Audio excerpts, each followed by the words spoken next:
Product का नाम जाएगा और ऑर्गेनाइजेशन का नाम जाएगा। मुझे स्ट्रिक्ट इंस्ट्रक्शन है कि इंडिविजुअल का नाम नहीं देना। वो सही है।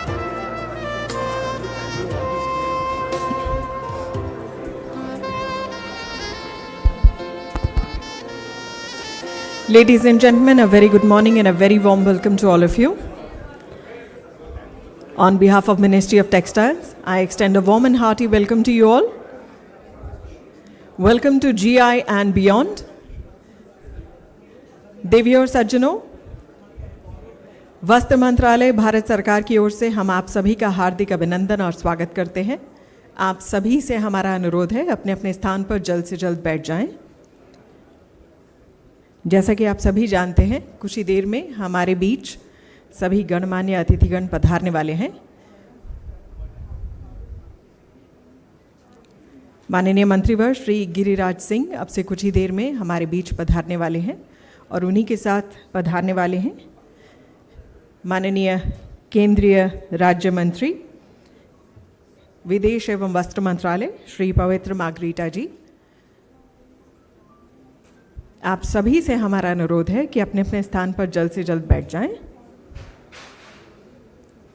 एक बार फिर आप सभी से हमारा अनुरोध है कि अपने अपने सेल फोन्स को या तो स्विच ऑफ करना या फिर उन्हें साइलेंट मोड पर करना ना भूलें।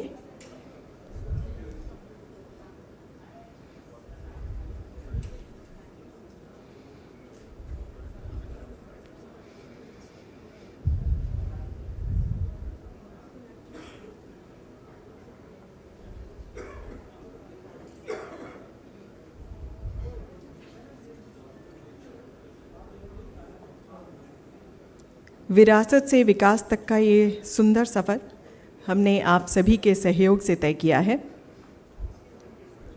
आज भी इस समारोह को बहुत सुंदर बनाने के लिए आप सभी का सहयोग अपेक्षित है। आप सभी से हमारा अनुरोध है जल्द से जल्द अपने अपने स्थान पर बैठ जाएं।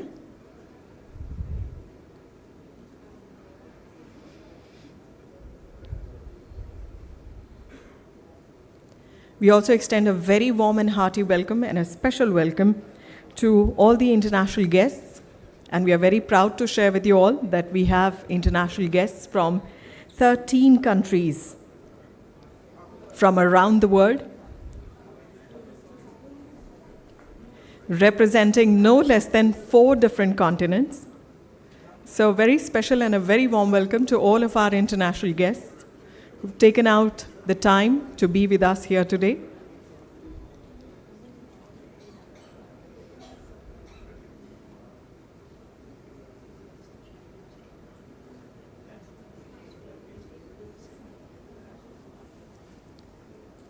Ladies and gentlemen, we are also very proud to share with you all that this program will be shared on YouTube.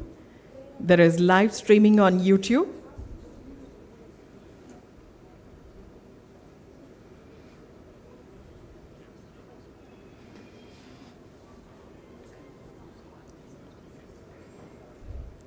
So if you see the camera panning on you, don't forget to smile.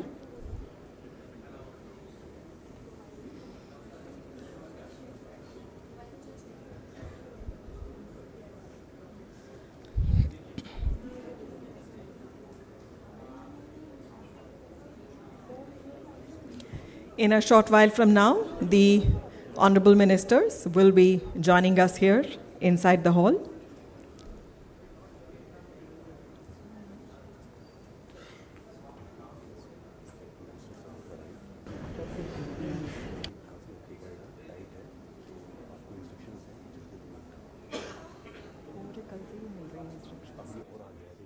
पिछले 10 दिन से यही drill चल रही है।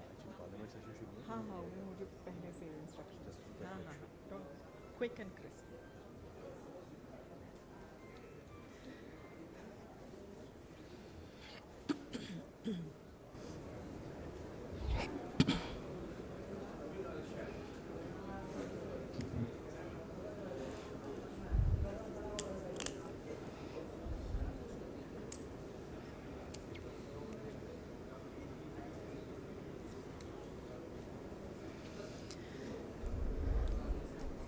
We would also like to share with you all that the Honorable Ministers and the dignitaries upon their arrival will be starting this morning's program with the lighting of the ceremonial lamp.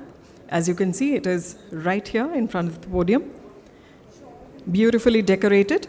So this is a part of Indian tradition and culture. We light the ceremonial lamp and take a moment to bow down our heads to Lord Almighty and pray for the success of one and all. Ladies and gentlemen, please join me in welcoming the Honorable Minister, Shri Giriraj Singh, Honorable Minister of Textiles, Government of India, Shri Pavitra Margarita, Honorable Minister of State for External Affairs and Textiles, Government of India, accompanied by Srimati Rachna Shah, Secretary Textiles, Ministry of Textiles, Government of India.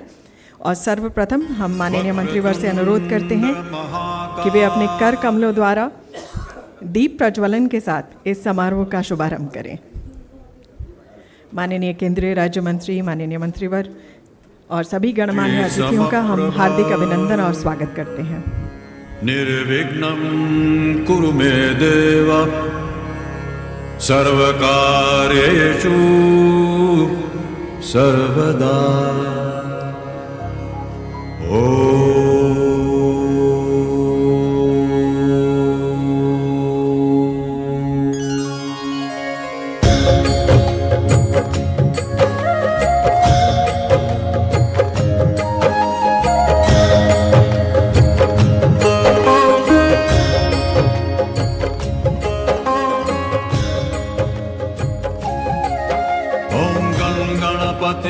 नमो नमः श्री सिद्धिविनायक नमो नमः अष्टविनायक नमो नमः गणपति बप्पा मोरया मंगल मूर्ति मोरया ओम गणपतिये नमो नमः। We warmly welcome on to the days the Honorable Chief Guest for this morning's function, Shri Giriraj Singh, Honorable Minister of Textiles, Government of India. A warm welcome to Shri Pavitra Margarita, Honorable Minister of State for External Affairs and Textiles, Government of India. Also joining us on stage, Srimati Rachna Shah, Secretary Textiles, Ministry of Textiles, Government of India. Shri Unnat Pandit, Controller General of Patents, Trademark and GI, Government of India. And a warm welcome to Srimati Amrit Raj, Development Commissioner, Handicrafts, Srimati Roop Rashi, Textile Commissioner, Vastrayog. And a very, very warm and hearty welcome to Dr. M. Beena, Development Commissioner, Handicrafts, Ministry of Textiles, Government of India. This morning, we start by presenting a Kullu shawl. This is a GI product, a traditional hand-woven woolen shawl originating from Kullu Valley in Himachal Pradesh. May I request Dr. M. Beena, Development Commissioner, Handlooms, to kindly present a Kullu shawl to the Honorable Minister, sirs, and please welcome them. हम हार्दिक अभिनंदन और स्वागत करते हैं माननीय मंत्रीवर श्री गिरिराज सिंह जी का। उन्हें Kullu shawl भेंट करती हूँ डॉक्टर एम बीना। हम हार्दिक अभिनंदन और स्वागत करते हैं माननीय केंद्रीय राज्य मंत्री श्री पवित्र मार्गरीटा जी का। इस कुल्लू शॉल की भेंट के साथ हम माननीय मंत्रीवर का हार्दिक अभिनंदन और स्वागत करते हैं। हम हार्दिक अभिनंदन और स्वागत करते हैं आदरणीय सचिव महोदया श्रीमती रचना शाह जी का।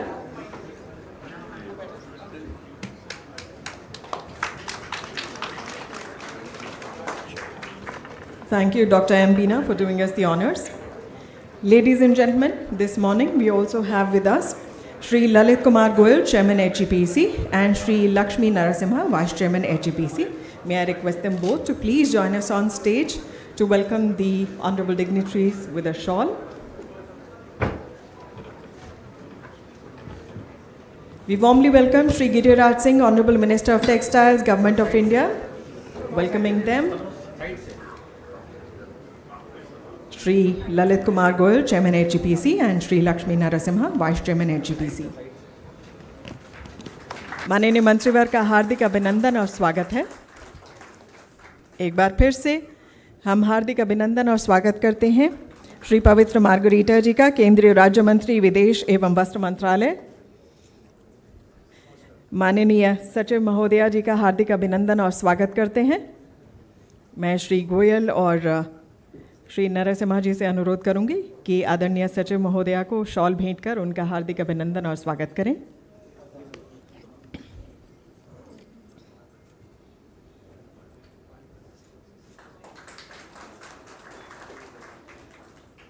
Thank you, Mr. Goyal. Thank you, Mr. Narasimha. Thank you, HEPC. Ladies and gentlemen, to GI and beyond, once again, on behalf of Ministry of Textiles, we are very honored to welcome you all here today. And we are very proud to share with the Honorable Minister Sirs and the all honorable dignitaries who are seated with us on the dais that today we have guests from 13 different countries around the world representing 4 different continents. So very special and a very warm welcome to all our international guests. And hence, for the felicitation of the international guests, today the announcements will be made in English and Hindi both. May I now take the opportunity of inviting Dr. M. Beena, Development Commissioner, Handlooms, Ministry of Textiles, to kindly give the welcome address. Please welcome with an applause.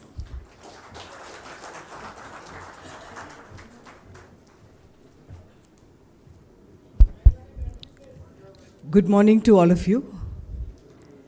Honorable Minister of Textiles, Government of India, Shri Giriraj Singh Ji. Honorable Minister of State for External Affairs and Textiles, Government of India, Shri Pabitra Margarita Ji. Honorable Secretary, Ministry of Textiles, Madam Rachna Shah Ji. Honorable Controller General of Patents, Trademarks and GI, Government of India, Shri Unnat Pandit Ji. My esteemed senior colleagues, Textile Commissioner, Ms. Ruprashi Ji, DC Handicraft, Madam Amrit Raj Ji, esteemed senior officials who have joined us today, international buyers, domestic trade visitors, GI users, state government officials, and officials from Ministry of Textiles. This is a very important day for all the stakeholders involved.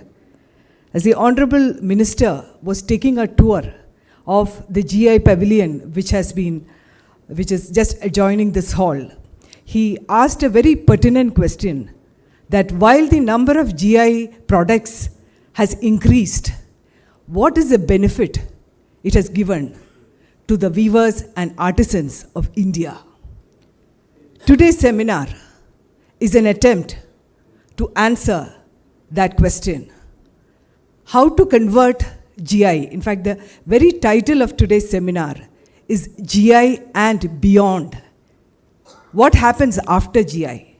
How do you convert GI into a market tool which will enhance the earnings of the weavers and the artisans? How we can convert it into an international brand which is recognizable all over the world. Today's seminar is an attempt to ask these questions and find answers together. As you are all aware, India has a rich handloom and handicraft history. And from the first GI tag received in the year 2004 of Pochampalli Ikat, and then in 2005 for the first GI tag for Aramula Kannadi, we have come a long way. And today there are 312 handmade products which have received GI tag. So it is a collective effort, Government of India, state governments, specialists, consultants, and the GI users. We have all worked together to get more and more GI registrations. And how to use GI, how to convert GI into a market advantage, that will be discussed and deliberated in today's seminar. So it is my honor to welcome all the esteemed guests to this august gathering. May I first welcome the Honorable Minister of Textiles, Government of India, Shri Giriraj Singh Ji, who has been the driving force and motivation, and his sense of inquiry and innovation has always been a source of inspiration to us. Honorable Minister of Textiles, Giriraj Singh Ji, आपका हार्दिक स्वागत है. Honorable Minister of State for External Affairs and Textiles, Shri Pabitra Margarita Ji, is a person who understands the sector at close quarters. He understands the weave, he understands the art. It is a pleasure to have Honorable Minister of State for External Affairs and Textiles, Shri Pabitra Margarita Ji, amidst us today. A warm welcome to you, sir. A warm welcome to our Secretary Madam, who is the pillar of the department in terms of support and inspiration. A warm welcome to Srimati Rachna Shaji, Secretary, Textiles, Ministry of Textiles, Government of India. We have with us Sri Unnat Pandit, Controller General of Patents, Trademark and GI, Government of India, whose presence amidst us gives us a lot of support for the GI registered users who have joined us today. A warm welcome to Sri Unnat Panditji. A warm welcome to my senior colleagues, DC Handicraft, Madam Amrit Rajji, a warm welcome to you. A warm welcome to Textile Commissioner, Srimati Ruprashi ji, a warm welcome to you, ma'am. A warm welcome to all the senior officials, ASFA senior officers, additional secretaries and joint secretaries of the ministry. And a very warm welcome to our international visitors who will now become the ambassadors of the GI tag internationally. A warm welcome to each one of you. A warm welcome to all the domestic buyers and domestic trade visitors, and to the local GI users and the department officials. In fact, this has been a collective effort of DC Handloom, DC Handicraft, Office of the Textile Commissioner, along with HEPC and EPCH. So a warm welcome to all the officials who are representing these departments. A warm welcome to one and all. Thank you. Thank you, ma'am, for this warm welcome address. I now take the pleasure of requesting Sri Unnat Pandit, Controller General of Patents, Trademark and GI, Government of India, to kindly address the August gathering. Please welcome with an applause.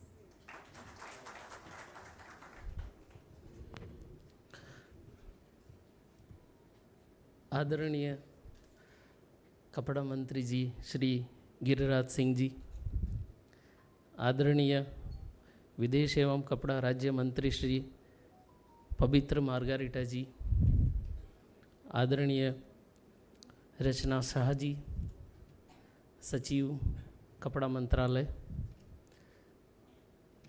Development commissioner ma'am, dignitaries of the dais, and my dear GI change makers. GI की इस विकास गाथा में परिवर्तन का दौर शुरू हो चुका है। भारत सरकार का ये प्रयास हमेशा से रहा है कि GI के आर्टिसंस को कैसे GI के माध्यम से सस्टेनेबल लाइवलीहुड दिया जाए। पिछले 2 साल में अभी तक के जितने भी GI हुए उसमें से 25% GI को मान्यता दी गई है, और इस मान्यता के साथ कैसे इनके बिजनेस में बढ़ोतरी हो। जब ये निदर्शन देख रहे थे तब मंत्री श्री ने बहुत सटीक सवाल किया, और इस सटीक सवाल के ऊपर भारत सरकार का हर विभाग संवेदना के साथ कार्य कर रहा है। GI के लिए प्रमाण पत्र लेना शायद एक प्रक्रिया है, और जो पहले जिस गति से हो रही है उसमें और ऊर्जा देने का प्रयास GI रजिस्ट्री के माध्यम से हमने किया है। आवेदनों में त्रुटि निकालना और आवेदनों को फैसिलिटेट करना, ये छोटे बदलाव ने ज़्यादातर GI को एक नई ऊर्जा दी है। चाहे वो कच्छ का अजरक हो, जब सर्टिफिकेट मिला और मिलने के बाद आज उसकी डिमांड बढ़ रही है। गुणवत्ता के ऊपर हमें शायद और ज़्यादा ध्यान देना होगा, खास करके टेक्सटाइल के अंतर्गत जो सही GI है वो कैसे लोगों तक पहुंचाया जाए, और लोगों तक जब पहुंचाते हैं तब GI के जो ऑथराइज यूज़र्स हैं उनसे मेरा विनम्र निवेदन है कि GI का लोगो अपनी प्रोडक्ट पर लगाइए। भारत सरकार इसके लिए बहुत सारी प्रयास भी कर रही है, सारे ऑथराइज यूज़र के अंदर जागृति भी ला रही है, लेकिन आज भी उपभोक्ता जो है वो GI का लोगो है तो एक सन्निष्ठ प्रयास के साथ जो चीज़ तैयार हुई है वो लेना चाहता है। खासकर टेक्सटाइल में ओरिजिनल प्रोडक्ट लोगों तक पहुँचे, इसका नियमित रूप से हमें सबको सजाग होते हुए ये प्रयास करना पड़ेगा। आने वाला समय में कैसे जीआई को ई कॉमर्स के माध्यम से भी जोड़ा जाए, इस पर भी विचार हो रहा है। ये विचार हो तो टेक्सटाइल शायद एक ऐसा क्षेत्र है जीआई के अंतर्गत जिसको सबसे ज़्यादा लाभ होने वाला है। इसकी खपत ना सिर्फ भारत में है लेकिन विदेशों में भी है। और आज मैंने जब देखा तब एक सुझाव दिया था पहले कुछ जीआई के आर्टिसंस को, और आज जब वहाँ जाकर देखा तब और भी ज़्यादा अच्छा लगा जब उन्होंने जीआई टेक्सटाइल को प्रोडक्टाइज करने का प्रयास किया। शायद वो ट्रेडिशनली तो शॉल के रूप में या साड़ी के रूप में मान्यता रही है कल्चर के साथ, लेकिन इस कल्चर को नियमित रूप से हमें आगे ले जाना पड़ेगा। इस ऊर्जा के साथ आज का जो बियॉन्ड जीआई, विरासत से विकास तक और विकास के माध्यम से विकसित भारत तक हम कैसे पहुंचेंगे, इसके लिए मंथन करना होगा। धन्यवाद। धन्यवाद मान्यवर। देवी और सज्जनों, अब मैं अनुरोध करती हूँ आदरणीय सचिव महोदया श्रीमती रचना शाह जी से कि वे कृपया आएं और सभा को संबोधित करें। जोरदार तालियों से अभिवादन कीजिए।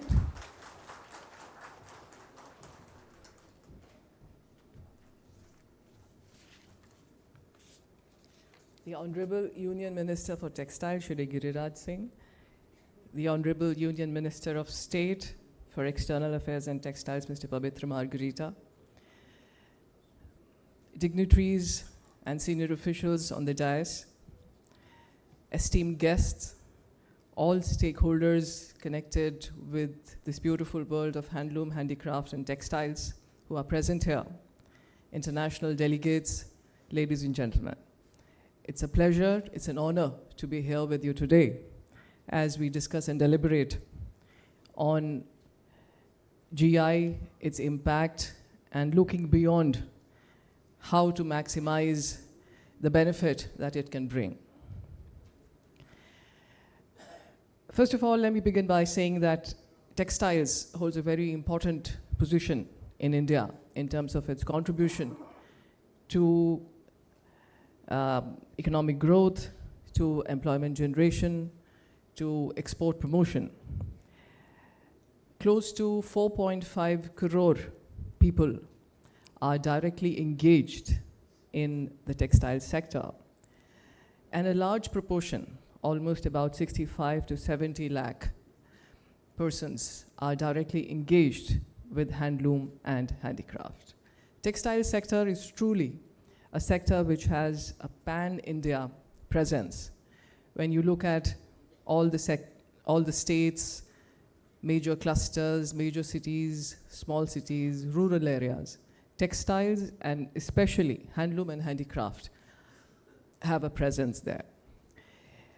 There are communities, rural communities, communities based in smaller cities, a large number of women, weaker sections, tribal communities who are engaged in this sector for their livelihood and have been practicing this for many, many centuries, and they have evolved their own unique products, their unique techniques, use of raw material.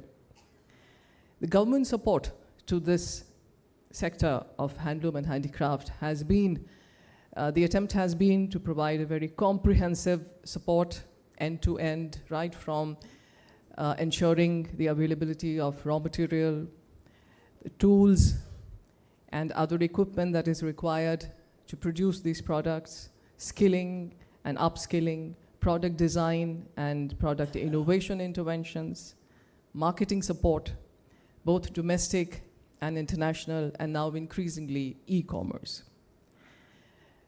In this regard, recognition of these products, their uniqueness through GI or geographical indications holds an extremely important place. These help us in not just celebrating the uniqueness of these crafts, but also giving recognition to their unique identity. Let me also say that, these handloom and handicraft also represent the way of life of these communities. The flora and fauna, their practices, their religious beliefs, or other, they depict their livelihood and their lifestyles. And in some way are also, they also represent a regional pride. So I think GI helps in giving that recognition to the uniqueness, the story behind their craft, which is something that needs to be projected. It also brings assurance to, of course, the person who's buying these crafts in terms of the genuineness of these products, and also ensures fair trade and fair remuneration for the people and for the artisans and weavers who made these beautiful products. India today has about more than 400 products in handloom and handicraft which have received GI recognition. It's a journey which, as was mentioned, started about 20 years ago when the first GI product was granted recognition in 2004. I think we have a long way ahead and many milestones to achieve. I hope that the deliberations today will bring focus on some of these important aspects, especially relating to how the entire process of obtaining GI, the process which has been streamlined by the government. Once the GI is obtained, having the GI logo or the GI mark on the products, how can that impact in a beneficial way on the weavers and artisans, their sales, and how it can help in preserving and conserving our rich legacy. There are many successful examples within India and internationally, and we hope to hear from all our stakeholders and understand and learn from each other's experience. I hope the deliberations today will help us in bringing and putting together a roadmap for maximizing the impact of GI products. I thank you all for coming here and being a part of this day-long deliberation. My best wishes to all of you. Thank you.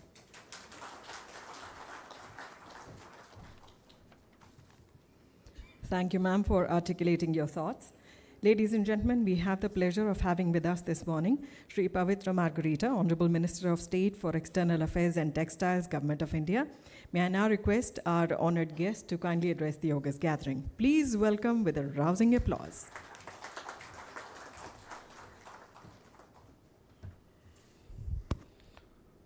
Namaskar. Very good morning. Honorable Sri Giriraj Singh Ji, Honorable Minister of Textiles, Government of India, Adharaniya Rachna Sahaji, Secretary Textiles, Dr. M. Bina, Srimati Amrit Raj, Ruprashi Ji, Unnat Pandit Ji, all my colleagues from Ministry of Textiles here, all the invitees and visitors from foreign countries, dignitaries, all the guests, ladies and gentlemen, wish you a very good morning. It's indeed an honor to join this vibrant gathering of stakeholders, artisans, designers, and enthusiasts who are passionate about preserving and promoting India's rich cultural heritage. India's handloom and handicraft sectors are not just industry. They are a testament of our country's diversity, creativity, and legacy.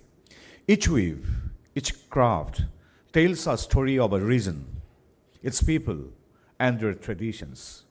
From the intricate Banarasi sari to the elegant Kashmiri pashmina, from blue pottery of Rajasthan to the vibrant Madhubani paintings of Bihar, our GI-tagged products are treasures of human artistry. But GI, that is geographical indication, is more than just a label. It's a tool for empowerment, a shield of our heritage, and a bridge to the global market.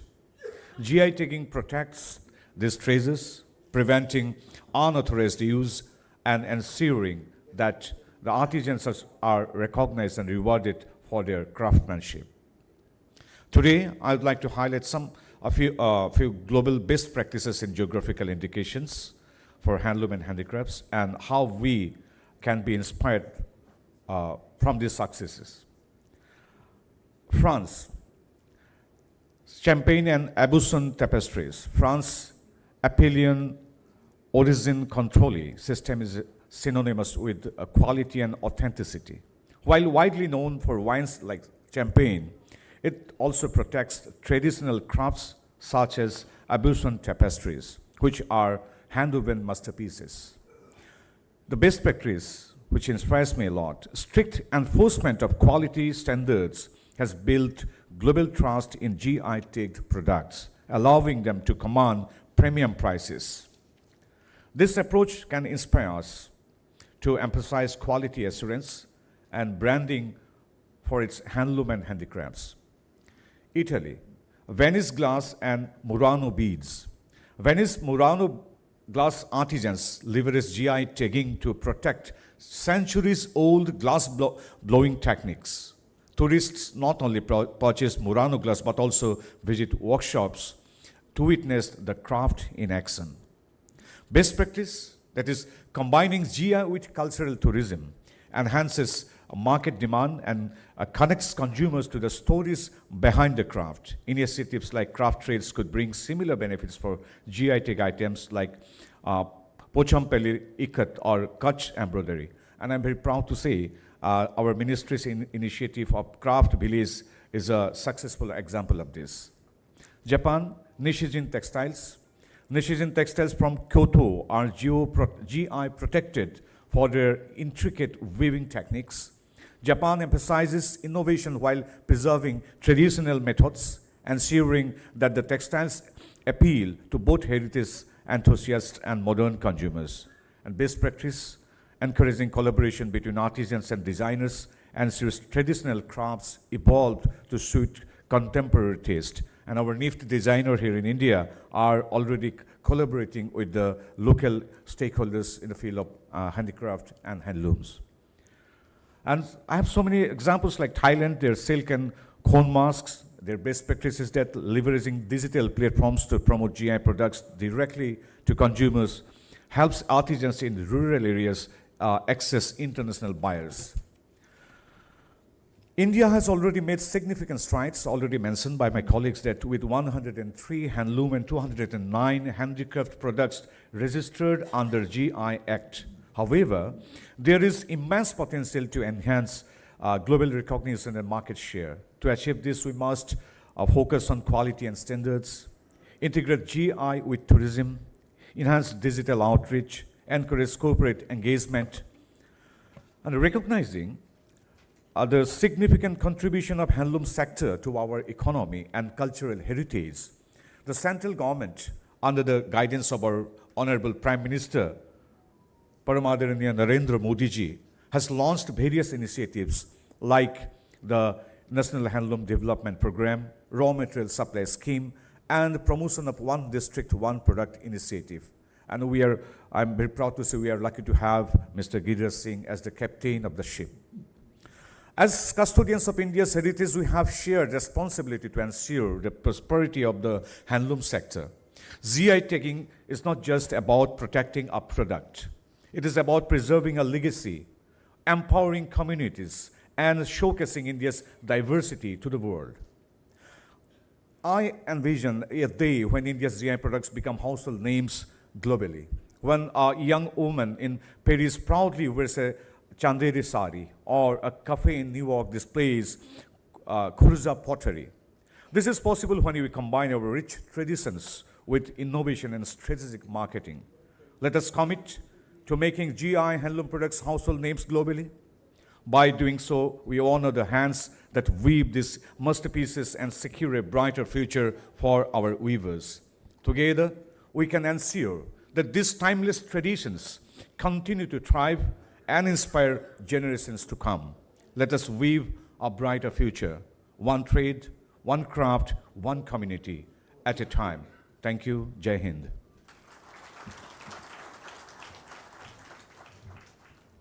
Thank you, Honorable Minister, sir, for those very inspiring words.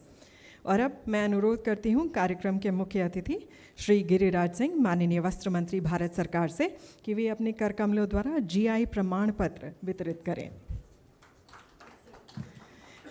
I'll quickly call on the name of the product. Please join us on stage. Name of the product, Kutch Bandhani. Please put your hands together for Kutchi Khatri Bandhani Hastakala Association, who is now joining us on stage to receive the certificate.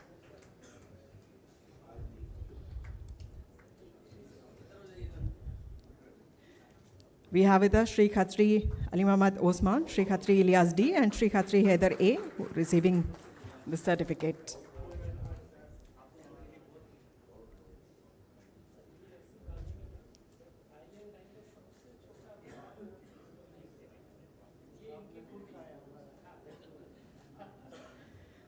Moving on quickly to the next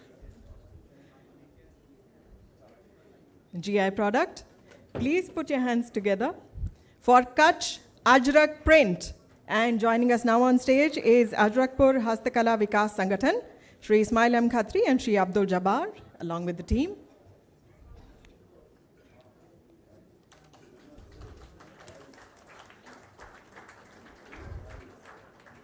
The Kutch Ajrak print was referred to by the Honorable Minister of State during his speech as well. It comes from Gujarat.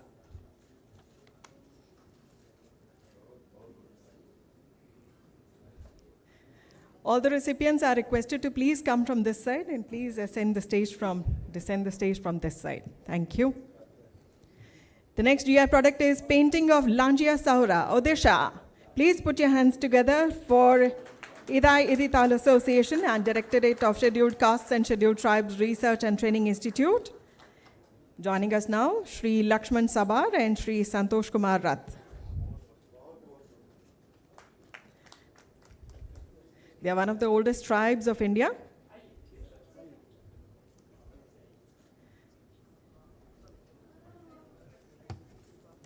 Our next GI product is Dungaria Cones Shawl of Raigad, Odisha. Please join me in welcoming Niyamgiri Dongoria Kando Weavers Association and Directorate of Scheduled Castes and Scheduled Tribes Research and Training Institute. We have with us Shri Vadaka Sindhe, who is the president of the Niyamgiri Dongoria Kanto Weavers Association, and also one of the traditional weavers.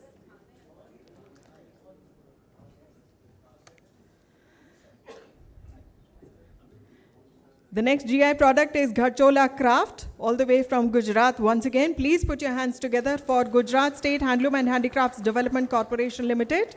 Joining us now, Shri Lalit Narayan Sandhu, who is the MD of the corporation.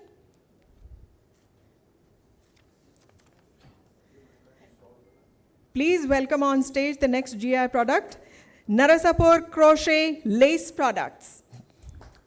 Joining us now, the West Godavari District Alankriti Lace Manufacturing Mahila Mutual Aided Cooperative Societies Federation Limited, as well as the Narasapur All India Crochet Lace Exporters Association. We have with us Ms. C. Nagarani and Shri K. Nagatulsi Rao.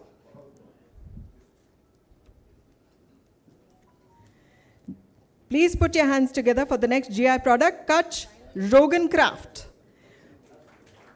और जोरदार तालियों से अभिवादन कीजिए रोगन हस्तकला charitable trust का, जो कि हमारे साथ मंच पर जुड़ चुके हैं. हमारे साथ मंच पर हैं श्री अब्दुल गफूर दाऊद खत्री एंड श्री एम जब्बार अरब खत्री.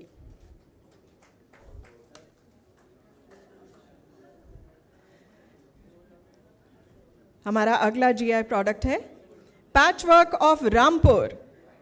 उत्तर प्रदेश की ये खासियत.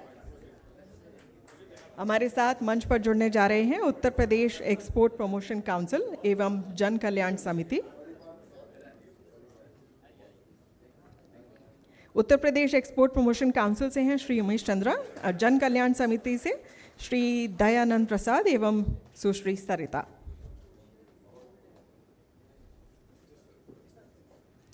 ये उत्तर प्रदेश की हस्तकला है. Pilkhuwa hand block print textile Ghaziabad. एक बार फिर उत्तर प्रदेश से ही हमारे साथ जुड़ने जा रहे हैं शिल्पी उत्थान handicraft producer company limited Shri Umesh Tomar और सुश्री सपना चौहान।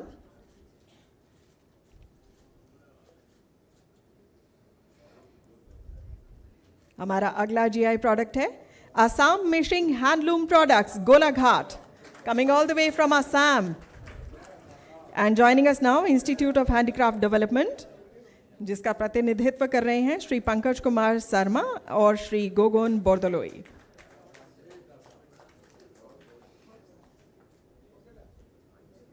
एक बार फिर आप सभी को बहुत बहुत बधाई और हम आभार प्रकट करते हैं माननीय मंत्रीवर्ग का कि उन्होंने अपने कर कमलों द्वारा ये प्रमाण पत्र वितरित किए। देवियों और सज्जनों, विरासत से विकास तक का ये सफ़र बहुत ही सुंदर है और इसी के बारे में हम माननीय मंत्रीवर्ग से अनुरोध करेंगे कि वे अपने शब्दों द्वारा हमारा मार्गदर्शन करें। कृपया जोरदार तालियों से स्वागत कीजिए कार्यक्रम के मुख्य अतिथि माननीय श्री गिरिराज सिंह, वस्त्र मंत्री, भारत सरकार।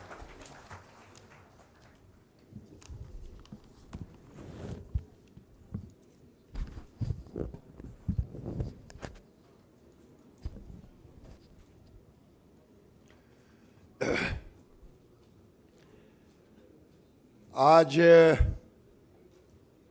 एक ऐसा कार्यक्रम है जो केवल आर्टिजन या उस राज्य बल्कि ये देश के लिए सौभाग्य है कि हम पूरी दुनिया में हम जीआई टैगिंग में अपनी संख्या को बढ़ा रहे हैं और उसका पेटेंट भी हम ले रहे हैं। आज इस अवसर पर खुद उन्होंने आज शाम के वीवर को, डिजाइनर को उन्होंने पेटेंट दिया है। हमारे सहयोगी मित्र श्री पवित्र मार्गेटा जी, विभाग की सचिव श्रीमती रचना Shah ji, DC handloom doctor M बीना जी, डीसी हैंडीक्राफ्ट श्रीमती अमृत राज जी, ये दोनों मिलकर के एक नई श्रृंखला खड़ा कर रही हैं। श्रीमती रूप राशि जी, टेक्सटाइल कमिश्नर, श्री उन्नत पंडित जी, आज यहाँ उपस्थित होकर के केवल सर्टिफिकेशन देने का काम नहीं किया बल्कि शरीर यहाँ आकर के उन आर्टिजन का मनोबल भी बढ़ाने का काम किया है। सभी हैंडलूम के स्टेक होल्डर, हैंडीक्राफ्ट के स्टेक होल्डर, प्रेस के मित्रों, विभाग के सभी अधिकारी, ओवरसीज बायर, डोमेस्टिक एक्सपोर्टर, केवल एक्सपोर्टर ही नहीं बल्कि गोयल जी यहाँ उपस्थित हैं। मैं कहूँगा कि जिसकी चर्चा हुई है कि आज जीआई टैगिंग हमने 8 पेटेंट को हमने लोगों को देने का काम किया। हमारे लिए एक उपलब्धि है, लेकिन जिसकी चर्चा पहले भी मित्रों ने की है, मेरे मन में है आज अगर हम डुंगरिया कौंद शॉल, रायगढ़ा उड़ीसा, अगर हमने इनको जीआई टैग दिया है, पंडित जी कह रहे थे ये आदिवासी क्षेत्रों में, क्या हम इसे रिलीजियस टूरिज्म के साथ इसको जोड़ सकते हैं? क्या वहाँ के देश के जाने माने डिजाइनर वो उसको और प्रमोट कर सकते हैं। अगर हम इसे टूरिज्म से जोड़ दें तो इनकी मार्केट भी बढ़ेगी। हमने 2004 में जरूर लिया पहली बार, लेकिन क्या 20 साल में हम कितना गुना इसकी मार्केटिंग कर पाए, दुनिया को बता पाए। हमें दुनिया को भी बताने की जरूरत है कि हमारी ये कला है, हमारी ये चीजें हैं जो दुनिया में कहीं नहीं होती। अब कच्छ के बंदनी, अब कच्छ के बंदनी, कच्छ में बहुत बड़ा टूरिज्म का एक तरह से फेस्टिवल ही मोदी जी जब मुख्यमंत्री थे उन्होंने इसकी शुरुआत की थी।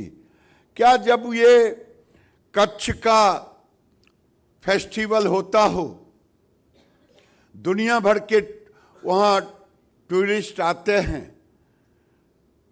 क्या कच्छ बांधनी और कच्छ अजरक प्रिंट ये दोनों गुजरात और देश में तो फेमस हैं, क्या दुनिया के सामने इसे हम कैसे ले जा सकते हैं? विभाग को राज्य सरकार के साथ ये भी इंस्ट्रक्शन देनी चाहिए। विभाग को राज्य के साथ मिलकर के उन राज्यों में उस प्रोडक्ट का एक उत्सव के रूप में, हर राज्य में जितने जीआई टैग है उसका एक उत्सव राज्य सरकार भी मनाए और इसको एक फेस्टिवल के रूप में बायर को जोड़े। मुझे खुशी है कि यहाँ बाहर के भी बायर आए हैं, डोमेस्टिक भी हैं। अब हम लद्दाख में जाके लद्दाख के ऊल का जीआई टैग तो सर्टिफिकेशन को दिया, लेकिन शॉल कश्मीर से, वहां भी बीवर है, वो भी बरसों से जब कश्मीर लद्दाख कश्मीर का पार्ट था, ये अवसर उसे नहीं मिला क्योंकि पश्मीना ऊल वही होता, तो हमें उस ओर भी ध्यान देने की जरूरत है। मैं इतना ही कहूंगा कि जीआई टैग को बीवर के इनकम जनरेशन से देखना चाहिए। उन्होंने बरसों तक इसको, अभी कच्छ के कोई बंधु थे, उन्होंने कहा एक ही परिवार है जो हम इसको संभाल के रखा है। मैंने कहा थोड़ा परिवार बढ़ा लो, क्योंकि आपको लगता होगा कि मैं अपने परिवार तक सीमित रखूं। मैं कहता हूं कि पूरे कच्छ के हर परिवार में आपका ये प्रोडक्ट बने, अब बनेगा तब जब लोगों को इनकम दिखेगा। ये अर्थ का युग है, अर्थ के युग में पैसे का बड़ा महत्व होता है। लोग कहते हैं आखिर इस काम में क्यों लगेंगे, पैसे नहीं मिलते। इसीलिए मैं कहूंगा कि इस टैलेंट को एंटरप्रेन्योरशिप में बदलने की एक खास प्रोग्राम हो।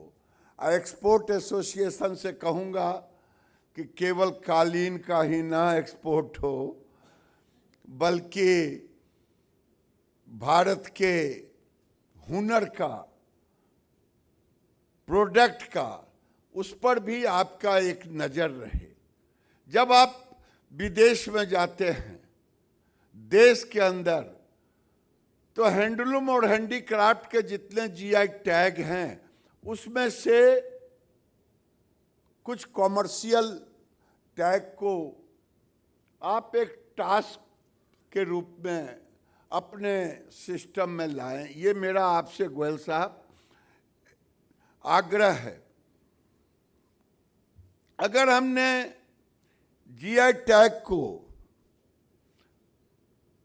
लेबर इंसेंटिव के रूप में नहीं देखा, अगर हमने इसे एम्प्लॉयमेंट टू पॉपुलेशन रेशियो को बढ़ाने में मदद नहीं किया,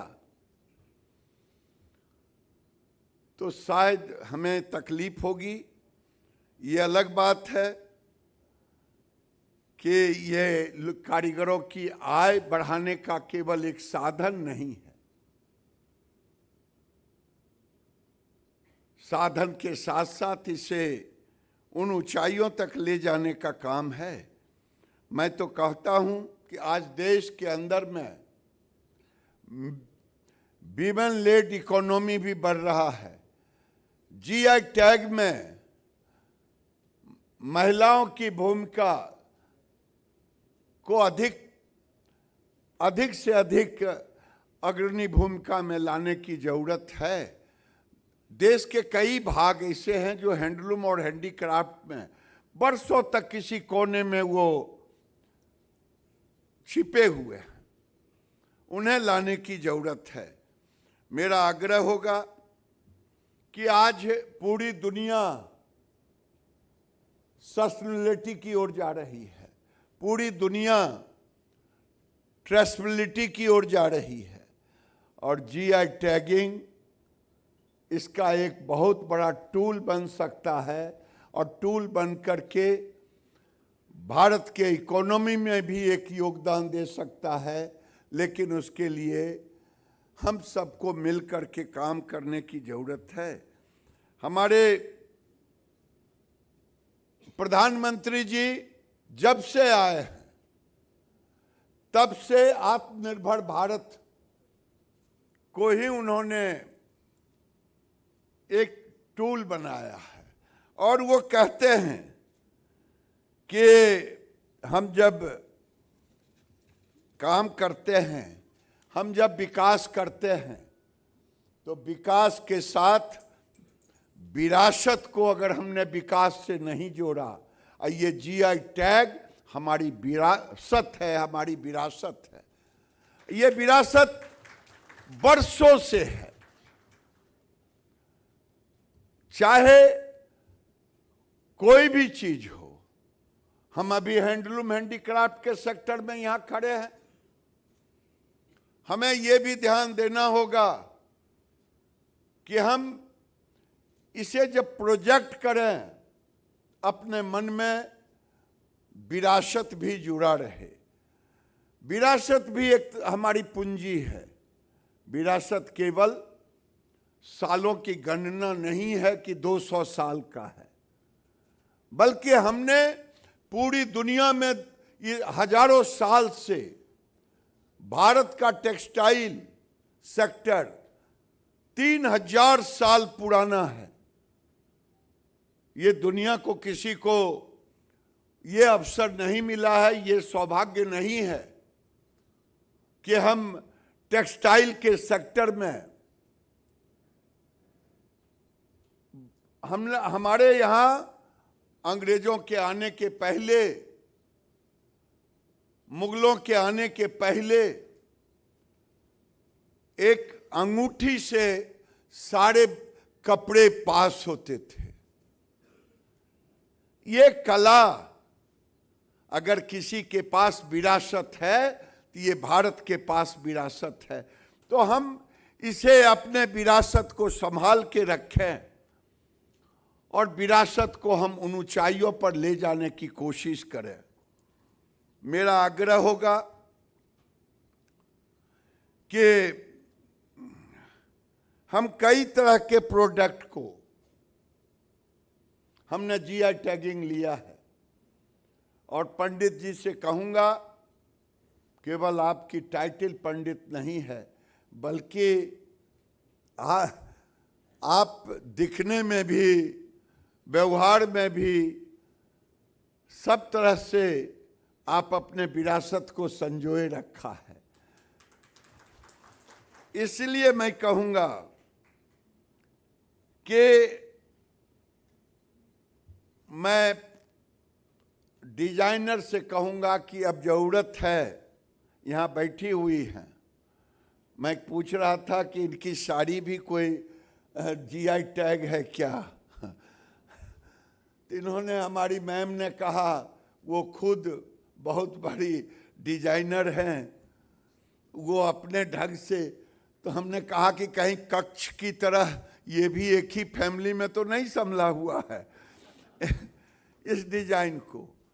तो अब हम जो जीआई टैग ले रहे हैं इसको फैशन के साथ भी जोड़े, इसको दुनिया के सामने हम इस ढंग से प्रदर्शित करें, और आज का यंगस्टर कैसे हमारी विरासत के साथ अपने आप को जोड़ सके, ये भी हमें, क्योंकि दुनिया में हम खुद एक बहुत बड़ा बायर के रूप में हैं। हमारी आबादी आज दुनिया में सबसे अधिक है। कभी कभी मैं कहता हूं कि एक ऑस्ट्रेलिया हम प्रति वर्ष पैदा कर रहे हैं। ये, लेकिन यंगस्टर को दूसरे की सभ्यता को ऑप्ट करने के बजाय यहाँ के डिजाइनर, यहाँ के फैशन से जुड़े हुए लोग हमारे जीआई टैग को कैसे अपने नौजवानों को, यंगस्टर को उससे जोड़ने का काम करें। मैं निफ्ट से भी ये उम्मीद करता हूं कि आप हैंडीक्राफ्ट और हैंडलूम के सेक्टर में जो हमें जीआई टैग मिला है वो जोन वाइज, एरिया वाइज, हम किस टूरिज्म के साथ, कहीं होगा रिलीजियस टूरिज्म, कहीं कल्चरल टूरिज्म, कहीं और कुछ टूरिज्म होगा, उन टूरिज्म के साथ हम कैसे इसको लोकलाइज कर सकते हैं और पूरे देश के लिए कर सकते हैं, इस पर भी एक काम होनी चाहिए। मैं हैंडलूम डीसी और हैंडलूम हैंडीक्राफ्ट से कहूँगा इस पर एक गहन चिंतन मंथन होनी चाहिए। मैं आज के इस अवसर पर सभी, और जब मैं बोलता हूं तो मुझे लगता है कि आने वाले दिन में टेक्नोलॉजी का भी प्रयोग उसी तरह से इस सेक्टर में लाने की जरूरत है। टेक्नोलॉजी हमारे लिए एक तरह अवसर है तो दूसरे तरफ चुनौती भी है। आज एआई की चर्चा होती है। आज जब हमारा निफ्ट भारत ने अपना आत्मनिर्भर भारत में विजन नेक्स्ट लाया, तो मैं तो चाहता हूं कि क्या ये जीआई टैग जिन चीजों में ली गई है इसको नए सिरे से उसमें और किसी गुलदस्ते को सजाने का काम जैसे होता है उसको हम सजा करके हम प्रदर्शित कैसे कर सकते हैं, ये भी मैं आग्रह करूंगा। और अंत में मैं सबों को धन्यवाद दूंगा कि भारत सरकार, माननीय प्रधानमंत्री नरेंद्र मोदी के नेतृत्व में हम आत्मनिर्भर भारत में कैसे इस जीआई टैग को भी जोड़ें, विकास को विरासत के साथ कैसे ले जाएं, संस्कृति को इकोनॉमी के साथ कैसे हम जोड़ सकें। जब हम इन सारे पहलुओं पे काम करेंगे तो जो मेरा मुख्य उद्देश्य है जीआई टैगिंग को लेकर के हम दुनिया के सामने उसका बिजनेस को भी देखें, मार्केटिंग को भी देखें। अगर हमने मार्केटिंग को नहीं देखा तब तो फिर ये कि हिस्टोरिकल म्यूजियम का एक रूप में बन जाएगा कि जाकर के हैंडलूम और हैंडीक्राफ्ट के म्यूजियम में हम इसको रख देंगे। लेकिन मेरा मकसद है हम इसे कैसे पूरी दुनिया और देश के सामने, खास करके यूथ के सामने, हम इसको कैसे प्रदर्शित करें। आज जब मैं लड़कियों को देखता हूँ, एक से एक ज्वेलरी, ट्रेडिशनल ज्वेलरी को, जो कभी पहले पुराने, जो बीच के कालखंड में वो दब सा गया था, उसको लेकर के आज पहनती है, शौक से पहनती, इसलिए पहनती है, उसमें भी बहुत बड़ा हाथ इन डिजाइनरों का रहा है उसको पॉपुलर करने में। तो मैं ये अंत में यही आग्रह करूंगा, मेरा नट सेल फोकस अगर है तो आर्टिजन पर है, उनकी इनकम कैसे बढ़े। मेरा फोकस है वो चीज़ ग्लोबलाइज कैसे हो, गांव से ग्लोबल तक कैसे जाए। किसी गांव में का अगर जीआई टैग मिला है, वो ग्लोबल तक कैसे जाए, यही इच्छा है, गांव टू ग्लोबल। बहुत बहुत धन्यवाद।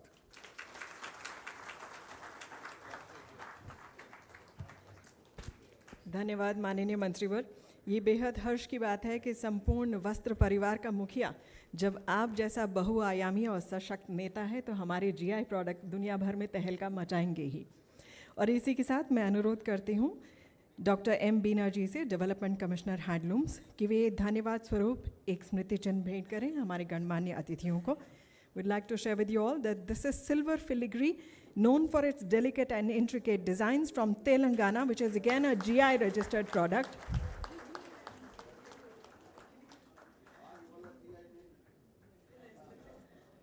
We're very thankful to the Honorable Minister of State, Shri Pavitra Margarita ji. Thank you, Honorable Minister Sir, for your gracious presence here today and encouraging us with your words.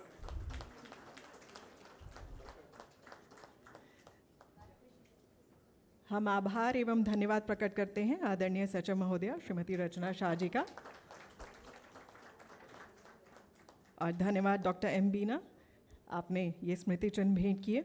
और इसी के साथ मैं मंच पर आमंत्रित करना चाहती हूँ श्री कार्तिकेय ढंडा जी को, सचिव वस्त्र कमेटी, कि वे कृपया मंच पर आएं और सभा के सम्मुख धन्यवाद प्रस्ताव रखें।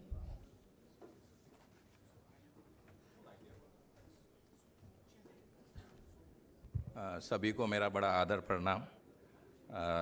मंच में उपस्थित हमारे प्रिय और आदरणीय वस्त्र मंत्री जी श्री गिरिराज सिंह जी, वस्त्र मंत्री, वस्त्र मंत्रालय को मैं तहे दिल से धन्यवाद देना चाहता हूं कि आज अपने व्यक्तित्व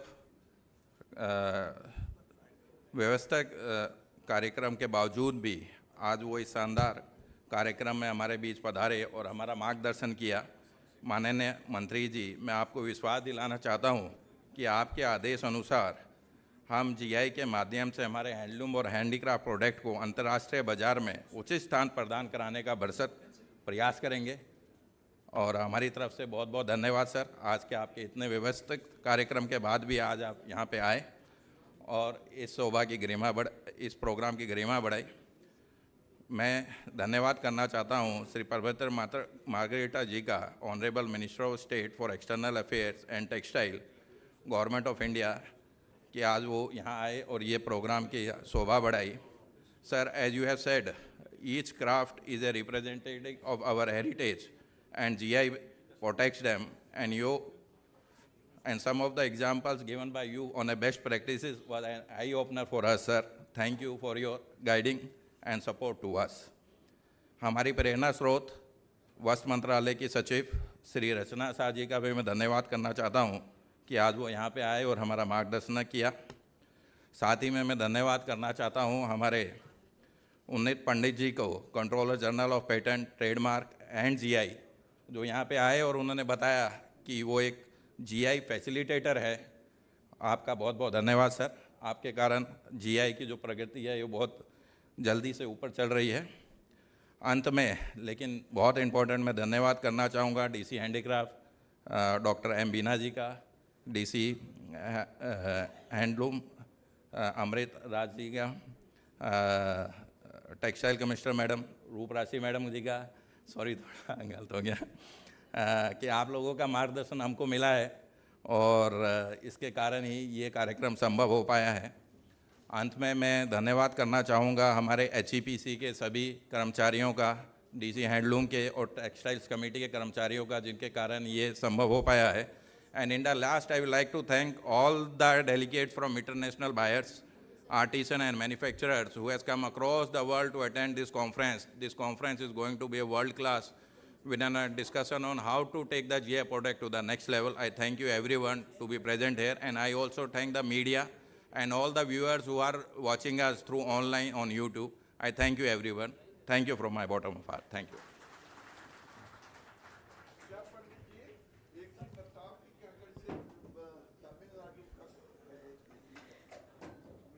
Dhanyavad Shri Dhanda. Ladies and gentlemen, that brings us to the end of the inaugural session of this morning's function, which is entitled GI and Beyond. I'll request you all to please kindly remain seated. Let's maintain, please try and maintain peace in the hall. Let's all be seated. Let's not crowd the stage. Please kindly remain seated until the Honorable Minister has left the hall. देवी और सज्जनों, आप सभी से हमारा अनुरोध है, अपने अपने स्थान पर बैठे रहें। कृपया आप सभी का सहयोग अपेक्षित है।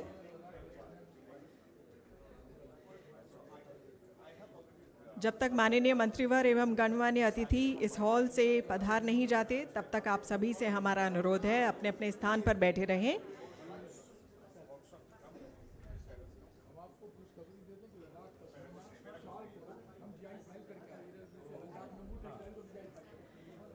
Once again, we'd like to thank you all for having joined us here in such numbers and made this morning's inaugural session such a big success. Ladies and gentlemen, to conclude the inaugural session, I'd like to once again thank all our international guests, buyers, designers, exporters who have joined us here in such big numbers.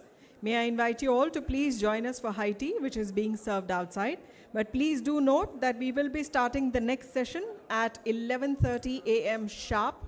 Please do be seated at least 5 minutes in advance. There are some very interesting deliberations ahead in the entire day. So don't forget to join us back in time, and please join us outside in the pre-function area for a high tea session. Thank you and enjoy the break.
देवी और सज्जनों, आप सभी से हमारा अनुरोध है, कृपया अपने अपने स्थान पर जल्द से जल्द बैठ जाएं। हम पहला तकनीकी सत्र शुरू करने जा रहे हैं। आप सभी से सहयोग अपेक्षित है। आप सभी से हमारा नम्र निवेदन है, कृपया अपने स्थान पर जल्द से जल्द बैठ जाएं। चूँकि कहने को बहुत कुछ है, चर्चा के लिए विषय भी बहुत विस्तृत है और समय का अभाव है, तो आप सभी से हमारा अनुरोध है, जितना जल्दी हो सके कृपया अपने अपने स्थान पर बैठ जाएं। This first session is being chaired by Dr. Ritu Sethi. She is founder trustee of Craft Revival Trust.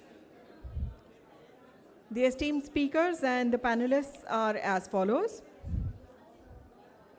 Dr. Tapan Kumar Rao, Director MR, Textiles Committee, Mumbai, will be making a presentation on global scenario and legal and procedural aspects of GI registration.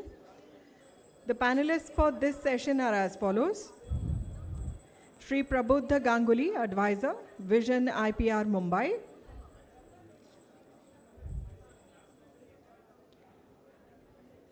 Ms. Anamma Samuel, DPIIT, Chairperson, Gujarat Law University.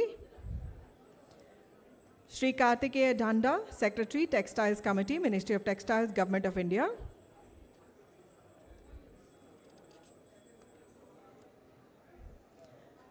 Dr. Babar Afzal, CEO, Pashmina Goat Project, Ladakh.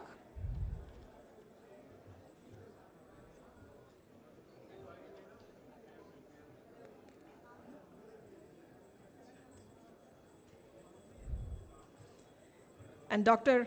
Anson CJ, Inter-University Center for IPR Studies, Kochi, Kerala.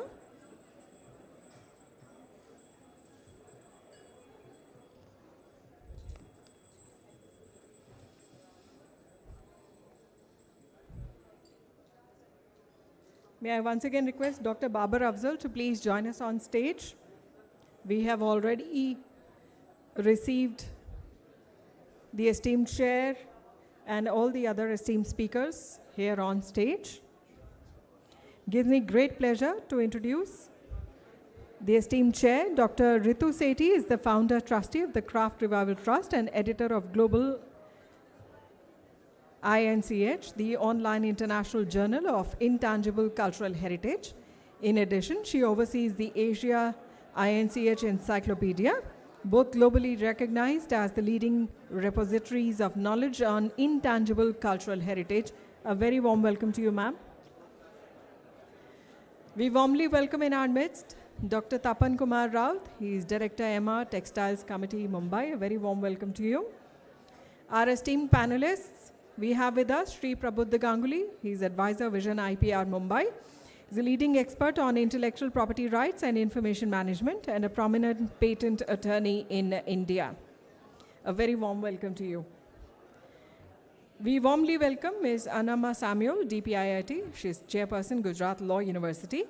She is a PR Chair Professor at the Gujarat National Law University in Gandhinagar, Gujarat. Has a PhD in intellectual property law. And her interests also lies in intellectual property law, information technology law, competition law, artificial intelligence, and intellectual property, as well as traditional knowledge and folklore and geographical indications. We warmly welcome Shri Kartikeya Dhanda. Ladies and gentlemen, may I please request you all to please maintain decorum inside the hall. Let's not talk. Let's listen to the discussions. I assure you they are very lively and enjoyable discussions. May I once again request you, please kindly have your seats. Let's maintain some decorum inside the hall. Shri Kartikeya Dhanda is a technocrat leading the Textiles Committee, Ministry of Textiles. Prior to taking over charge of the Textiles Committee, he led the Laboratories Division of the Textile Committee since the year 2011. He also successfully expanded the clientele base of the laboratory service during his stint. We warmly welcome Dr. Babar Afzal, CEO, Pashmina Goat Project, Ladakh. He's a proud Indian, born in Jammu and Kashmir, worked in Delhi, Silicon Valley, Middle East, UK and EU. That's quite a global CV. Ending up in the Himalayan mountains as a Pashmina goat shepherd. He cuts his own wood, loves art, lives in a bag, sometimes under the open sky, and at times in beautiful locations across Ladakh, Kashmir, and Jammu. Wow, that's some interesting portfolio. A warm welcome to Dr. Anson CJ, Inter-University Center for IPR Studies, Kochi, Kerala. Dr. Anson is working as Assistant Professor at the Inter-University Center for IPR Studies, Cochin, University of Science and Technology, India. He did his PhD in Intellectual Property Rights with Social Science Perspective. It was a full-fledged empirical study to understand the legal gap in social perspective, and has also published some empirical papers in intellectual property rights studies and successfully completed 2 national projects which are related to the social aspects of intellectual property rights. A very warm welcome to you, sir. Now that we have introduced all of our esteemed speakers, I now hand it over to you, Madam Chairperson, to kindly take the session forward. Please welcome with a round of applause. Thank you, ladies and gentlemen. I have been a member of the Expert Committee on Crafts and Textiles of GI since 2006. This GI tagging serves as an essential intellectual property right tool to protect products, provide authenticity, promote their recognition in both domestic and international markets. So I'm delighted to moderate this first technical session that explores the vital role of GI tagging in linking these products, emphasizing their quality, their traceability, and the sustainable development of weavers and artisans through post-GI initiatives. As we are all well aware, for handloom and handcrafted textiles, GI tagging protects traditional knowledge, preserves cultural heritage, and ensures market exclusivity for genuine products. Symbolic of the craftsmanship and cultural heritage of their regions, GI tagging provides these products with legal protection from imitation, recognition in global markets for their authenticity and uniqueness, livelihood sustainability for the artisans and weavers,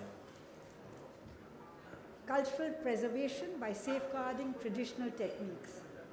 However, securing a GI tag is only the first step in ensuring the success of a traditional product. Post-GI initiatives are equally critical in sustaining its market presence and ensuring fair benefits for producers. And that is what this technical session number 1 is about, titled GI Tagging, Procedural Aspects and Ensuring of Quality and Traceability of the Products. This session is divided into 3 parts. In the first part, we will have a presentation and introduction. The second part is a panel discussion, and the third part is a Q&A and a general discussion with the stakeholders in the room and on the dais. So without further ado, I start with the first part, which is a presentation by Dr. Tapan Kumar Raut, who is Director, Textile Committees, Ministry of Textiles, Government of India. Dr. Raut has spearheaded the GI and post-GI initiatives for the past 20 years, ensuring that more than 100 products have received their GI.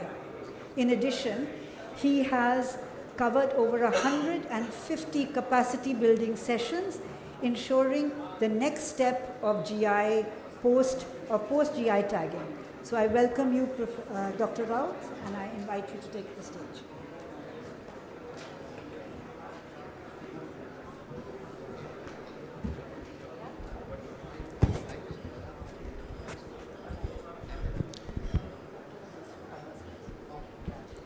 Thank you very much, ma'am. Distinguished speakers on the dais, distinguished guests and delegates of the dais.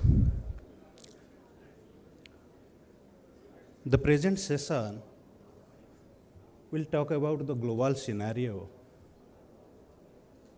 procedural aspects in the country, in addition to 2 important issues which may be related to the theme of this workshop, that is GI and beyond, relating to quality and, of course, traceability to reach out to the consumers.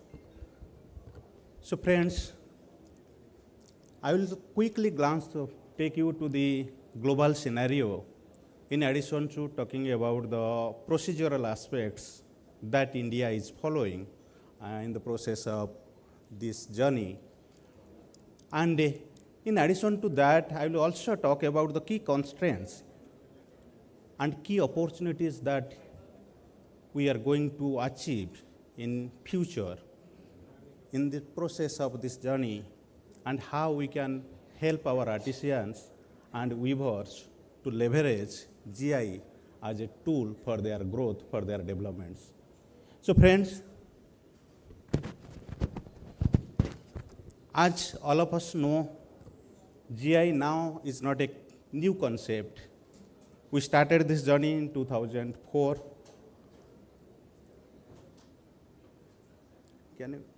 Can you please take to the second? That would be better. Sorry. Huh?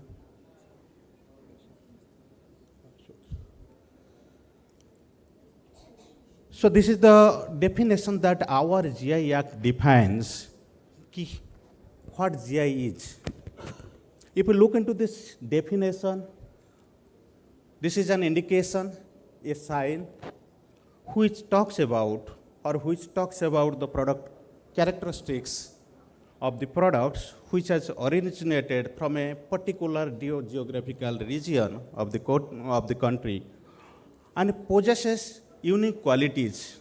As you know that almost all GI products have their own qualities, own characteristics, which are closely associated with a geoclimatic or a geographical area in lieu of the human skill associated with this, or in lieu of the geoclimatic condition of that area.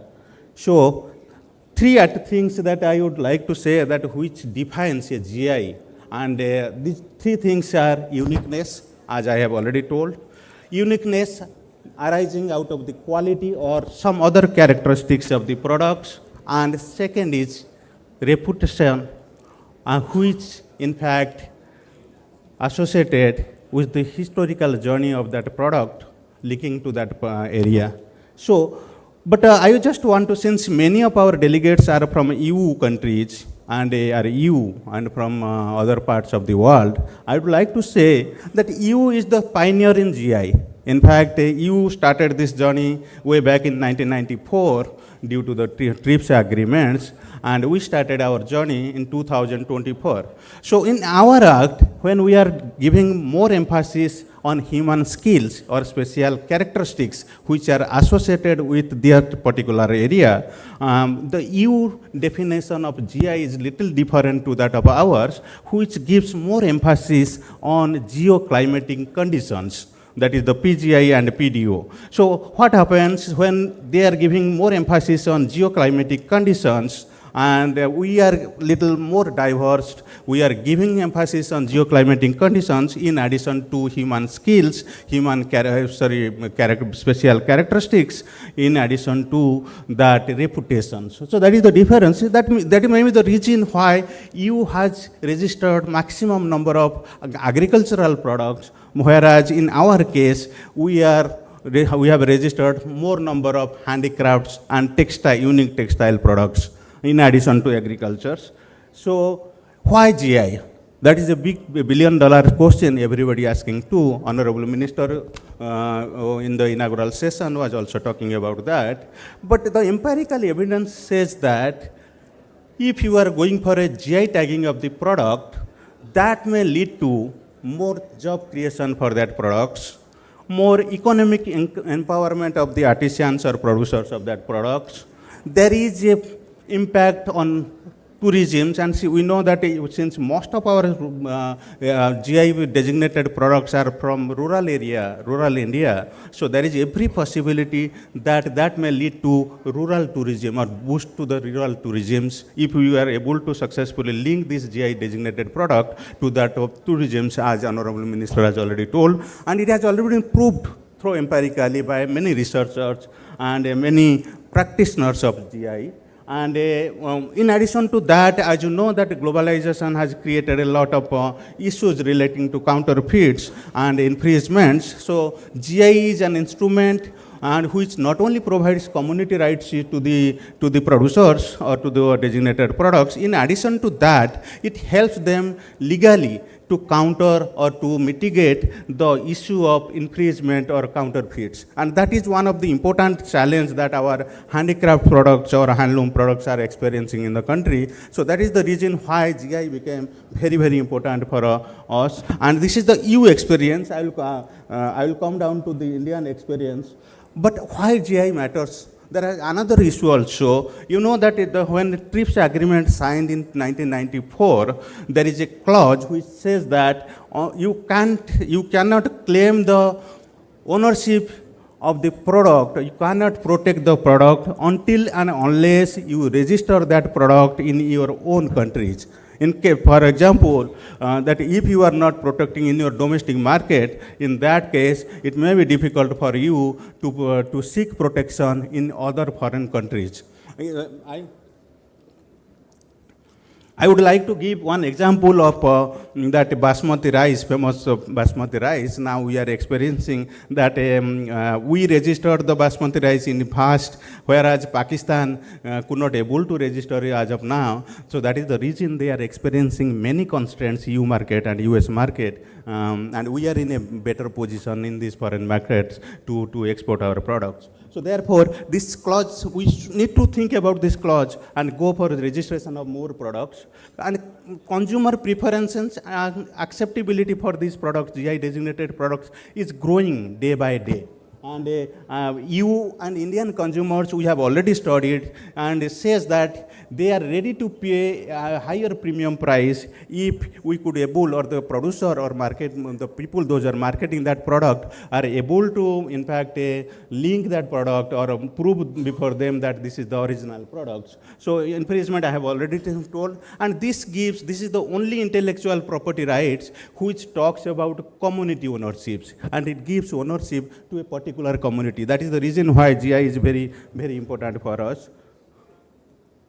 And as we know that in our country, there are two set of registration. In Part A, we are registering that product, which is in fact who could be the owner of these products, and the legal entities can register it. Most of the cases, the associations or producer group can be the owner of this product. In addition to that, there is a need to register the individual participants or producers as authorized users, and which we are doing. But there are, if you look into the global issues, I will in fact glance through these global issues. There are about 58,600 products across the globe which has been registered in the world, and these 58,600 products belong to 86 countries. Now almost all countries in the world are talking about the GI and promoting the GIs, and also trying to leverage the GI as an instrument for the growth.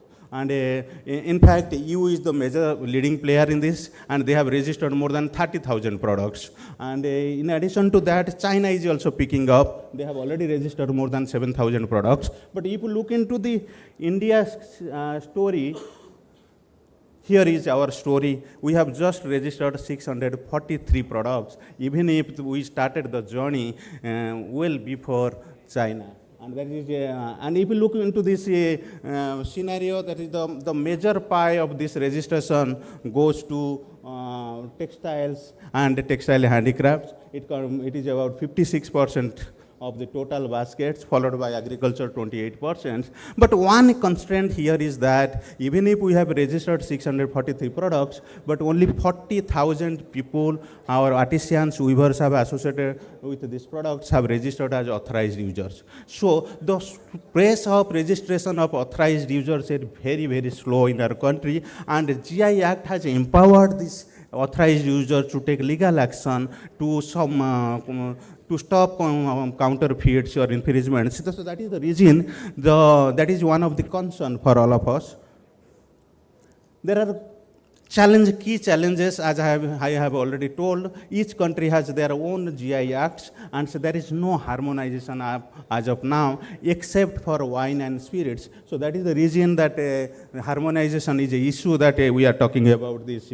And in domestic process, in the domestic constraints, we have, you know that the process is very lengthy, and if you are filing application today, there is every possibility that you will get GI certificate after 2 years. It was 4 years earlier, now it has been reduced to 2 years. We are expecting that very quickly it may come down to 1 year or maybe 6 months. And complex documentation process, that may be one of the hindrance or a very obstacle for our artisans, for weavers, for producers to in fact go for a registration of authorized user. That is the reason they always need hand-holding support from the government, from the different agencies, instead of individually going for. This is one of the constraint for us, so challenge for us, and number of registration is very less, or no specific mechanism to ensure quality.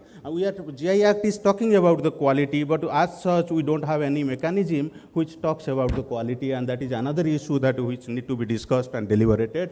And linking to consumers through traceability. And nowadays, consumer is more interested to know the origin of the products, and therefore, but most of the times, even if we have registered, we have tagged the product under the GI Act, still we could not able to, in fact, trace it or reach out to the consumers through a definite or defined traceability mechanisms. So there is a gap between the consumers and the producers of the GI tagged products, and hence traceability is a challenge for all of us. And awareness is another issue why the products or producers are not able to register as authorized users. Enforcement is no doubt is an issue, because there are many products which are experiencing the issue of infringement, counterfeits. You may not examine, it is very difficult to imagine that our products like Banarasi Sari or Jamandani or other things or other products are also produced outside of the country, and that is a challenge for us. So enforcement is another issue. Counterfeit is no doubt is another issue for all of us. But what need to be done to, in fact, to carry forward, go beyond GI? So awareness campaign, global collaboration. Now our country is, we are all talking about the FTA negotiations in the process. Marketing strategy, as Honorable Minister has already told. So policy enhancements, because now, as of now, we are talking about only GI tagging. So there is a need to talk about post-GI initiatives,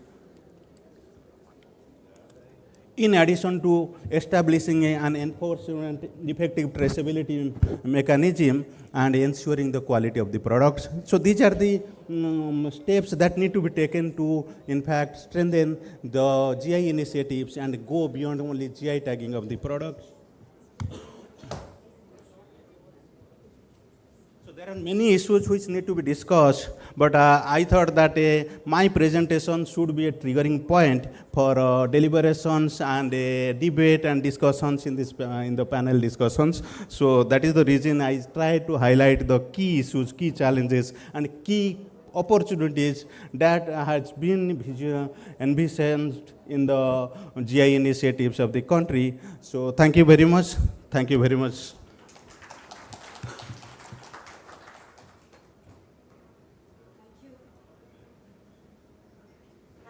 Dr. Raut for not only setting the context, but also laying out the challenges that I hope that the panelists who are now in the second part of our program will be able to address, because the importance of this whole day lies in the fact that what is said here, the recommendations, discussions, deliberations will feed into policy in the long term. And therefore, it is of critical importance that we note what is happening so that we can bring about the change that we all want to see. We have now 5 panelists who will be speaking one by one. Some of them have a presentation, some of them will just be speaking extempore. I have been forewarned and advised that each panelist has only got 10 minutes, otherwise there'll be someone in the front who will be putting up a notice, so I would request you all to keep to time. So we have time for the last session. The first panelist who will be speaking will be Shri Dr. Prabuddha Ganguly. He was a leading expert on intellectual property rights and information management and a prominent patent attorney in India. He has received the Chemtech Pharma Bio World Award in 2011 for his contribution to intellectual property right. He has been a member of the Patent Agents Examination Board since 2010. He is a founder of Vision IPR, a consulting group that specializes in IPR management. Sir, over to you. Well, thank you very much. It's a great pleasure to be here. I've been involved with GI for the last about 2 decades in India at a very grassroots level. I'd like to share some of my experiences on that as to what we need to do. See, we are registering a large number of GIs. That's a fact.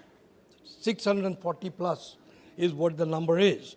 But this is not a one-day cricket or T20 where we score the numbers. Numbers are not to be spoken about only. So to look at things, you see, the whole theme of this particular conference is Virasat Se Vikas Tak. So what does it mean? It means heritage to development. Now, question that comes about is to how do we do this particular bit? So what is this heritage? So the first part that comes about in all this is heritage of products. Where are they? These are basically with various communities and communities of practice, as I call them. Right? So we need to identify the products. We need to identify the communities who are involved with these particular products. Number 1. Number 2, very important, that when we are talking about these products, it's important for us to realize that what is distinctiveness about these products. Simply saying it is distinctive is not good enough. I have to quantify, I have to define, and therefore say why it is distinctive. This is extremely important. Loose statements that this is unique is not good enough. Number 2. Number 3, that how do we introduce that like the Honorable Minister said, that we don't want to make GI only as items in a museum. He very rightly said it's got to be a part of the economy, the national economy. And if we want to make it as a part of national economy, then of course it's got to be cost effective. The supply chain, like every other business, must be there. And we must try and bring in, and I think the minister also mentioned about it towards the end of his talk, that we have to infuse certain amount of technology wherever possible without disturbing the GI or the heritage part of it. So how do we make it cost effective for sustainability? Very important. And today, with the SDG, the sustainability goals, which are there, is a very important part as well. And therefore, when we want to export these products, all these factors become very important because foreign buyers would like to also be ensured that things are sustainable. So we need to work into that particular bit. And then, very important part about quality, how do we ensure that what we are giving is of the right quality? So you bring all these things within this particular framework of sustainability. All I'm saying is very simple, that you cannot have one size fits all formula. Every GI has its characteristics, every community has its characteristics, every environment has its own peculiarities, and therefore we need to address them in a very specific way if we want to succeed. One formula for that, we don't have a standard golden rule, do this and it will be operation for all the products that we are talking about. Very important for us that if we want to start, where do we start? One of the important parts is we have to identify the communities. We have to identify the knowledge and the skills that are there in these communities. Very important. We have to identify what are those characteristics, can we quantify those characteristics? And one of the things that Dr. Raut mentioned, that GI applications in India, I'm a part of what is known as the consultative group, which advises various communities of how to get their GIs, how to get or facilitate their products to get a GI tag. And one of the important parts that we find is, it's not appropriate, according to me. We have done it in the past. Government departments can be facilitators. They can be facilitators, but the ownership must lie with the community. So therefore, identifying the community, getting the right cooperatives, getting the right societies and other legal entities formed is a very fundamental aspect of getting a GI. That's very important for us. And then get all those things put together and get the community to own. So the moment the community as a stakeholder begins to own, the entire equation changes.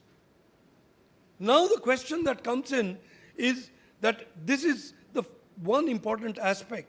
The other important part is documentation. When we say heritage, simply my saying it is heritage is not good enough. I need authentic documentation. Therefore, there needs a good research. And most applications that come about don't have that authentic, documentation. And therefore, there's too much of back and forth between the applicant and the office. So we need to do that research. And therefore, this whole process of GI has got to be a collaborative aspect. Not just the community, but also, for example, if I take textiles. I was a member of the Board of Governors of NIFT from 2003 to about 2008. The question is, with all the expertise that we have in NIFT, can we not get NIFT involved with the communities and do some sort of a dynamic part and get something organized from there for the documentation and other things? So we need collaboration between academics and communities and business processes. So when we do all this, we need to map those skills, we need to map all those characteristics, we need to create the standards for our products so that these should be measurable standards. And very important, it's not good enough for me to say it's only a pure silk and put a silk mark.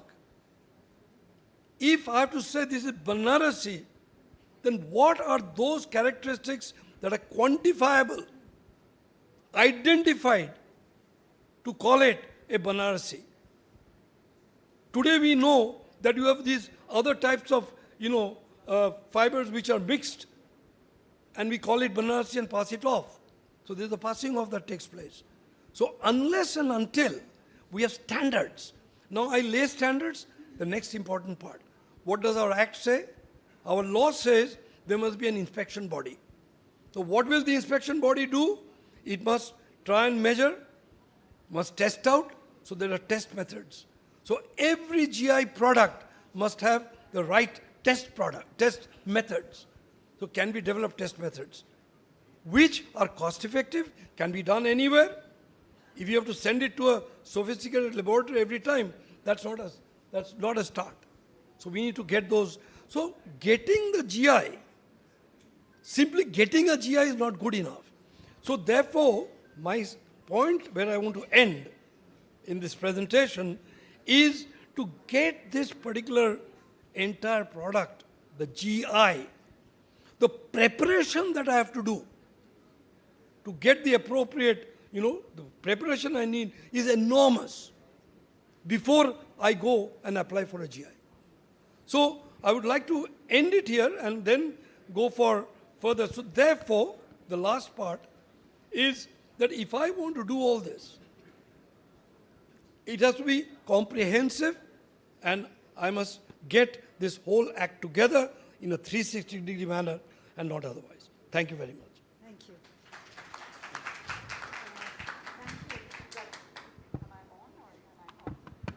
Am I on? Okay. Thank you, Dr. Ganguly. You have actually highlighted huge complexities because this IPR is a trade-related IPR. A trade-related IPR that is now connecting to traditions and heritage that are largely oral. So therefore not documented or poorly documented because they're oral traditions. So this connection of academia with the communities is a very critical part.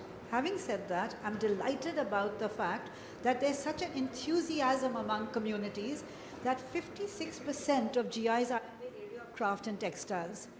But is that good enough? And you have shown us that it is not. Because to take this to the next level, we need post-GI initiatives, and most critically, we need certification and inspection bodies. And as you said, easy inspection techniques, because many of these are based in rural India, where we cannot expect them to follow very technical laboratory conditions. So this is another thing that we need to highlight for the long term. So thank you again. Our next speaker is Dr. Anama Samuel, who is the IPR Chair, Professor at Gujarat National Law University, Gandhinagar, Gujarat. In the past, she has been a practicing lawyer, worked on intellectual property rights as an attorney, and has been working with the High Court also. So, over to you, Doctor. Good morning. Thank you, ma'am, for the brief introduction. Good morning, one and all. So, before I start with, I will just continue from where Professor Ganguly has mentioned about the documentations. So before that, I would just want to briefly tell you about the work which we do in state of Gujarat. I serve as the DPIT IPR Chair Professor, and my seat is in Gujarat National Law University.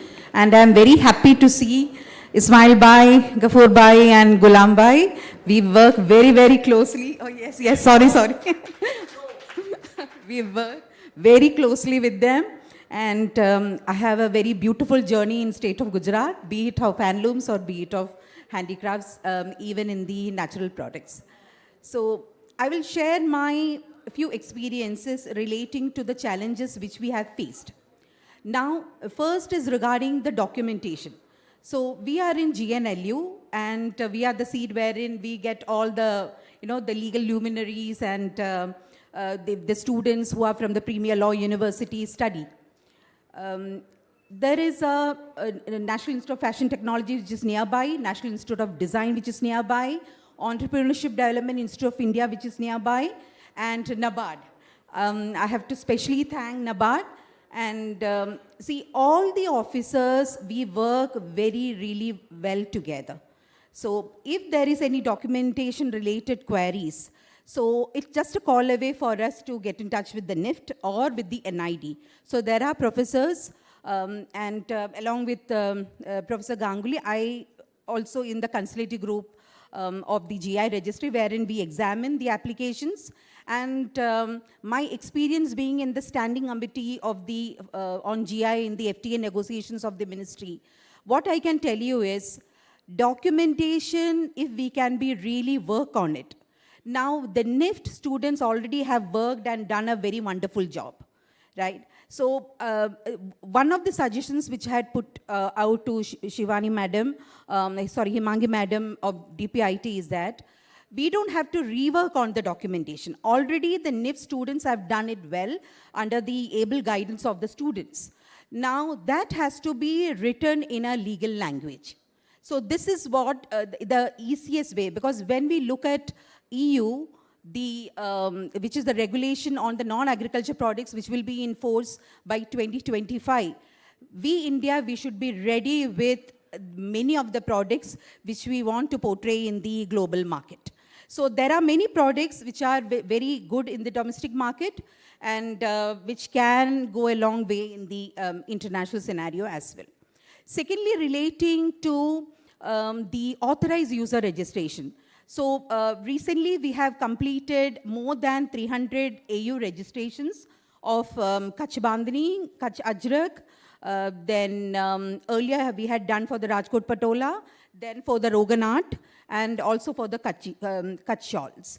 So whichever applications would come through the DC Handicraft Office, especially I have to mention Ravivir Chaudhary, who is of really great help for me to know and to penetrate into the market, because we being seated at in the law university, we have no connection with the ground, reality. So these are the people, officers, who help us to identify the artisans and the challenges which they face, we are able to put across to the DPIT. Now, the AU, the challenge regarding the AU is one thing, wherein the name which is given in the Pehchan card and the name which will be in the Aadhaar card would be slightly different. So there are little, difficulty which we find, but we are in discussions with Pavan Gupta, who is of the Weaver Service Society, and also with the DC Handicraft, be it Girish or be it Reviver. They help us to complete the registration. Then secondly, regarding the inspection structure. So inspection structure, as per the GI Act, it's not mandatory. The legal word is may. We may have an inspection structure. So it's not mandatory. And of late, the Ministry, DPI, Department for the Promotion of Industry and Internal Trade, had called for the suggestions to amend the GI Act.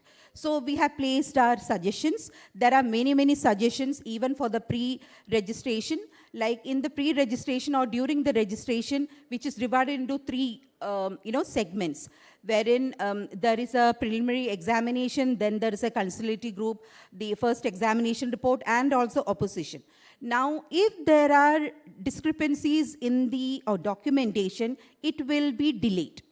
So to bypass it, I request everyone that whoever is drafting the GI application, we have to be very, very careful. Otherwise, it is not the problem of the GI registry in getting the process delayed. So if we are able to find these, and cure these nuances, then it will be. Then regarding the GI quality control. Now, we have submitted to the ministry, and there is a, wherein we included all the stakeholders, especially if there is any quality-related issues. For example, if it is relating to any furniture, any wood, then it has to be gone to the FSRI. And if there is anything related to leather, because the government agencies are well equipped, we have all the quality control, labs which are there. Only problem which we find is to connect to each and every stakeholder. So with this medium, I request, ma'am, that if anything, if the DC Handlooms and the DC Handicrafts, and even the officers, sometimes they find it difficult. So we have submitted one more proposal to the DC Handlooms with the guidance of the DPIT, wherein we will be freely training all the officers of the DC Handlooms and Handicrafts, all the nuances and the procedures relating to the GI registration, or be it of the authorized user registration. So I request, ma'am, that, if it can be taken into consideration, and the DPIT is like really into helping the artisans, especially I can just talk about the Gujarat, but in total I could find that there are many registrations are there, and many are successfully completed within the stipulated time. Thank you, ma'am. Thank you, Dr. Samuel, for not only highlighting what you think should be the road ahead, but also providing solutions which are so practical. I mean, this is what we really need, that we know what the complexities are, and yet we also find solutions to overcome. So thank you very much for your intervention. Our next speaker is Dr. Karthikeyan Dhanda, a technocrat leading the Textile Committee, Ministry of Textiles, Government of India, prior to which he led the Laboratories Division of the Textile Committee. Sir, over to you. Thank you. A very warm good afternoon to everybody. I think so. There are very less programs which are running on time. I see this program exactly running on time. So it's an honor to all of us. Let's have a clap for ourselves. मैं यहाँ बात करूँगा quality की, और procedure aspects पे तो गांगुली साहब ने भी बात किया, मैडम ने भी बात किया. मैं थोड़ी बात करूँगा क्वालिटी के ऊपर. क्वालिटी क्या है? और टेक्सटाइल्स में क्वालिटी का महत्व बहुत ज़्यादा है। मैं ये डेफिनेशंस वगैरह पे नहीं जाऊंगा, आप लोग ये सब जानते हैं। अब क्वालिटी स्टैंडर्ड का बहुत ज़्यादा रिक्वायरमेंट है, and I will be speaking in Hindi and English also, because I can see many artisans here sitting and looking into their mobile, probably because of some language barrier or something. So thanks for your cooperation. Role of GI in quality is very much there. To ensure the consistent quality, GI tagging is always required. Now what is a quality? मेरे को किसी एक हमारे बुनकर भाई ने पूछा कि साहब क्वालिटी क्या है, आप क्वालिटी करते रहते हो। I was heading 16 laboratories and he asked me sir quality क्या है। मैं जी क्वालिटी वो है जो आपका बायर खरीद ले, चाहे उसमें से रंग निकलता हो और चाहे उसमें से रंग ना निकलता हो, वो बायर के ऊपर है। तो क्वालिटी वो है जो बिकती है। सो अब क्वालिटी का जो पैमाना है वो बदलता जा रहा है। क्वालिटी का जो पैमाना है वो बदल रहा है। वो ऐसा बदल रहा है कि पहले सिर्फ क्वालिटी ये थी कि हमें एक जीआई या जो भी हम आर्टिसन या जो भी क्राफ्ट बना रहे हैं उसको बनाना है, अच्छा बना के आगे बेचना है। पर अब वो नहीं रह गया है। अब हमारा कंज्यूमर, हमारा कस्टमर डिमांड करता है I need a quality that it should have a fastness colour उसका निकलना नहीं चाहिए। जब मैं धो के उसको धूप में सिखाऊं तो उसका कलर नहीं उड़ना चाहिए। तो वो क्वालिटी है। तो आज हमको वो क्वालिटी देनी पड़ेगी और वो प्रदान करने का कार्य जो है वो हम जीआई के माध्यम से कर सकते हैं। कुछ there are certain factors which are included into GI, like natural factors, soil and climate. When we are in textiles, I did my master's in textiles and we work in many places. Certain kind of quality can be achieved in certain area of India only. अब हर quality को हर area में achieve करना, it's a very difficult task to a technocrat or technician like us also. So when we are talking about a craft which is unique in nature, and that unique nature of craft is existing on a unique place, a geographically unique place in India, you can get at that kind of quality only on that place. So we have to take this point into consideration. Next is human factor. Now a lot of our craft that has been GI are made by human, by their hand, mostly are sustainable in nature. Mostly of them are sustainable in nature. So this depends on the craftsmanship also, how beautifully he is crafting and how he is transferring his craftsmanship to other guy to improve the quality into it. Now as we have already talked about, in registration we required the product quality and its origin. So I won't be touching much on a registration part as my fellow speakers have already touched on those. Now quality issues in GI product is first is counterfeit and intimidated products. Fake goods used in GI label damage the reputation. Now for this, there is a post-GI initiative that we are talking about. जो मंत्री जी आज सवेरे कह रहे थे भाई GI लेने के बाद क्या अगला क्या स्टेप है, तो अगला यही स्टेप है जो हमारा काउंटरफेक्ट प्रोडक्ट बन रहा है, जो किसी और एरिया में हमारे नाम से बिक रहा है, हमको उसको रोकना है। उसको कैसे रोकना है? उसको रोकने का एक पोस्ट-GI का एक जरिया है जिसके बारे में हमको जागरूक होना है और उसको स्टेप्स बाय स्टेप उसको हमें आगे लेके जाना है। Example of non originating product falsely marketed in GI। लोग गलत प्रोडक्ट को भी GI करके मार्केटिंग कर रहे हैं। एज एन ऑथराइज यूज़र यहाँ पे मैं देख पा रहा हूँ बहुत सारे ऑथराइज यूज़र हैं, बहुत सारे हमारे भाइयों को आज सर्टिफिकेट यहाँ पे मिला। तो उन सब से यही रिक्वेस्ट रहेगी कि आपके जो काउंटरफेट प्रोडक्ट्स हैं उनको आपको ही रोकना है, कोई बाहर से आने वाला नहीं है वो काम करने के लिए, वो हमको ही करना है। That is known as post GI initiative that we have to take. Second है इनकन्सिस्टेंट क्वालिटी कंट्रोल। आज हमने एक डाई ले लिया एक एक्स आदमी से, वो डाई का जो फास्टनेस है वो अच्छा नहीं है, मतलब वो कलर जल्दी से निकल जाता है, तो उसका कोई फ़ायदा नहीं है। When we are going for a product, we have to have a consistent product. 3 days back, I was in one of the sustainability meeting where a guy was talking, showing a torn jean, and he was telling this is a fashion nowadays. Now to tell him as a technocrat, as a technician, how difficult it is to get a torn jean again and again, repeatability, to be torn at the same place, at the same length and the same size. That is a very difficult task. That is known as quality. To maintain a quality, we have to have a mindset that yes, we have to maintain a quality, and then only quality can be maintained. Second issue in maintaining quality is your complex supply chain. Since India, we have a lot of MSME and small industry where we are talking about getting the material from different channels. So a supply chain is also has to be monitored at each and every stage to get a quality. आपका अगर धागा पीछे से अच्छा नहीं आएगा तो आप कुछ मर्जी कर लीजिए, जब वीविंग करेंगे तो कपड़ा अच्छा बनने वाला नहीं है। इसके लिए कोई क्वालिटी समझाने की हमें जरूरत ही नहीं, ये सब आप लोग जानते हैं। Second is a misuse of GI labeling, that is some unauthorized person is using it and thus helping in reducing the quality of a product that is bound to be a very good quality. There are legal provision that we can address for GI Indication Act gives that right to conferred and unauthorized users, we can take them to court. Provision against misuse is also there under section 38 and 40. Inspection mechanism to ensure the quality. There is an inspection mechanism also, like recently one of our my colleague speaker has told, it is inspection mechanism is there, but there is a word may. We may have an inspection mechanism.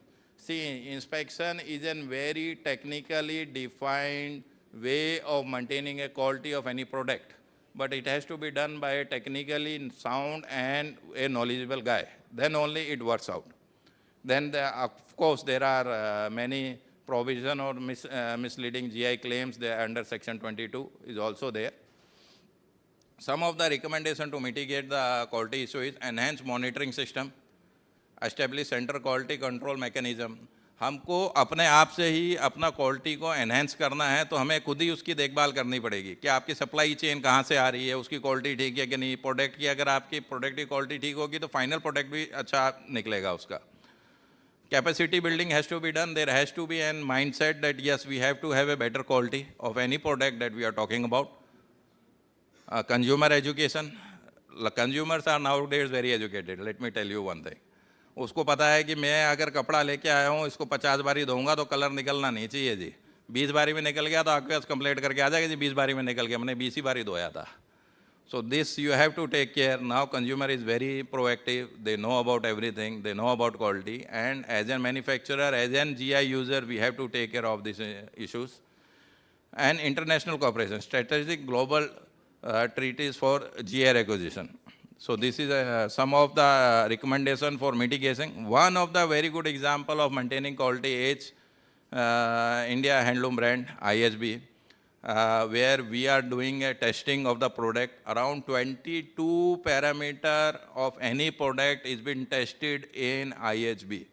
And believe me, we do a very meticulous test of a product. Initial the passing rate was very less, but now it's a very high also. And our viewers are cooperating and we are increasing it also.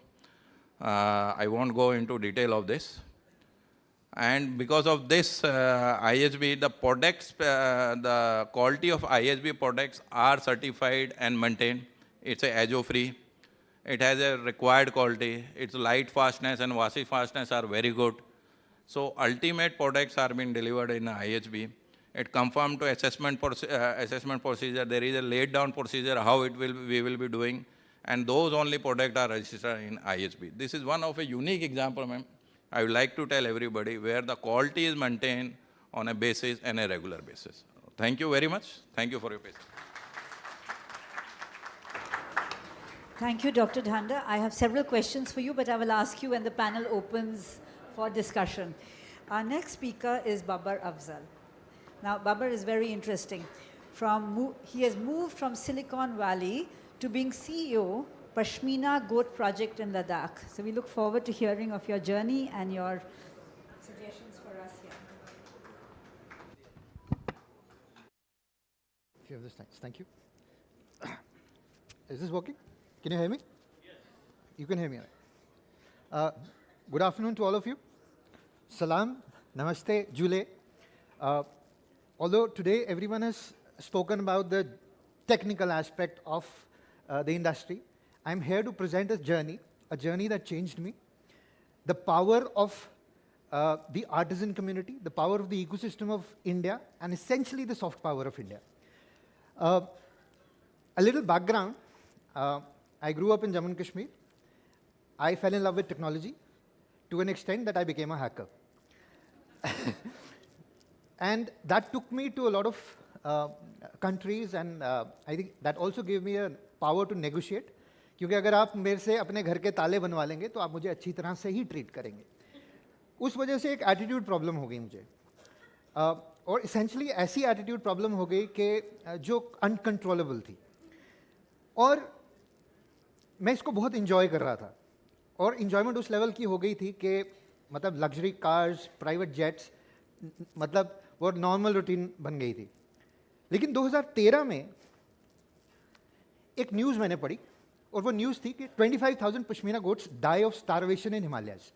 ये 2013 की खबर है, मैं पढ़ रहा था अपने iPad पे, और आईपैड पे जब मैंने पढ़ी ये खबर, मुझे कुछ हुआ, एक सिर्फ छोटा सा कनेक्शन था कि बचपन में मैं बकरियों के साथ खेलता था। मैंने सब कुछ छोड़ा और मैं उस जगह पहुंच गया जहाँ पे ये बकरियाँ थी और ये ट्रेजेडी हुई थी, वो देखने के लिए।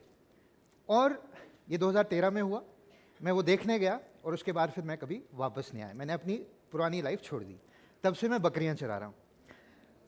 और इस पूरे जर्नी में बड़ी इंटरेस्टिंग चीज़ें हुई, और मेरे भाई बहन जो आर्टिजन है यहाँ पे, ध्यान से सुनें, मैं 10 मिनट लूँगा, लेकिन आपको इस इकोसिस्टम की पावर बताऊँगा जो मेरे साथ हुआ। पॉलिसी मेकर्स हैं, बायर्स हैं, और people who actually head the industry of India. मेरा इस इंडस्ट्री से कोई लेना देना नहीं है, और आई एडमिटेड, मैं ना फॉर्मली ट्रेंड हूँ, ना एजुकेटेड हूँ टेक्सटाइल्स में, लेकिन मैं बताऊँगा कि एक हैकर का माइंडसेट क्या होता है और वो क्या करना चाहता है।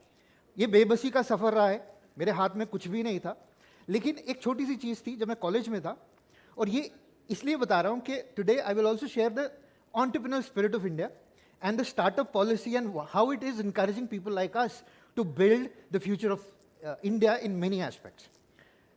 तो ये सफ़र स्टार्ट हुआ, और उसमें एक लालेश्वरी, एक मिस्टिक पोइट है कश्मीर की, उसने बोला कि पढ़ने से कुछ नहीं होगा, जाना पड़ेगा। पढ़ने से कुछ नहीं होगा, जाना पड़ेगा। और मैं जब उस इकोसिस्टम में पहुंचा तो एक बकरी मेरा पीछा करने लगी, इसका नाम नूर है, और मेरी ज़िंदगी इस बकरी के इर्द गिर्द ही है 10 साल। लेकिन इस पूरे सफ़र में मेरे जो भाई बहन यहाँ पे आर्टिजन हैं, मैं उनकी बात करना चाहता हूँ कि उनकी ताकत जो जहाँ पे बियॉन्ड था, क्योंकि तपन सर ने मुझे रीच आउट किया कि बाबर हम ऐसा कुछ कर रहे हैं, he is been following my work, तो जीआई से तो कोई लेना देना नहीं है मेरा, लेकिन बियॉन्ड से ज़रूर है, क्योंकि बियॉन्ड में मैं कुछ देख रहा हूँ, और वो बियॉन्ड के बारे में मैं आया कि मैं शेयर करता हूँ कि सॉफ्ट पावर ऑफ इंडिया क्या है और कल्चरल स्ट्रेंथ इंडिया की क्या है, जो मुझे वहाँ से वापस खींच के लाती है। और वो एक छोटा सा इमोशन था, और मेरे ख्याल से एंड में एक ही मैसेज है कि आप सब अपनी इमोशन को अंडर एस्टिमेट नहीं करना, क्योंकि एक इमोशन जो है वो मुझे $1 बिलियन कंपनी बनाने की इंकरेजमेंट दे रहा है। ये बकरियां हैं, मैं बताता हूँ, क्योंकि मेरा कोई इकोसिस्टम के साथ लेना देना नहीं है, और लालेश्वरी बोलती है कि जाना पड़ेगा। तो हम जब चले गए तो ये मेरे भाई बहन हैं जिनके साथ मैं 10 साल रहा, और इन्होंने मुझे मार मार के सीधा किया और मेरा एटीट्यूड निकाला। ये वो लोग हैं। इस सफ़र में स्नो लेपर्ड्स के अटैक हुए, भालू के अटैक हुए, और पश्मीना से कोई लेना देना नहीं। मैं ना मुझे ज़ुबान आती, ना मुझे खाने का पता, क्योंकि मैं जहाँ से आया हूँ, वेदर मैं इतना फिजिकली फिट नहीं था, मेरी स्ट्रगल इतनी ज़्यादा थी, लेकिन एक बात थी कि जाना पड़ेगा, ऐसे समझ नहीं आएगी। और मेरे भाई बहन जो आर्टिजन्स हैं इंडिया के, उन्होंने मुझे अपना स्टूडेंट बना लिया। और मैं, क्योंकि कॉलेज में एक बात थी कि उस टाइम एब्स्ट्रैक्ट आर्ट और मॉडर्न आर्ट बहुत पॉपुलर था, तो हम क्या करते थे कि कॉलेज की फ़ीस देनी होती थी, तो मैं पेंटिंग्स बनाता था, मेरा दोस्त और हम हार्डवेयर की दुकान से पेंट लाते थे, कैनवस लाते थे, ऊपर से फेंकते थे, कुछ बनता था।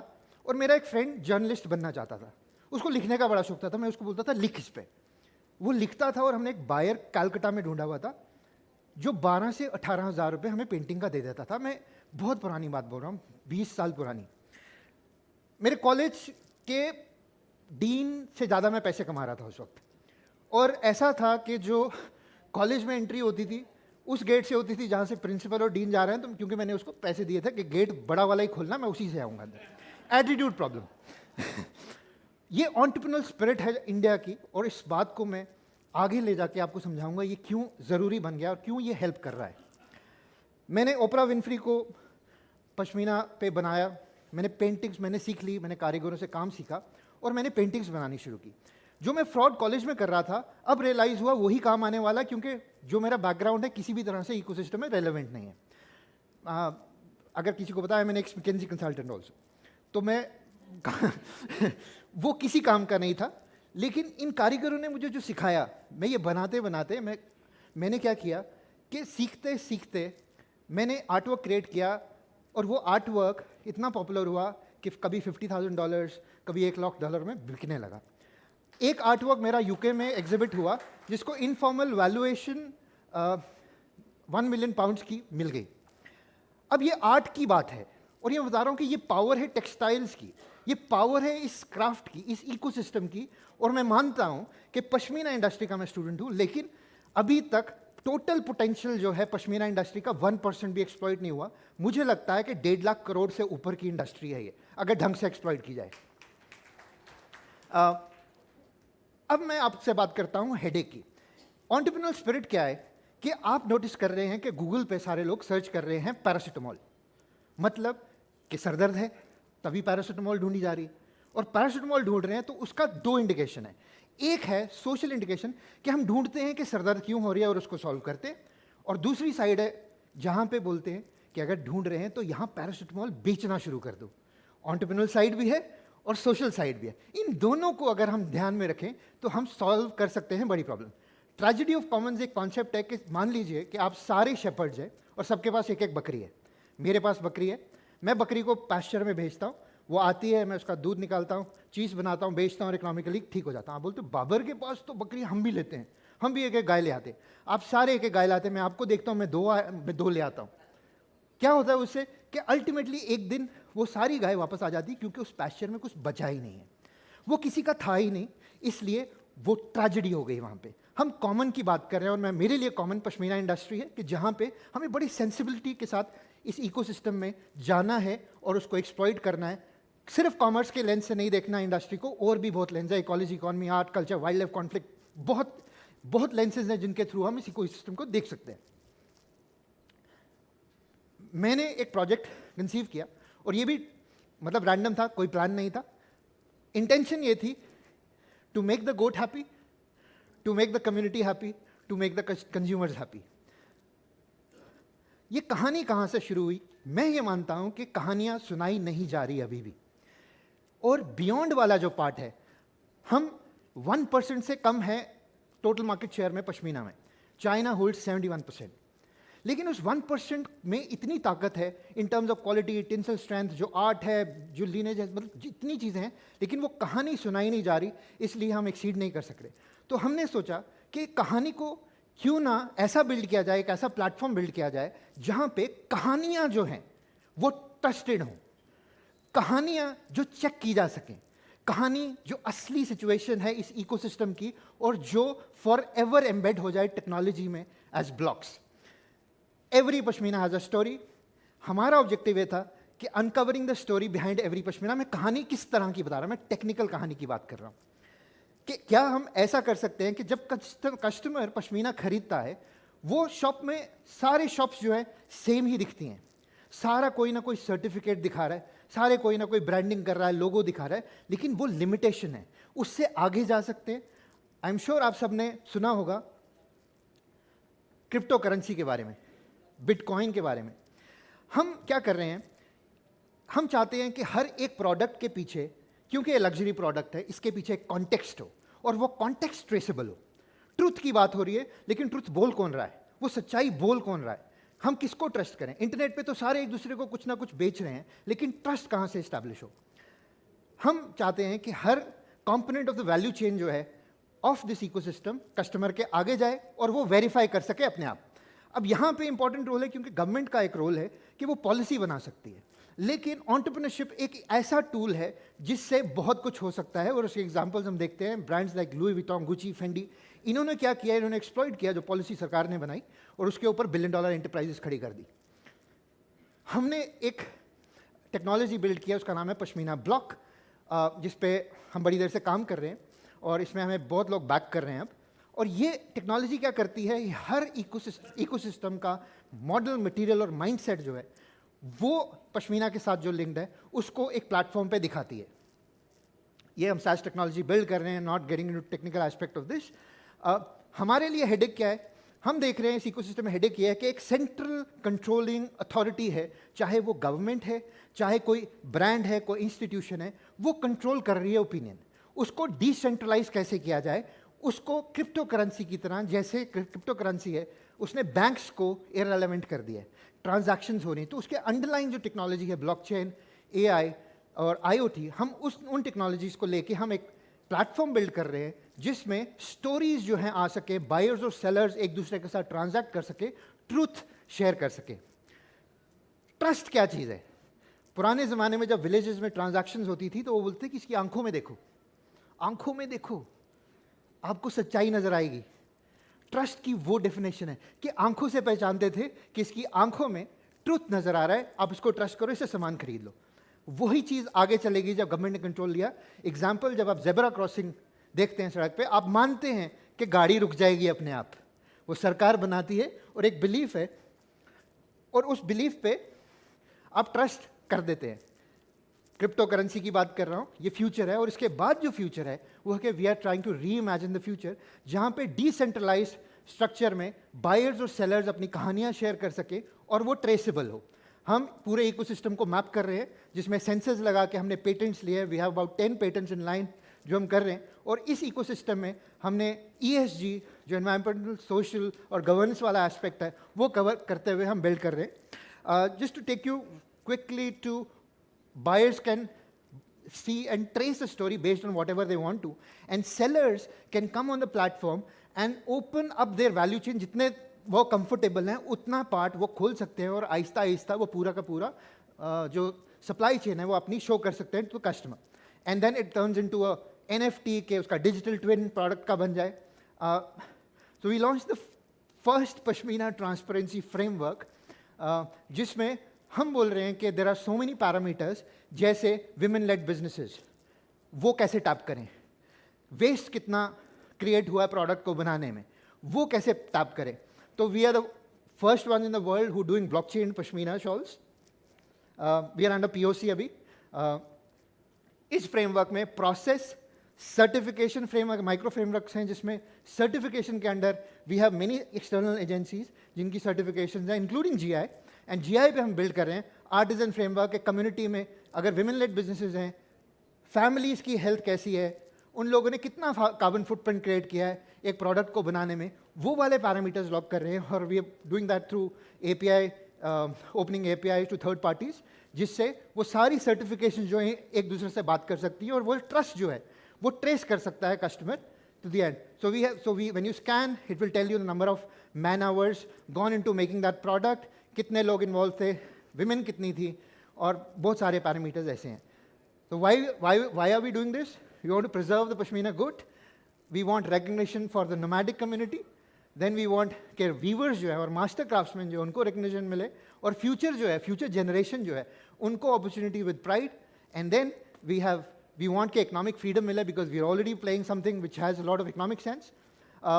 And it's actually a thing which is coming in as a peace project. We want to ensure that through this initiative, where 1 million people are directly and indirectly involved in the Pashmina ecosystem, they participate, and their opinions, their situations, their stories participate in showing the real story of Kashmir, which is actually a peace project. This project has got the backing of the leaders of the country, visionaries, and I've been so thankful that the leaders, President, Prime Ministers, and all of them have understood what I'm trying to do. I'm trying to hack this industry in favor of the community, जिसमें objective ये है कि ultimately bottom of the pyramid जो है वो invert कर दें उन लोगों के लिए, और इस industry को 100x से multiply करें in our own life. I have written 2 books, मौका मिले तो पढ़िएगा.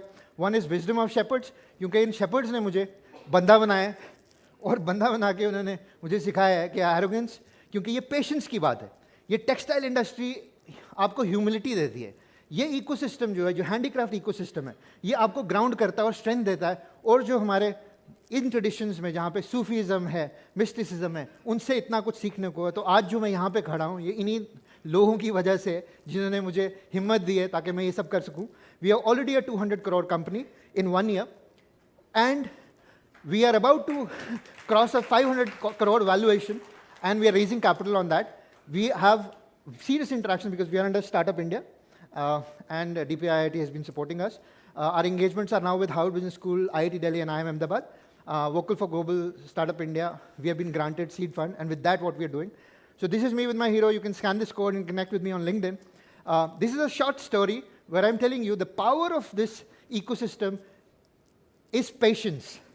और एक शायर था मोहसिन नकवी, उसने वो जब परेशान हो गया कि मैं यहाँ पे आया हूँ, मैं क्या करूँ, मैं कोई भी काम करता हूँ बात बनती नहीं है, तो उसने अपने पे ही एक शेर बोला, चलो मोहसिन मोहब्बत की नई बुनियाद रखते हैं। और ये बात वो अपने लिए कर रहा है, वो मैं ये बात अपने देश के लिए कर रहा हूँ, अपने वतन के लिए कर रहा हूँ कि it has to be one side. वो बोलता चलो मोहसिन मोहब्बत की नई बुनियाद रखते हैं, खुद पाबंद रहते हैं, उसे आज़ाद करते हैं, कहीं मोहब्बत में हमसे गुस्ताखी ना हो जाए, इसलिए हम अपना हर कदम उसके कदम के बाद रखते हैं। All this dedicated to India, all this dedicated to the soft power of this country and the amazing people I've come across in this ecosystem. मेरा इस ecosystem से कोई लेना देना नहीं है, आज भी बोलता हूँ, लेकिन कुछ काम करने वाले हैं और ये entrepreneurial spirit है, कुछ काम करने हैं और काम करके जाना है। और मुझे लगता है कि true potential of this ecosystem needs harnessing। और ये ecosystem आज 1400-1500 करोड़ की इंडस्ट्री है एनुअल पश्मीना, और मैं मानता हूँ कि 1-1.5 लाख की बन सकती है, provided we are open to those changes and we are able to adopt them. Thank you so much. Thank you, Babar Afzal, for this wonderfully inspiring story. And I could see many things that you have done in this 10-year period that will be so useful to other artisans across the country in their GI, especially post-GI, as you said, what comes next. So thank you. I'm sure many people here will want to ask you lots of questions on specific aspects of your journey. Our next speaker is Dr. Anson CJ, who is working as Assistant Professor at Inter-University Center for IPR Studies in Cochin University of Science and Technology, India. He is a coordinator of the research work group on GI, which is helping the stakeholders of the GI industry of Kerala, and he's also working on building empirical studies of research. Yes. So over to you, sir. Thank you. Thank you for this opportunity, respected dignitaries, and it was completely that they covered on GI part, and my part is only to just move ahead what is the international scenario of GIs in a global perspective. So I have 2 decades we have crossing on Geographic Indication Act in India, 24th year. This is the 25th year of GI Act. And I want to congratulate this artisan, their blessed hands, Anugrahit Hath. आपका अनुग्रहित हाथ को हम congratulate करेंगे. Then moving to my presentation, I just couple of presentation. I know hungry man is a dangerous man, so we'll conclude within the specified time. So this is the international scenario of our geographic PDI and PGO and wines and spirit, and this is a global map. And this year our plan is to move internationally based on the geographic indications in India. This is another PDO and PGO for wines and spirits, and the global scenario is like this. In India, we have geographic indication, not PDO and PGI. And moving to the registration systems on PDO on food. And the next one is in India, we have Pashmina. Then these are the list. I don't want to include more. And these are the international GIs from France, Italy, and Japan. Many of the members are here. And this is from UK, and these are specifically to textile GIs of internationally reputed. And this list also shows some pottery and artisans' works of internationally reputed geographic indications. And moving to the Morocco, Mexico, and some of friend is here from Morocco, and your list is also here. And we are going international this year. We need to compete with these products. So internationally, there is a problem that our reputation and uniqueness, essentially derived quality of Indian GIs, is not internationally recognized so far. So there is an information asymmetry in international level. So we need to do an international orientation, like even it's like this, an international level of exhibitions to include our GIs into there. And our GI products goes international, we will get a reputation, and there is a risk of imitation by others.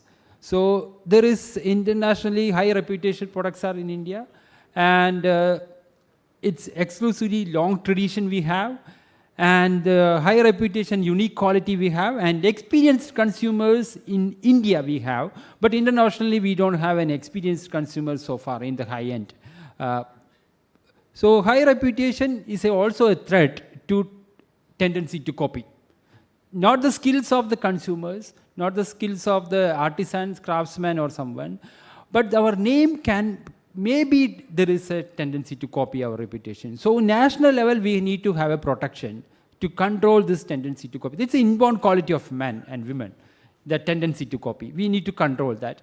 In high reputation, what we can do is, that's a major threat. Even our currencies are not safe in our India, in our country, even internationally also. So duplicates and legal remedy like GI Act and authorized users are the only controllable measures we have to control our GI and artisans and craftsmen and GI producers, including the textiles. So look at the scenario here, this watches, list of watches here. The same watch we have, but the prices are different, and it's showing the same time. Showing the same time, it is not different, showing the same time. But their reputation is high, their international value is high. Based on the reputation and goodwill of that product, they are absorbing the market value. And look at the bags, same bags you have. The price, look at the price of the bags. This is the way international marketing is going to, should happen. And this is the way they are absorbing the market, absorbing the reputation and goodwill and essentially derived qualities of the GI products. This is not GIs, but brand is superseding over there. So what we can do is, this is the level of international marketing. All our textile GIs and craftsmen and crafts works are internationally value. There is value associated with that. We are only one part is information asymmetry, which means the value of our product is not reached in international level.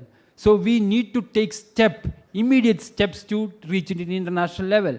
So moving to the PGI PDO, and look at the scenario over there. We have PGI and India, there is a map showing India, the red color, which we have potential GIs we have, and as many of them said, we will get all classes of GIs from India. If you are exploring India, we will get all classes of GIs from here, all the 31, 34 classes we will get. And these are the economic perspectives that studied in international with different authors in all US, UK, Europe, and all there. These are the authors who study the economic perspective of GIS. And they said there is a willingness to pay premium prices for GI products.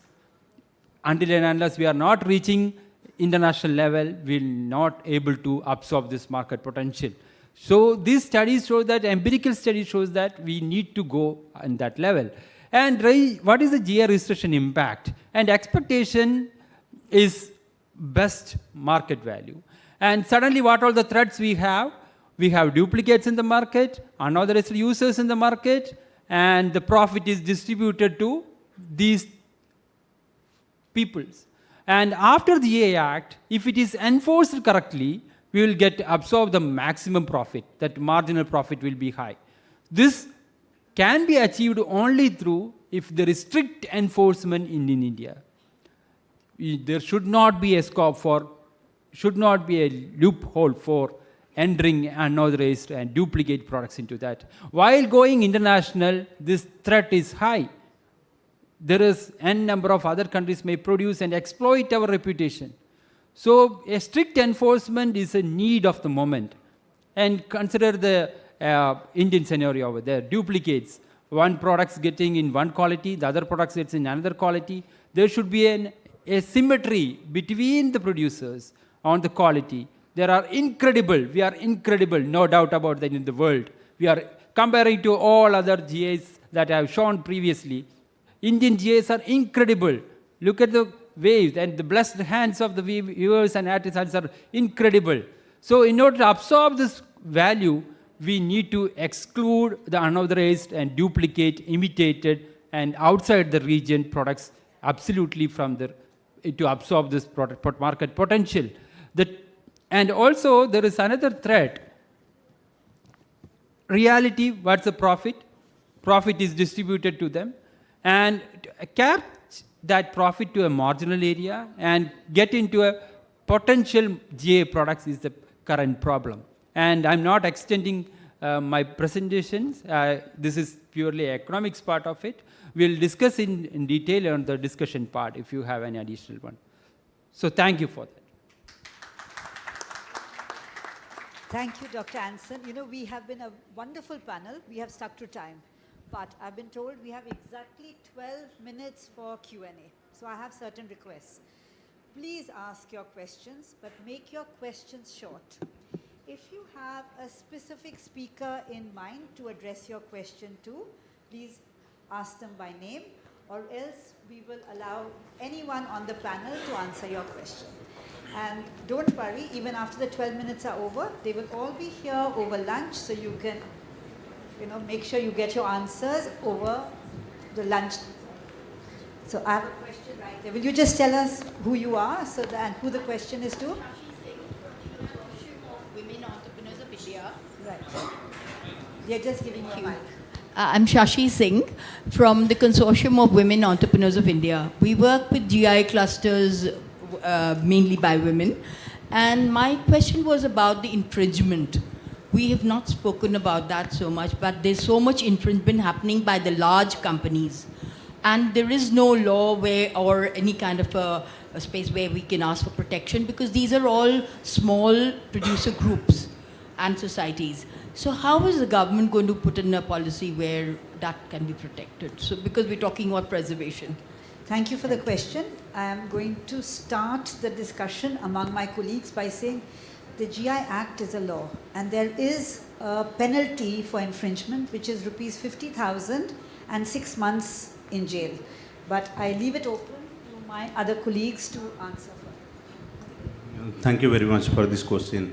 You know that in 2005, in fact, while after facilitating the GI registration of Pochampally, and we in fact supported the registered proprietors of Pochampally to go for an infringement action. And that was the first infringement action taken in the country, in our country. And that the result of that action was surprising. That one big company in our country who was producing the counterfeit products in another part of the country and selling that product in the name of Pochampally Ikat. That was the reason why the number of weavers of Pochampally declined to substantially. By that time, the weavers prefer to go for rickshaw pulling instead of going for weaving. And when it comes to us, we try to examine it, what is the reason, and subsequently we go for GI registration. After registration, we file a case, which facilitated. Being a government agency, we can't file, but the registered proprietors filed the case before the Delhi High Court, and that became a history. After that infringement action, the fortune of that cluster changed. And the productivity, the price, the income of those products, the Pochampally Ikat increased substantially. I will show it on the post-GI second session. So what I want to, there is a provision in the Act, and again you can take action, but for taking action you need two things. One should be only the authorized user or the registered proprietor can take action. Second thing is that you should have enough proof to say that there is a counterfeit. If you don't have any proof, you can't go before the court of law and take infringement action. So what I can say that in case you find some proofs, please gather it, and in case you need some support, Textile Committee is always there to support you and get the work done for the sake of the GI designated products. Thank you very much. I hope I solved your problem. Excuse me. Hello, sir. Hello, sir. I would just like to add this. Actually, this is what as a startup we are doing. Just say you created a GI product and a contract is there. For example, your name is locked with that product. So what we do is, through technology, we create 10,000 copies per hour of that contract and distribute across the internet. Now let's say if this product is linked to you, there are 10,000 copies per hour set across the internet. And now I go outside and somebody else tries to connect or put his name to that product, all 10,000 of you will start raising a red flag that this is not, because in order for another name to come on board, 10,000 nodes, 10,000 copies of the contract on internet per hour, in a day it crosses 1 million. It is almost impossible to take that name out and show that this technology actually solves the problem of counterfeit. There cannot be a counterfeit, because the moment you change anything, all 10,000 copies have to be changed per hour, which is practically impossible.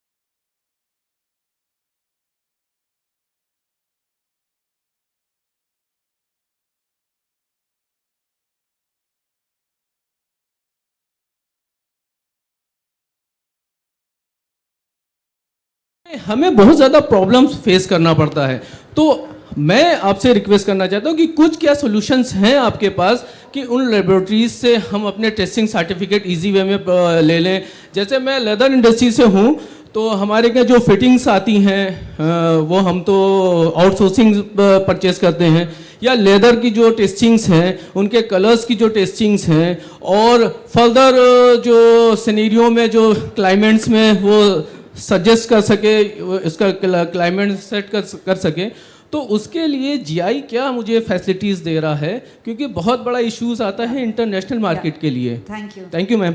Who can answer this question about helping provide certification to not just textiles but to other materials? So,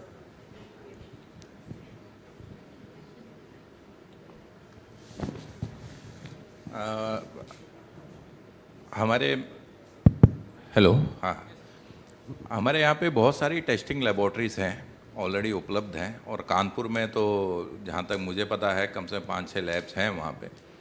और मेरा ये personal मानना है कि laboratory में आप किसी में भी जाइए, कोई दिक्कत नहीं होती है, खाली आपको ये बताना आपको चाहिए क्या है। अगर आपका संवाद ठीक है तो वो समझ जाएंगे आपको उसके अंदर क्या चाहिए। और लेबॉर्ट्री जब टेस्टिंग करती है तो वो एक सेट स्टैंडर्ड के हिसाब से करती है। वो ऐसा नहीं होता है कि रनिंग टेस्टिंग हो जाए या कोई अलग से टेस्टिंग हो जाए, ऐसा नहीं होता है। We test according to a set standard. In India normally standard are set by BIS, we call it as IS standards, and we do normally test as per IS standards, though we can test as per ASTM, AATC, any kind of a testing method. So testings are available in India, and only thing is we have to approach them to get those things tested out well and nicely. Test reports are also up to the standard marks which I have seen, and there is an laboratory accreditation system known as ISO 17025, so which is done by NABL. Normally हम India में उसे NABL के नाम से जानते हैं. That is 17025, that is accreditation of the laboratories. Any test report issued by NABL laboratory is acceptable into MRA or APLAC signed countries, which are around more than 68 countries which are signatory to it. So any test report issued by a laboratory which is NABL accredited is been accepted to all these countries. So there is a full ecosystem for that. Thank you. Sir, ये जो चीज़ें आपने बताई ये तो establish industries के लिए तो बहुत सक्सेसफुली हैं, बट एक नॉर्मली आर्टिजन्स के लिए इतने पैरामीटर्स हाई हैं, उनके चार्जेस इतने हाई हैं, आपके लिए क्या फैसिलिटीज़ अवेलेबल है जीआई प्लेटफॉर्म पे, वो थोड़ा सा मुझे गाइड कर दीजिएगा। सर, दिस इज एक्चुअली आपने जो प्रश्न पूछा है, it actually is so important that this actually needs to be put into the policy document कि जो भी एरिया में GI मिल रहा है, and if it is of a certain particular material, there should be a capacity building for the GI registered people कि उनको ये testing करवाने के लिए कहाँ पे उनके लिए सबसे पास जगह है जाने के लिए जो सिंपली करवाया जाए। So thank you very much for your question. Thank you. मैं सिर्फ इतना ही कहूँगा कि देखिए, जब हम GI एप्लीकेशन बनाते हैं ना, जब तैयार करते हैं, उसी में हम वो GI के जो प्रोडक्ट है उसके स्पेसिफिकेशंस हम लिखित वहाँ पे देते हैं डिटेल में, तो वहीं से शुरुआत होती है क्वालिटी की। और टेस्टिंग जनरल टेस्टिंग नहीं होती है, हम वही टेस्ट करते हैं जो कि जीआई के जो प्रोडक्ट है उसके स्पेसिफिकेशन। इसीलिए मैंने जिक्र किया था कि जब हम बनाते हैं, जब जीआई के एप्लीकेशन करते हैं, उस समय पे हमको ये स्टैंडर्ड सेट करने चाहिए, 1 नंबर। और 2 नंबर है कि हम कौन कौन से टेस्टिंग करेंगे या प्रोसीजर्स करेंगे, उसके हिसाब से हम, ये नहीं कि हम जनरल टेस्टिंग करेंगे, उसी ऑब्जेक्टिव लेकर के ही हम टेस्टिंग करेंगे। जैसे कि मैं वहीं पे छोड़ देता हूँ, बाद में हम इस पर चर्चा कर सकते हैं। Thank you so much. Ma'am, I'm Commissioner Handlooms and Textiles from Andhra Pradesh. My name is Rekha Rani. We got GA certification for lace. So this question goes to Babar. Babar, we want to know, since we've got GA certification, we have no IT blockchain development system in AP. So would you be able to help us and mentor us so that we take it to a scale where the group can be formed, and we, lace is a product where it can be sold in Western countries. India doesn't have that sort of marketing for lace, but abroad in Western countries, lace, there's a lot of impact. So would you like to Absolutely, mentor ma'am. for us? I'll just tell you, what we are doing is basically questioning the whole ecosystem and then mapping the ecosystem to work in a decentralized manner. So what happens is, it's first of all, Babar, I'm going to interrupt. Yeah. I think your answer has to be yes, ma'am. I will Yes. help you to the maximum How that I also? can. Thank you. Yes. Thank you. Because I know that you are going to Absolutely, be we can do mobbed that. after this by many people who are going to ask you the same question. Yeah. Absolutely. So on In his fact, we have- behalf, I'm going to say he's going to help everybody. we have Yeah, solution. I- because the blockchain development is very, very important. Certification is the first step, but going beyond, you said GI and beyond, the beyond part has to be taken care Yes. by mentors like you. Turning GI also into a block, apart from every actor in the ecosystem, is what we're trying to do. Yeah. So every actor is brought down to the chain, and that block is something which cannot be changed. I think that is what we need to do for every industry in the country. Yes. So we'll take down your Yes. number and we'll be in touch Sure. with you. Thank you so much. Madam, Thank you, that, ma'am. that is the reason he is here. That Thank you, sir. we will ensure that he will support us in in this journey and help us in achieving the traceability. Another We thing have which one I last just wanted question. to no, it's not a question, it is just to supplement what Babar is saying. I was recently on a senior management course on all the e-governance thing at IIM Bangalore.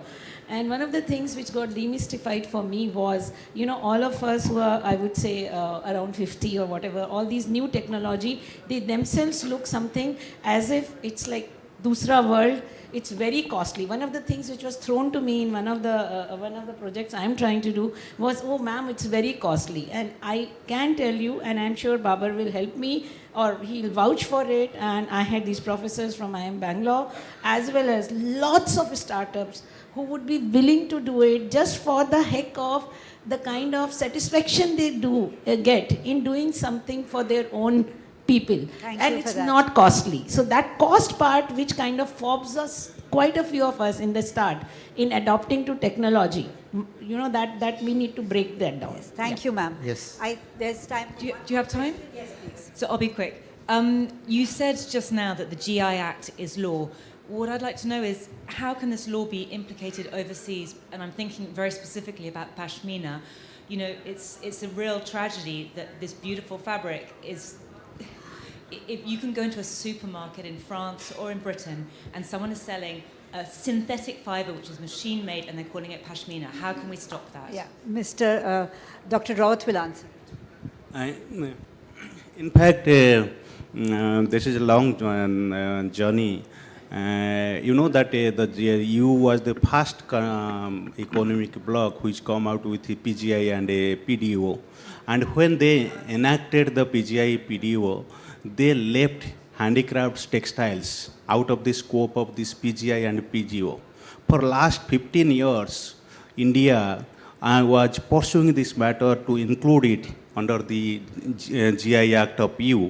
And you will be happy to know that in 2023, EU amended their act, and now they have included handicrafts and textiles under the purview of GI registrations.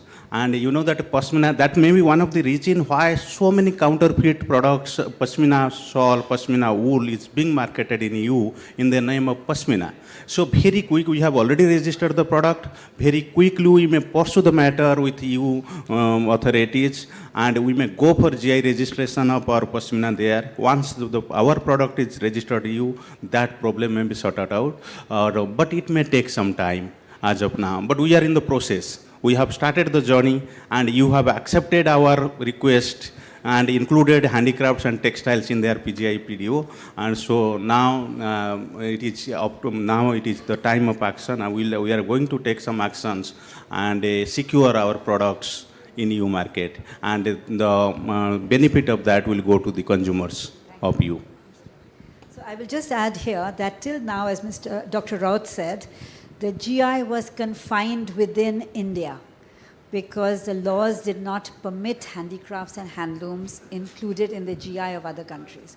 So now, as he said, the process has started. So hopefully in a couple of years, you will see genuine Pashmina, Banarasi silks and other products. On this note of such positivity, I bring this panel to an end. I want to say a huge thanks to my remarkable panelists, a wonderful audience, and keep in mind they're all here over the lunch, so you can ask them whatever questions you want. Thank you again very much. Thank you, esteemed Chair, for a session well conducted. Thank you, panelists, for a wonderful discussion. And thank you, audience. You kept the questions flowing.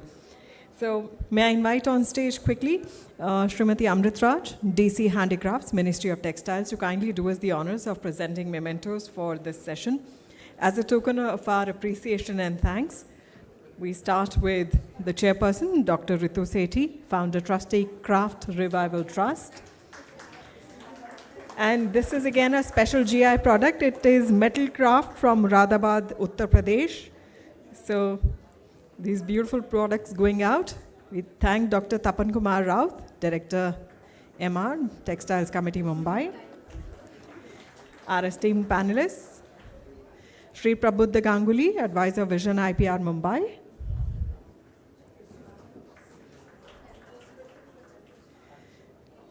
Ms. Annamma Samuel, DPIIT, Chairperson, Gujarat Law University. Thank you, ma'am. We thank Shri Kartikeya Dhanda.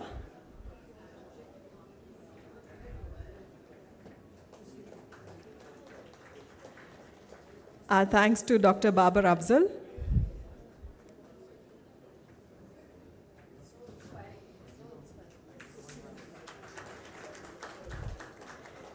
Our sincere thanks to Dr. Anson CJ.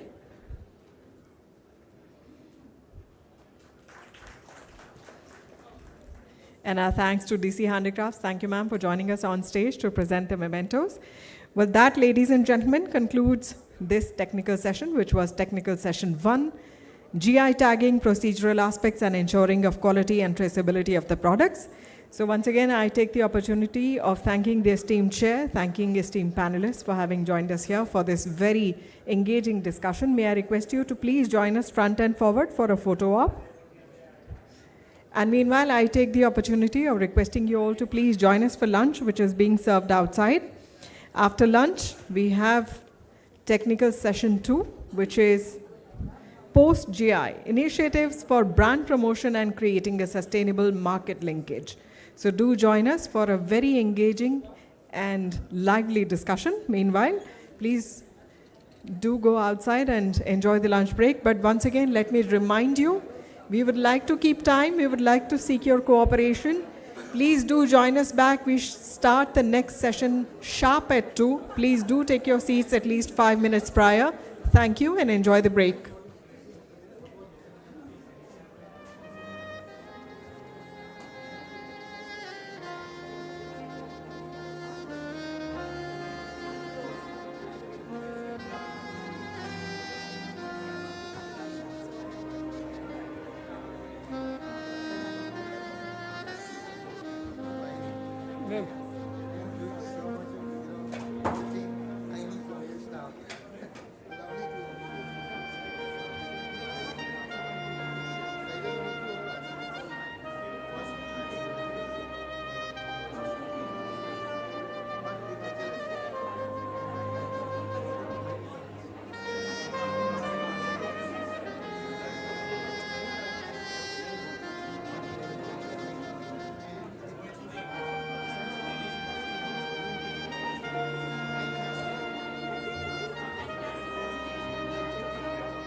There you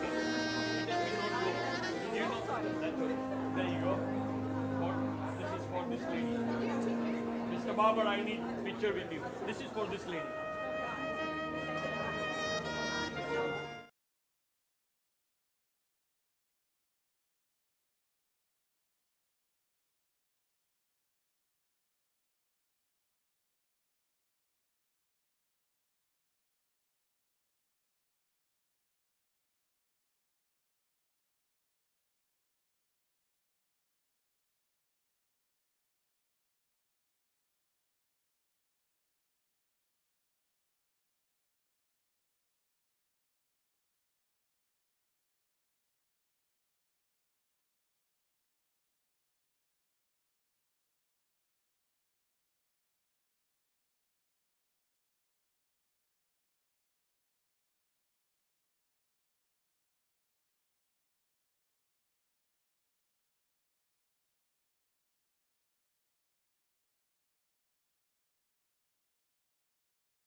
Seats.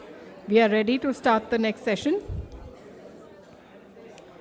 This is technical session 2.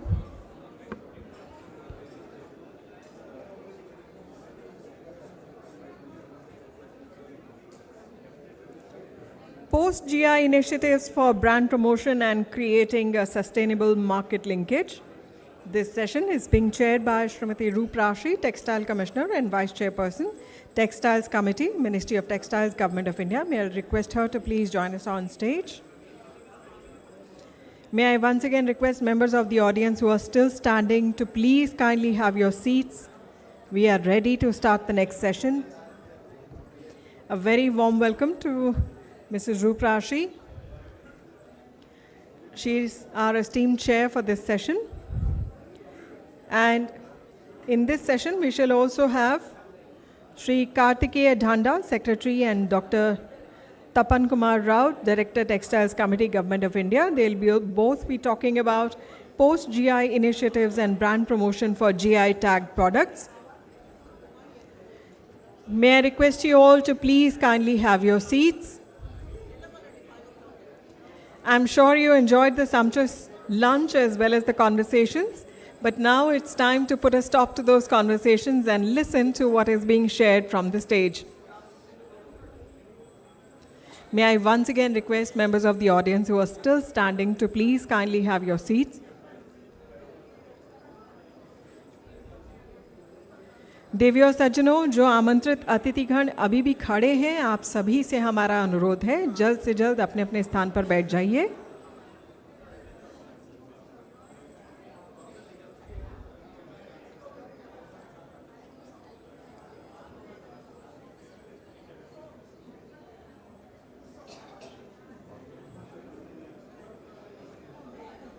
The esteemed panelists for this session are Sri Mahesh Gulati,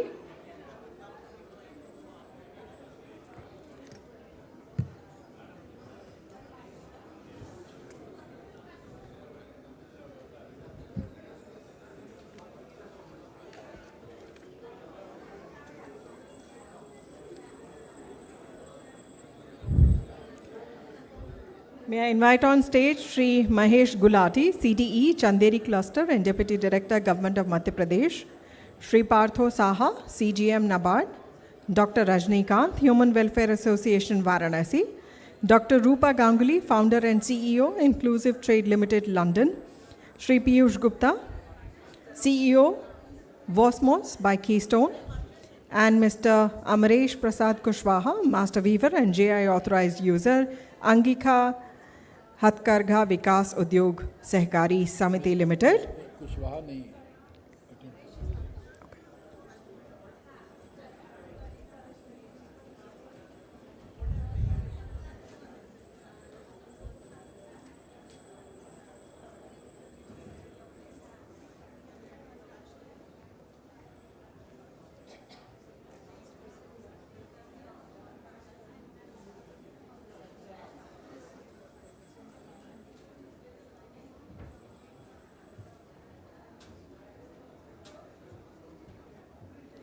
May I once again make the gentle request, requesting all of you to please be seated.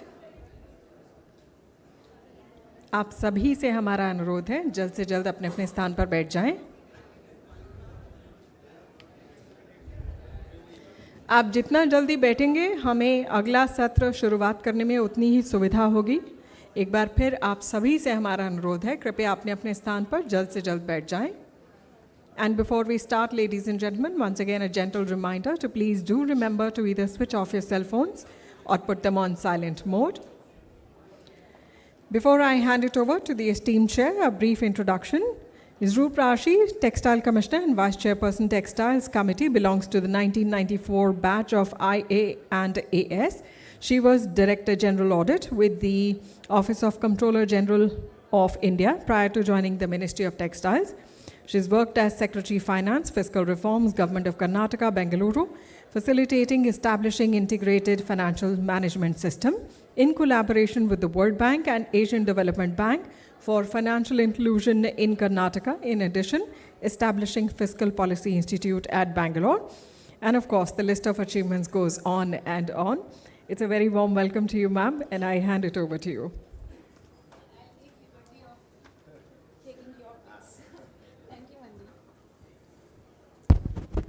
Thank you, Mandeep. Good afternoon, everybody. Yeah, it's very difficult to kind of get people back to a session after a sumptuous lunch by our hosts, those amazing two ladies, my dear friend Beena and Amrit.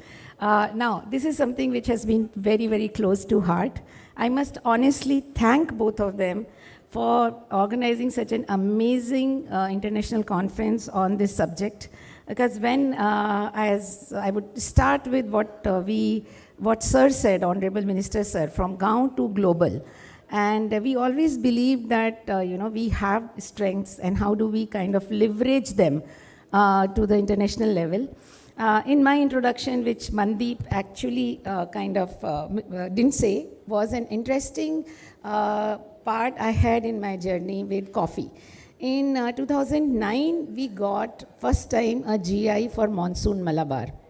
And why I want to recount it, that time we were only export-oriented commodity. We were still struggling for developing a domestic market. In export also, we were only selling green beans with largely no productization, no brand, except that, yes, we had 13 regional varieties and 3 specialty coffees.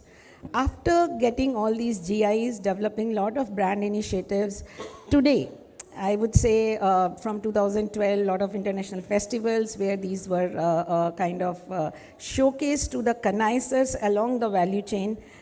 Today the situation is, if you talk to those families, the third, fourth, fifth generation, they say everything is now subscription driven for them. By almost September, their whole crop gets booked. Their value-added products they have themselves gone into value-added products. And that's an amazing journey for a small commodity wherein we used to do only 3.5 lakh tons and only less than 5% of the rest of the world. Change the scene. We do 95% of internationally acknowledged handmade products from India. So what stops us there from getting into the leveraging which it should get? And we started, I being the chairperson, ex-chairperson, vice chairperson of, ex-officio vice chairperson of Textile Committee, we started thinking that, and it started with the support of NABARD and others, that how do we try to develop certain institutional frameworks to look at this whole journey of how do we support these niche islands of excellence and take it wherever they deserve to be. To my little simplified position on what can state do for any sector, particularly a vibrant, strong sector with history, is support the manufacturer with raw material availability, enable them in their production, third, get them a assured demand cycle, and in that means get access to markets.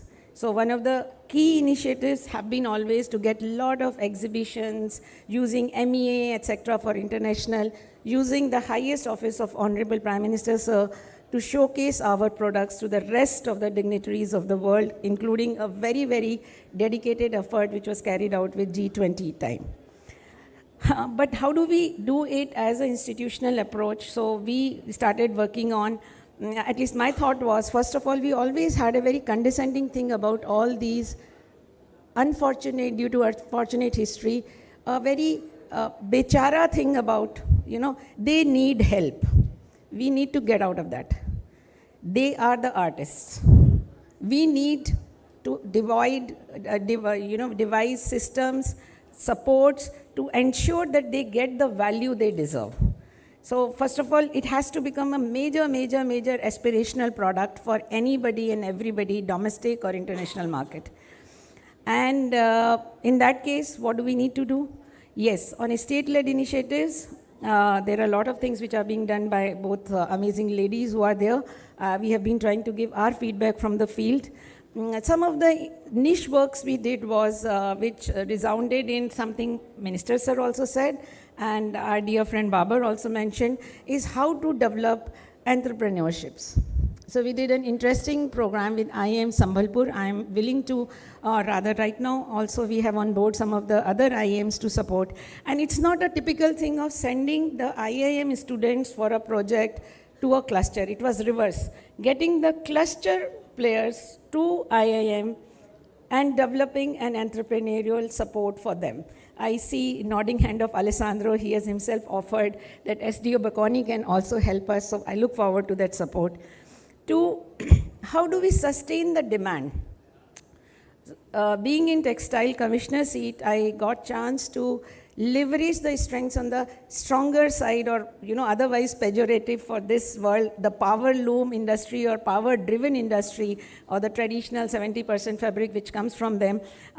Basically we try to leverage them also to help the bigger guys, to help the production value chain, because we could leverage their own demand, whether it is a conference, whether it is their AGMs, etc., to patronize known GI producers, which is the GI second stage, and source it from them, which gives them a working capital support for, say, minimum 6 months to 1 year, showcasing them in places as high as Swadesh, so that the whole village gets an order for next 2 years. So the idea was to get them as much demand, assured demand, so that, that patronage remains in terms of, I just need to do my job. I don't have to worry about how the funds flow.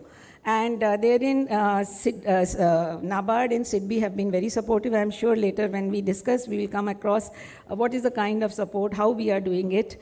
And one smaller initiative, which again we wish to leverage, is using these strengths of some of the people to get into what we call a natural dye thing for the fabric processing. There was always a hesitation saying that, ma'am, natural dye थोड़ा bright नहीं होता है.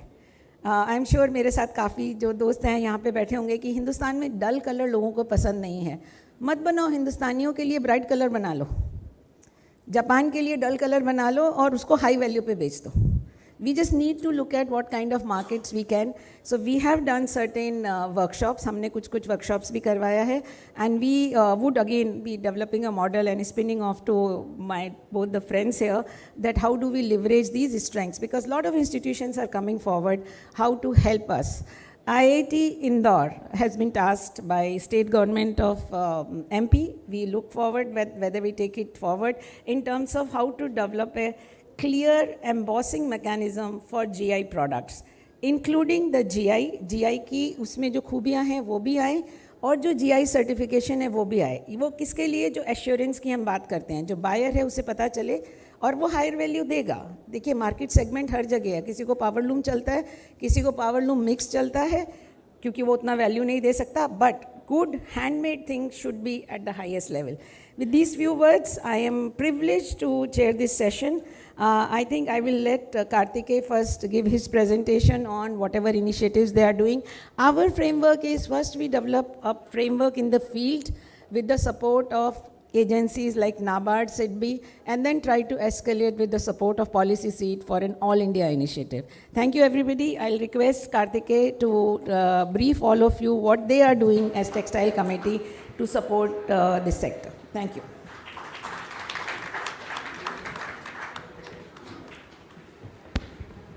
Thank you, madam. And a very warm good afternoon to everybody.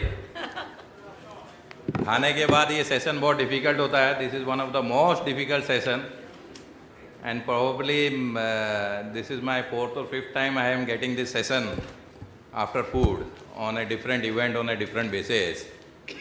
So probably now I am used to it. So my pitch is bit high, so that जिनको नींद आ रही हो थोड़ा जाग जाए. That's why my pitch is too high. And I would like to thank Madam for inviting me here. I am Secretary Textiles Committee. A Textiles Committee is a statutory body under Ministry of Textiles, and we have 22 offices pan-India. And you know, in 2004, the first GI product registered in India under textile, Pochampalli Ikat, was facilitated by Textiles Committee only.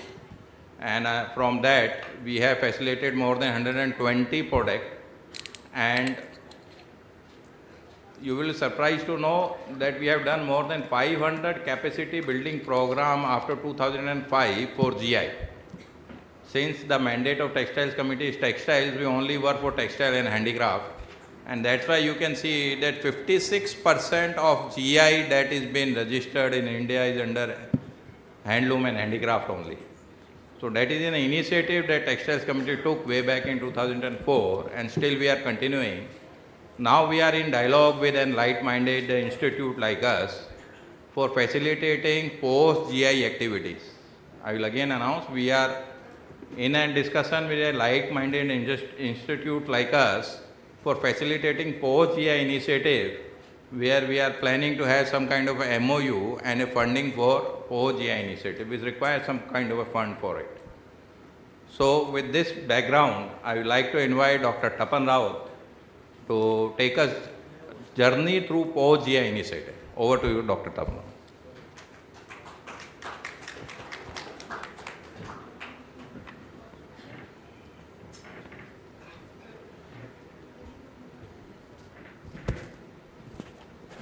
Good afternoon. I will not take much time. I will try to concise my presentation within 6 to 7 minutes, I think now. I must thank Veena Madam, Development Commissioner, Handloom, and Rupresh Ma'am, Textile Commissioner, for guiding all the way. And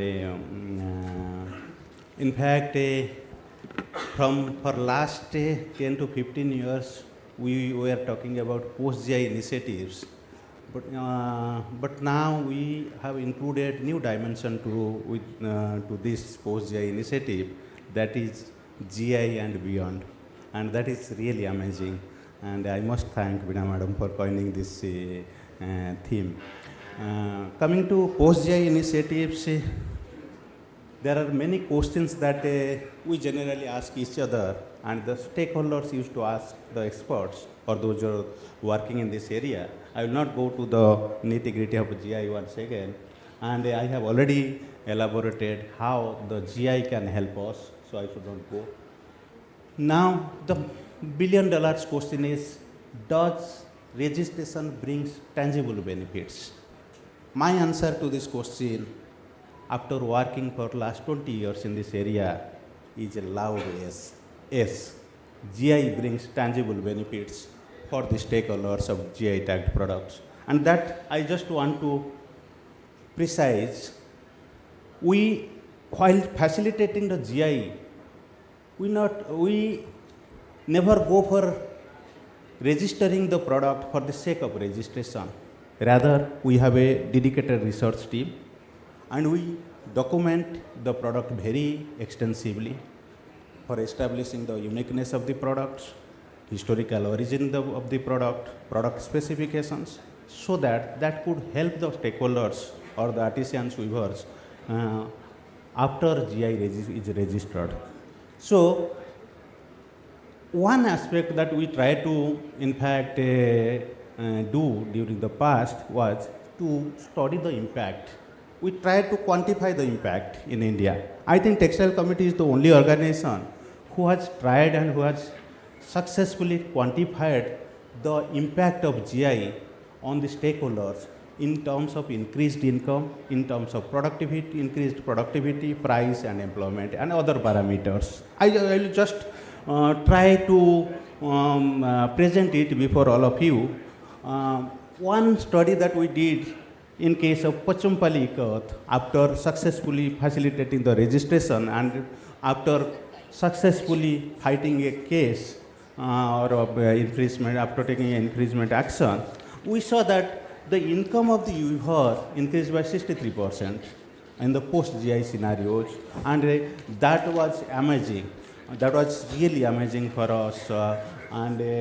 Similarly, if you look into the international, there are many case studies available in EU which says that the GI provides a better premium price.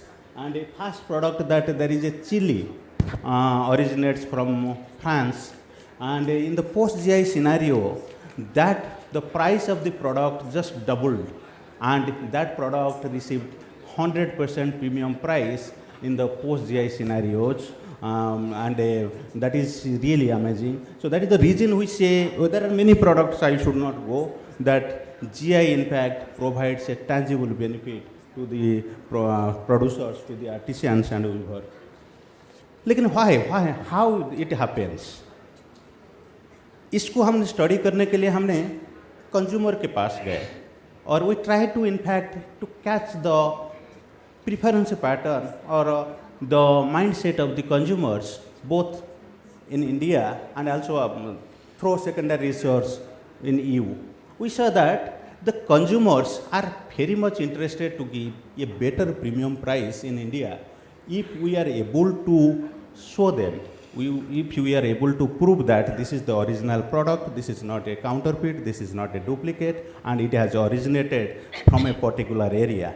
Suppose हम ये बता पाएंगे consumer को, then consumer आपको ज़्यादा पैसा देने के लिए तैयार हो जाता है. In India, I am talking about India, and one case study, one study done by UN, United Nations in EU, says that EU consumers are very much interested and paying a premium price for if we could able to prove that.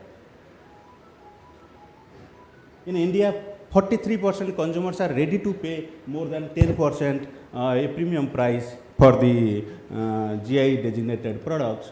So, and in EU case, the UN study says that the 20% of EU consumers are ready to pay a higher premium price for the GI designated products. And when the consumers are interested to pay a higher premium price and weavers or producers are ready to in fact harvest it, so definitely there will be a premium price for the GI designated products. But only thing is that how to link the consumers to that of producers directly.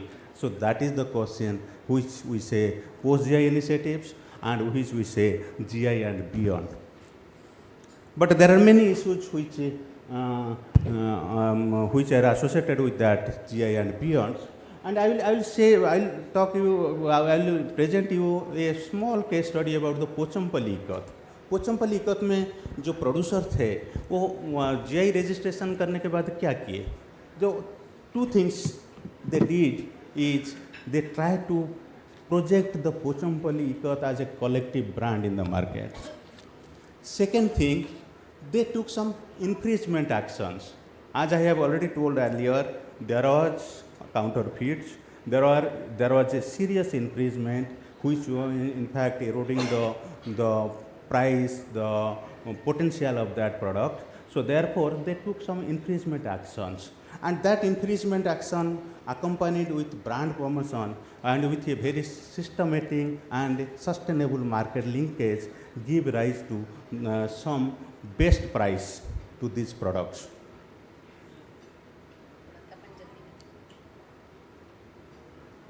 So how Pochampally achieved it? The first thing they did is brand promotion, containment of infringement. In addition to that, इन्होंने और एक काम किए, वो काम था quality assurance. जब GI registration करने के लिए किए हमने देखे कि जो पोचम्पली इकत का 2005 के पहले जो भी परचेज किए होंगे, सपोज आपके बीच में कोई होंगे, आप देखेंगे कि वो सब ऑलमोस्ट ऑल कलर प्रोडक्ट का कलर ब्रीड हो रहा था. There was no color fastness. There was an issue of color fastness to those products. So the Pochampally producers, with the support of textile committee, tried to address the quality related issues. We provided handholding support to them, and so they tried to ensure the quality of the products. Second thing is that the weavers itself try to in fact explore the new marketing structures, including the digital marketing structures. आज अभी कहीं भी जाएंगे आप website खोल के देख सकते हैं, आपको इंटरनेट को जाके देख सकते हैं. ऑलमोस्ट ऑल पोचम्पली वीवर का एक वेबसाइट होगा कि एक डिजिटल प्लेटफॉर्म होगा जहाँ पर वो ये कर रहे प्रोडक्ट सेल कर रहे. सो that is one of the issue that in fact empowered them to harvest a better premium prices. And linking the export market, that is an important issue that आपको सबको पता होगा कि हमारा जो हैंडलूम प्रोडक्ट्स है और हैंडीक्राफ्ट प्रोडक्ट्स है वो यूनिक है, but most of this products are catering to the domestic market except few products. So that is another issue. हम कोशिश किए कि वो प्रोडक्ट को एक्सपोर्ट मार्केट के साथ लिंक करने के लिए, और हम प्रोडक्ट लिंक किए मीन्स हम लोग को जस्ट फैसिलिटेट किए. हमने we try to in fact help the weavers to showcase their products in the international markets through digitally, through physically also, and that provided a better avenue. अभी आप suppose जाएंगे पोचमपल्ली, आप देखेंगे शायद वहाँ पर 10-15 एक्सपोर्टर है जो एक्सपोर्ट कर रहे हैं इंटरनेशनल मार्केट को. So that is another issue that we try to link. So e-commerce, as I have already told, one important thing is that traceability we are talking about, and they tried, we facilitated to establish a traceability mechanisms. तो हमने इनको एक story line में, जैसे doctor Babar was telling, कि हमने कोशिश की है कि पोचमपल्ली का जो स्पेसिफिक यूनिक प्रोडक्ट क्वालिटी है, कैरेक्टरिस्टिक्स है, फीचर्स है, उसको हर कंज्यूमर के पास पहुंचाने के लिए. और सपोज आप कोई पोचमपल्ली स्टॉल को विजिट करेंगे, डेफिनेटली वो पोचमपल्ली वीवर हो, प्रोड्यूसर हो, वो आपको बताएगा ये प्रोडक्ट का क्या वैल्यू है, और उसका डाइंग कैसे technique is different to that of others, and that may attracted the consumer. So that is another issue. Even if we could not able to establish a very sustainable traceability mechanisms as of now, but we are working on that. Hopefully very quickly we will have a very sustainable mechanism for that. But what happens to other products? In other products, post J initiative के बारे में थोड़ा बहुत काम किया जा रहा है. जो वीवर्स, द प्रोड्यूसर्स, आर्टिसियंस थोड़ा बहुत कर रहे हैं. किसी ने ये लोगों में ये करने की कोशिश कर रहा है, किसी ने उनका जो रिसीप्ट में कम्युनिकेट करने की कोशिश कर रहा है कि नहीं this is a GI registered product, but systematically उसके ऊपर नहीं हो रहा है. तो इसीलिए हमने एक model prepare, based on our experience in Pochampally Ikat, we try to develop a model that is what we call the post GI initiative models. And we have tried to include all these things. One component of this model is post-GI brand promotions and establishing it as a brand value or brand. And second is providing a sustainable market linkage. Third is the quality assurance of these products. Fourth is traceability or developing a QR code mechanism-based mechanism for the products, and for traceability and reaching out to the consumers. And of course containment of infringements. Since ours is a government organization, we are not taking that infringement actions, but we support the artisans, the authorized users, the producers, in fact, to go for infringement actions if that is approved, otherwise it is not. So fourth is every product, and most importantly is every product tells a story, as I have already told. Ki we try to in fact explore the intrinsic value of these products and try to tell the consumers, see, these are the unique products, these are the original products, these are the best products of its kind, and so that the consumer can in fact be attracted towards these products. So we have developed a complete mechanisms. Due to paucity of time, I am not able to spell out all these initiatives, all these activities that are included in the post-GI initiatives. But there is a model, and we are now working on that models. Very quickly, we are planning to, in fact, have some institutional support or for post-GI initiatives, and where we can also carry forward these products, GI designated, GI tag products, to a new heights. Thank you. Thank you. Thank you very much. Yeah. I think. Thank you, Tapan. I think Dr. Tapan is a PhD in GI, so I guess that I forgot to mention, and it's inspiring to work with him. Now, may I request the Chanderi man of India, in the sense of Dr. Shri Mahesh Gulati. He's presently officer on duty with Government of Madhya Pradesh. As Managing Director Chanderi, he was instrumental in GI tagging of Chanderi sari of Madhya Pradesh. I'm sure हम सबको पता है कि कितनी खूबसूरत साड़ी है, और मैं जानती हूँ कि जितनी यहाँ लेडीज़ हैं उनके पास एक ना एक तो ज़रूर से ज़रूर रहेगी. तो मे आई एन अमेजिंग करियर, आपसे कुछ इंसाइट्स चाहिए, and for the benefit of हमारा जो मिक्स क्राउड है यहाँ पे, अलाउ कीजिए कि थोड़ा अंग्रेज़ी में बात करूँ और कभी कभी थोड़ा हिंदी में. महेश जी. मैं जी थोड़ा 7 मिनट में फिनिश करेंगे। नहीं क्योंकि 5 लोग हैं और सबका सुनना चाह रहे हैं। जी नहीं, धन्यवाद। पहले तो मैं सबसे पहले भारत सरकार को धन्यवाद देना चाहता हूं जो उन्होंने मुझे यहाँ पे आने का अवसर दिया। Really it is a great pleasure for me. जैसा कि आज का टॉपिक भी है विरासत से विकास। When we are talking about the handloom को हम हेरिटेज ही तो बोलते हैं। तो हमें हमारे हेरिटेज का कैसे विकास कैसे होगा? When weaver will get the right benefit, उसका वेज इंक्रीज हो जाए, उसको रेगुलर काम मिलने लगे। यही तो हमारे जीआई टैगिंग का काम है। और जनरली जीआई लेना तो बहुत आसान है, उसको implementation part is the very very difficult work. तो पहले चंदेरी के बारे में मैं एक छोटी सी एक फिल्म दिखाना चाहूँगा, so you know just to understand कि basically how Chanderi it is. वो डॉक्यूमेंट्री चला दीजिए प्लीज़।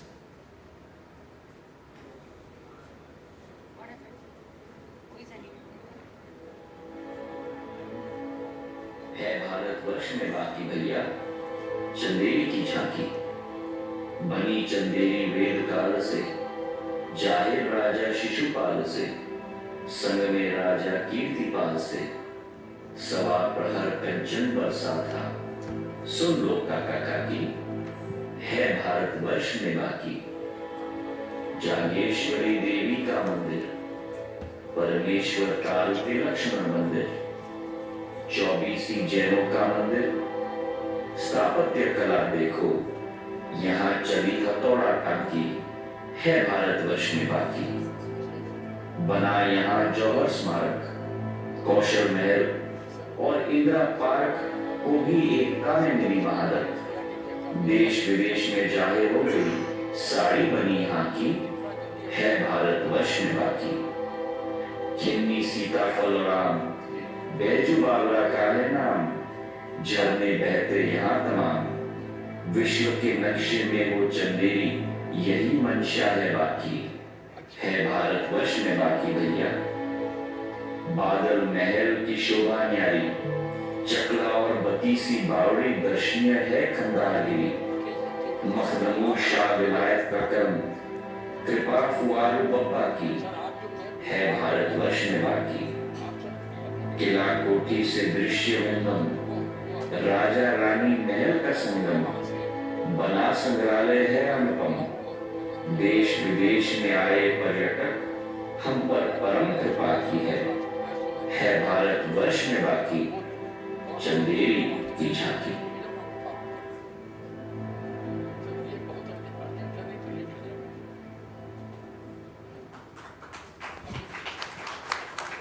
तो ये थोड़ा चंदेरी का ब्रीफ था।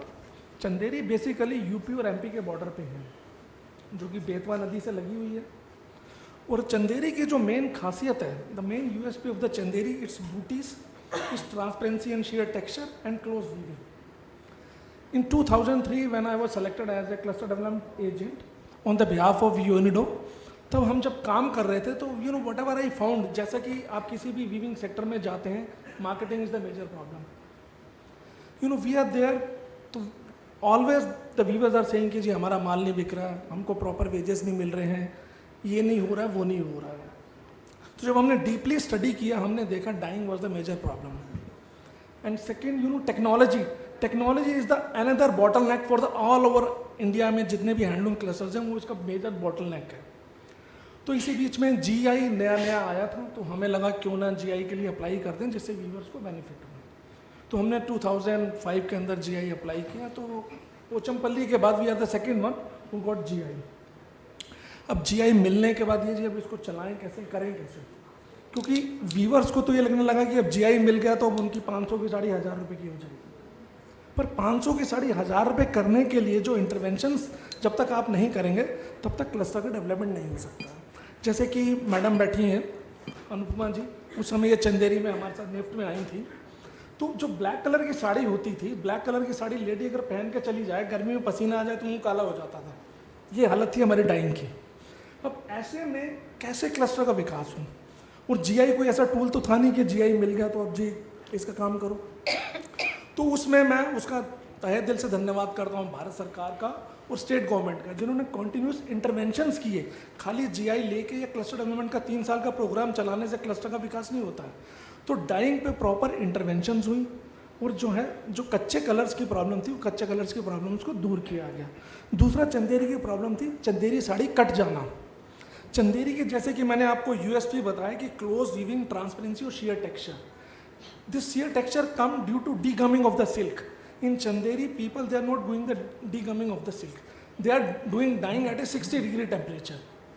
60-degree temperature पे उसको चंदेरी को डाई करने पे उसका जो sheerness था वो बना रहता था, पर उसके कलर फास्ट कलर नहीं होते थे। With a lot of interventions, now dyeing का कोई इशू नहीं है, और जो है टेक्नोलॉजी में भी धीरे धीरे इसमें काफ़ी चेंजेस आए। और उसके बाद जो मेजर पार्ट ये था कि इसको इम्प्लीमेंट कैसे करें। तो जीआई को इम्प्लीमेंट करने के लिए आगे कीजिए ये तो, और नेक्स्ट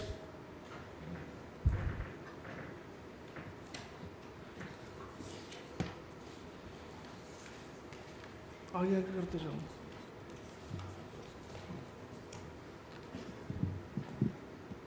तो इम्प्लीमेंट करने के लिए चंदेरी डेवलपमेंट फाउंडेशन बनाया गया। उस फाउंडेशन में बेसिकली चंदेरी के जितने भी क्लस्टर एक्टर्स थे, वीवर्स, मास्टर वीवर्स, डायर्स, मतलब whatever the community who is involve in the Chanderi weaving, they are the part of the Chanderi development foundation. तो you know they have a make a implementation strategy to implement the GI.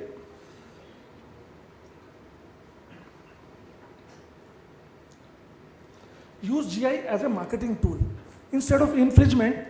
वहाँ के लोगों ने ये बोला हम इसको ना as a marketing tool use करेंगे, क्योंकि चंदेरी की शिकायत उस ज़माने में 2005 में ये थी कि लोग अपने शोरूम पे चंदेरी साड़ी रखना पसंद नहीं करते थे, क्योंकि ज़्यादा टाइम तक उसका डीगमिंग वाला जो साड़ी रहता वो साड़ी कट जाता था। इसलिए instead of a making infringement we use as a marketing tool कि इसको चंदेरी को हम प्रमोट कैसे करें।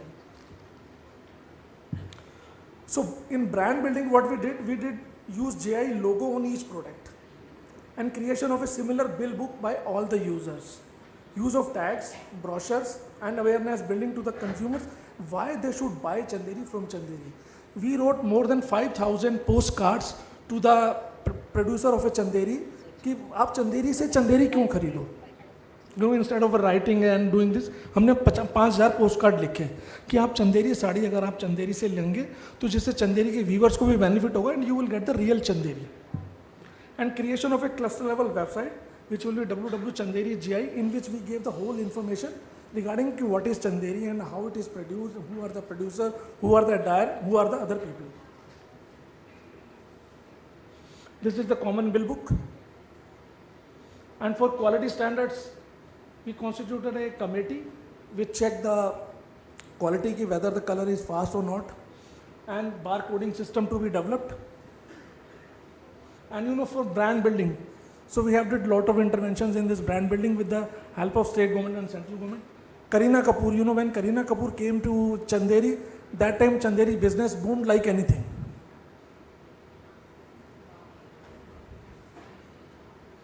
This is some of the examples.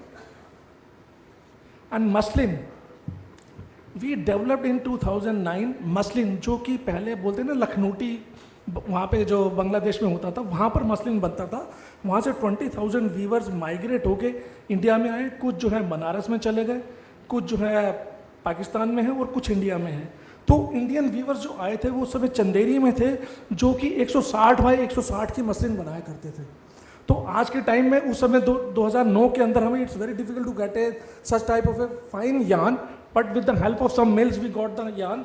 तो हमने ये मसलिन साड़ी बनाया और जो है उसको प्रमोट किया फिल्म स्टार के थ्रू। And some heritage collection we started.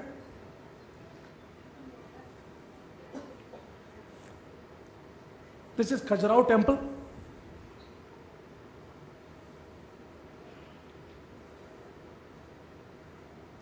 You know, now I'm showing what is the impact of these multiple interventions which give on Chanderi.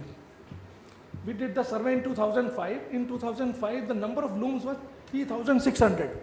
जब एक तरफ हम कह रहे हैं कि आज की तारीख में handloom is in A declining mode, people are not interested to work on a handloom, but Chanderi is the cluster in Madhya Pradesh. In 2020 when we did the survey, the loom was gone up to 445. And see the wages rate, you know, in 2005, the rate of a plain weaving was the 15 rupees, and which is gone up to 2020 60 rupees per meter. And you know, Chanderi is famous for the booty. To make that booty, you know, they used to get wages of a per tilli. That time this was the only 50 paisa, now which is gone to 10 rupees. And similarly, the per day of the weaver cost in 2005 was 80 to 120 per day. Whereas in 2020, this has gone up to 500 per day. So these are the small interventions. And when we are talking about the turnover, in turnover, if you see in 2005, the turnover was only 18 crores. Now it is gone up to 100 crores.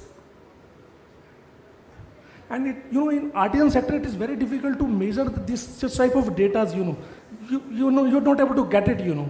So we put so many different exercises and we got this data. And linkages with the niche stores like designers like Fab India, Raw Mango, Good Earth, and recently some of the weavers are working with the Tata Taneri also. 40 weavers are linked with the Tata Taneri also. And development of a basic infrastructure. You know, when we are in the Madhya Pradesh came to this sector, there was no water, and there was no electricity, and there was no roads also. So Chanderi के बारे में यहाँ तक बोलते हैं कि वहाँ पे अगर किसी लड़की की शादी करनी होती थी तो जो है लड़की जो है बाहर से लाते थे, चंदेरी के लोकल में शादी नहीं करते थे क्योंकि लड़की पानी भर भर के थक जाएगी, कितना पानी भरेगी. तो water was the major problem. तो with the help of central government under DIPP scheme, we got under IAUS, we got this water and roads and handloom park. See. For infrastructure development, we got 42.80 crores, in which the water supply, Betwa, Rajghat and internal roads of 10 kilometers were made. In 10-acre lands, 240 looms were installed there in a handloom cluster, and each block they paid 5 lakh rupees, and it means the weavers ने 1 करोड़ 20 लाख रुपए इकट्ठा किया जो कि FD बना के उन्हीं के नाम से है, and जो भी उसके जो local expenses हैं which will be borne through that FD interest. So this is the Betwa river, which is nearly 18 kilometers from the Chanderi. From here we took the water, and this is the stone cobble roads. Instead of a making of a pakka road, you know, just to get the tourism linkages, so we made this stone cobbled roads. And this is the view of a handloom park.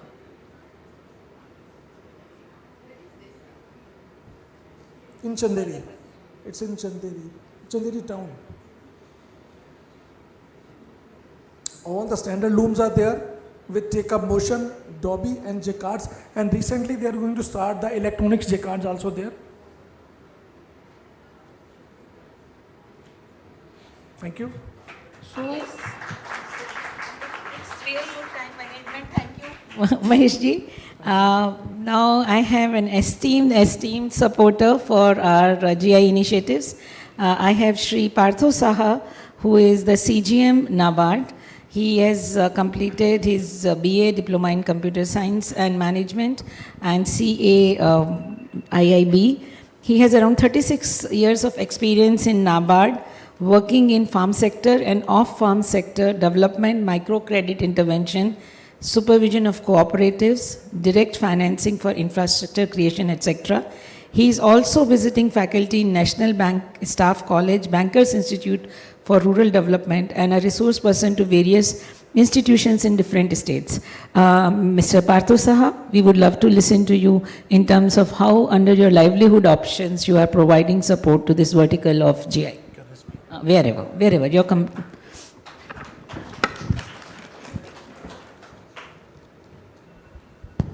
Thank you, ma'am. Before I come to the topic for discussion, I would like to share one thing that NABARD, as many of you would be knowing, stands for National Bank for Agriculture and Rural Development.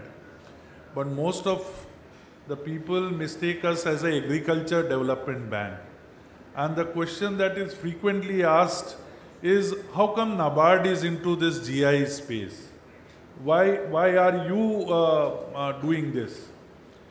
So I think before I say go further, I have to explain that we are basically for supporting livelihoods, for creating livelihoods, for enhancing livelihoods, And that is the basis why we are into the agriculture and rural development space, and GI definitely forms part of it.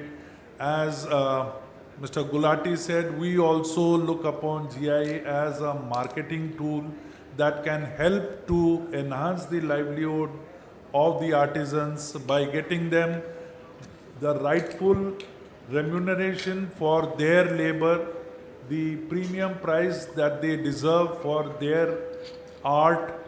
We do not look upon handloom and handicraft is just another livelihood. It is art, and art in any form deserves to be priced as they look upon it, and the passion and the love with which it is created.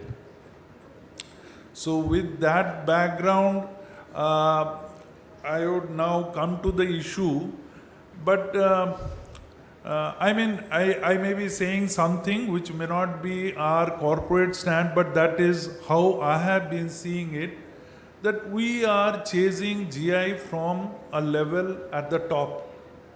I have not heard of any artisan or any farmer coming to us and saying that my product deserves to be registered under GI.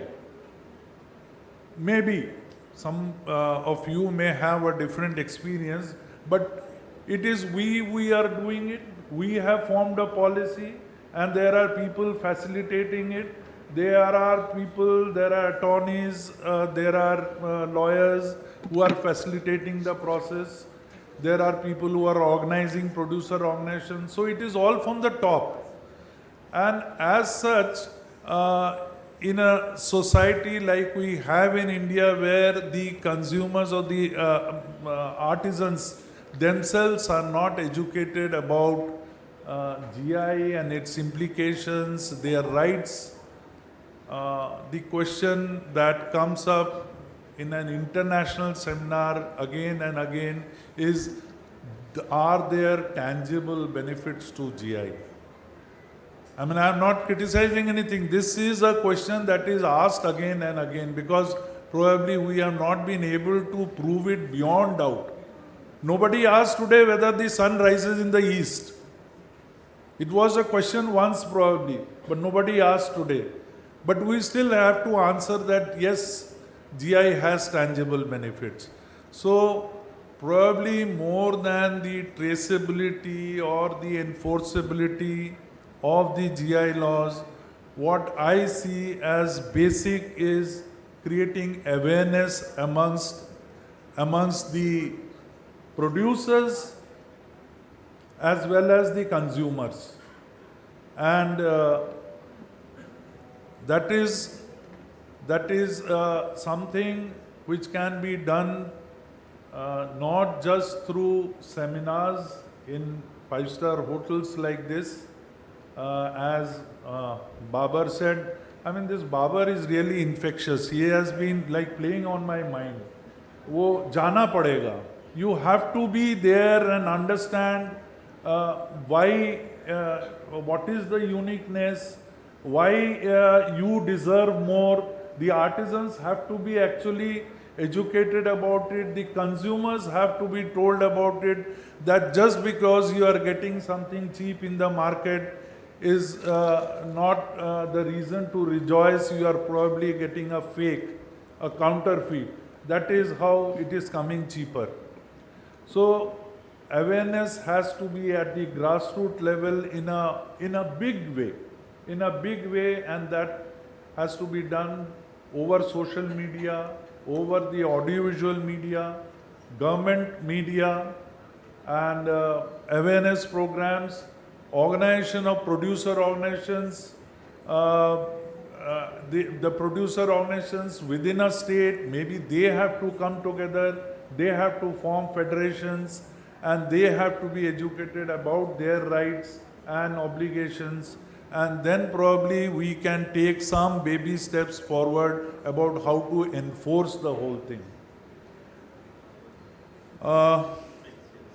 Regarding this, I would again say something like, we are at such a nascent preliminary stage that, I mean, people, I am supposed to be heading the vertical which is promoting or supporting GI in a national apex level organization like NABARD. And when, I'm sorry, but when textile committee says that Pochampalli Ikat is the first product that we facilitated, I mean, it causes pain in me, because how come NABARD is not mentioned? We were the people who supported that. So we are still fighting amongst, like, who gets the credit? And we are chasing numbers. How many products have been GI registered? And what we are doing in turn is why we are not into thousands is because I have seen this with my small experience, that we are putting clubbing classes together. I was in Arunachal Pradesh earlier for about 2.5 years, and we have done a GI registration for a particular community, say Galo Handloom Textiles. Now, Galo Handloom Textiles, there is a wrapper skirt, there is a jacket, there is a muffler, there is a headgear, there is a festival costume, there is a general costume, there is a costume for the males, it is for the females, and all of them have been clubbed together into one. Because, I mean, we wanted it to be through somehow. And when we are talking about the rights and the awareness, it can be so much more easier and beneficial to the community if the producer organization or the community welfare association, which was roped in as the applicant, can be made an authorized user. They will be in a much better position to question or maybe invite legal recourse whenever there is an infringement to their rights. But no, there also we are chasing numbers. We want so many authorized users. So every individual weaver, every family is being made to fill up a form and submit it for registration. So, I mean, if we are really looking at the tangible benefits, this number chasing has to come to a stop. We have to look at the real benefits. The organization per se will definitely be in a stronger position. It will be easier for the government and organizations like NABARD to educate and make that organization aware of its rights and obligations, rather than reaching out to the individuals. So that is something that is definitely there, not only for NABARD. We are a very small organization with hardly some 300 people manning the organization. All over the country, we have a regional office in each of the states and union territory. We have one-man district development managers manning some 400 offices in 400 districts, and besides that they are probably looking after some tag district also. So every district in the country is covered by NABARD. But it is not possible for us to actually reach out to each and every artisan or customer or producer. The need for branding, marketing is definitely there, but we need capable organizations. How many Babar Afzals are there all over the country who can take up this kind of work? I'm not saying just the technology part, simple branding and marketing, taking it to a market beyond their own geographical limitations, creating products out of what they are doing as a matter of routine or the tradition, something that has been woven by the community and used as a festival wear, can be very fashionable wear for somebody in the city, in a faraway distant city. But if that is affecting the emotions of those people, or the wrapper that they wear, if it can be used or it can be made in a way where even the city girl would be more comfortable wearing it. Maybe putting a few hooks or a band with it, a belt with it to tighten it, and so that the girls or the ladies feel more comfortable and secure. These kind of small things, who's there to build in all this and reach out to the customer, take it to the cities? That has to be, there has to be a huge ecosystem for that. NABARD provides support for all kinds of activities that can be thought of under post-GI activities. We have support for awareness programs, seminars, workshops. We provide skill development trainings in a big way for many of the crafts or products that have been supported by us for GI are actually under the dying art category. We have to search out for a master craftsman who is still alive and ready to impart those skills to the new generation. The new generation has to be incentivized to actually take up this activity and carry it forward. All those kinds of incentive and support is being provided by NABARD. Marketing support in the shape of setting up outlets, sponsoring to melas, exhibitions. Even we are now planning not rural marts as used to support all these days, because our GI thing was in sync with our policy to support rural tourism or cultural tourism or eco-tourism or religious tourism, as Honorable Minister was telling. It is in sync. So SHG federations and producer organizations are supported to set up rural marts in those settings. But now on, we also have decided to support large emporia at prominent cities, locations, where probably all the products of that region, that state can be brought in and marketed there. So these things are there. Kiosks can be set up. But all these, to take all this forward, we need organizations who are themselves capable. We have a policy for supporting off-farm producer organizations. And we support their trainings for setting up common facility centers. But we find that neither the producer organization knows which agency to go to for the kind of training they require, for product development, for productization of their traditional art, nor do the producer organization promoting institutions know of it.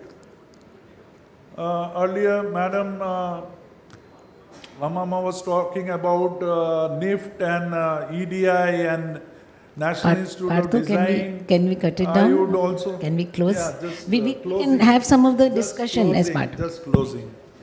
I have heard of the Somaya Kala Mandir also in Kutch. That is also doing a wonderful job there. So I would like to end with this, that we are still at a very nascent stage. We do have some success stories which should inspire us to reach out, no doubt, but definitely there should not be any reason to feel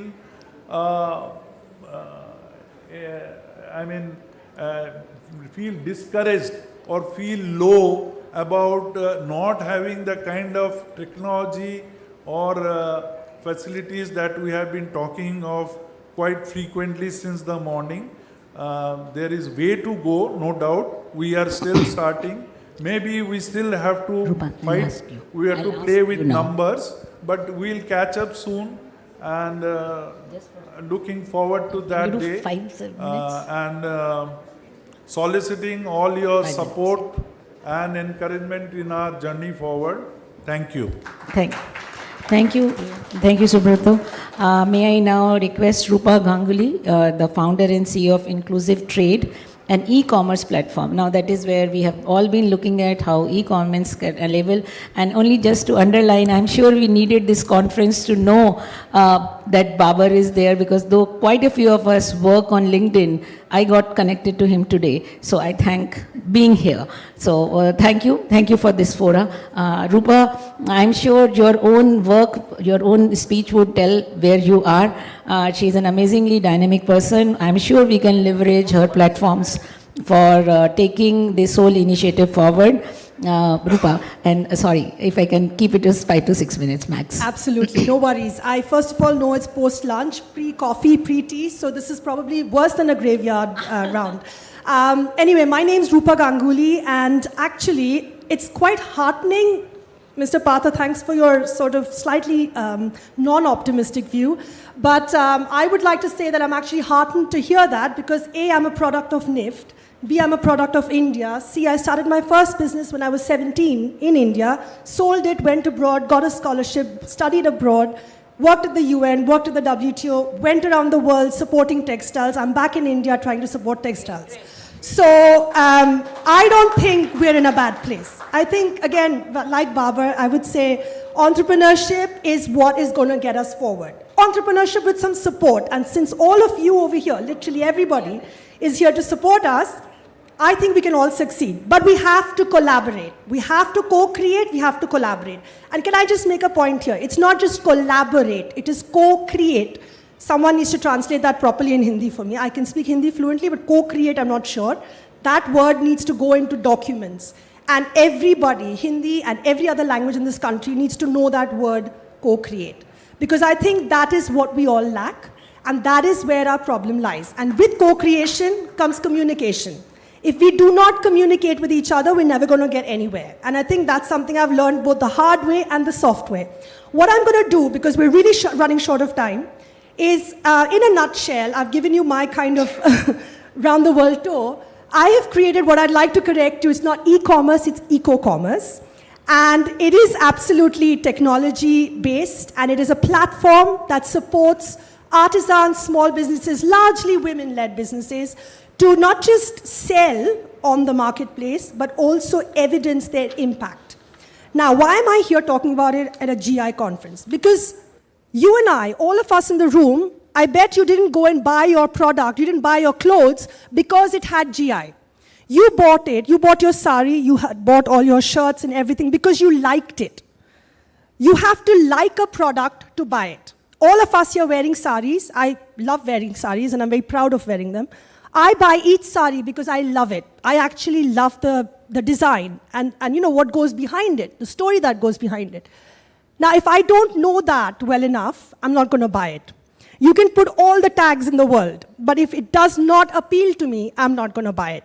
So what I have tried to create, along with some co-founders, and I'm very happy to talk to everybody in more detail, is a platform which not just supports small businesses to reach consumers and businesses, and we've sold B2B to the likes of the WTO, the UN, corporations in the US. We've done corporate gifting through small businesses. From Guatemala, used waste fabric, block print from India, screen print from India. The list goes on. And my platform is called inclusivetrade.com, as the name should be.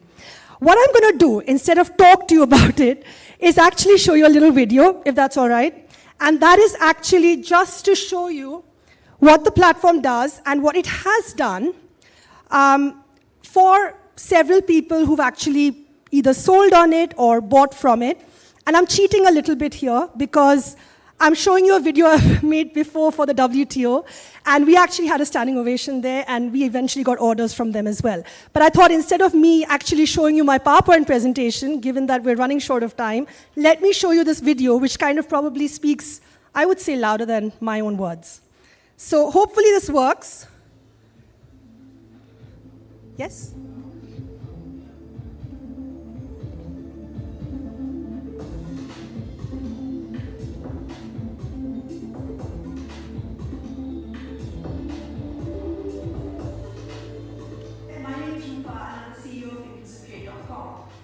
First and foremost, what is inclusive trade and why is it even important today? Have you spoken to any of the Gen Z customers today? Do you know what they want and what's important for them? transparency is really important when buying from a new brand, so it makes me feel like I can trust them more. Consumer demand alone and what a consumer purchases on an individual level will not do anything if decision makers aren't brave enough to make decisions that are beneficial to the earth and its communities. I'm Imotic, a senior lecturer in fashion at Middlesex University in London, and I'm a director of Inclusive Trade. Working with Inclusive Trade, I think they have the same values, and I think they'll promote brands like ourselves, give us a really good platform to showcase everything that we stand for, and we're excited about that. As I'm learning to buy a product from start with how I feel about the brand and their ethics, so whether they're trying to be sustainable, environmentally conscious, how they pay their workers, and if they're trying to avoid exploitation. I think this whole cycle is really negative and has a huge impact on the environment. That's something that really doesn't sit well with me and a lot of other young consumers. Plastic is a brand that holds preserved tradition and cultural heritage, giving these vintage textiles a new life. Mass production has changed this, and today there's a greater lack of value for the things that we own. Especially buying something vegan, making vegan a bit 3-4 years ago. I'm very supportive of thrifting, resold clothes, and vintage items of brands that place an emphasis on reducing wastage and carbon footprint. And as a massive color king, my favorite yoga practice place in Bruges is covered in plastic waste. And this is one that here, yoga cycles for. I strongly believe that the way forward is to start with ourselves and to make a difference one household at a time. Some of the challenges that we face while running our business include educating the customer about our product and why they should spend more to make the switch to a natural product. And the other one is greenwashing, where companies claim to use natural, high-quality ingredients, which they indeed do not. Just invest more in the cotton industry to increase value. Value addition on the continent is really important. Keep the value there, increase GDP, and let's see change in Africa. This is what I love to see. Natural is so important, and the fact that just having a good annual turnover or having enough money, making enough revenues is just not enough. Inclusive trade is really invaluable for me to get the message out of it because it's a platform that totally syncs with my beliefs.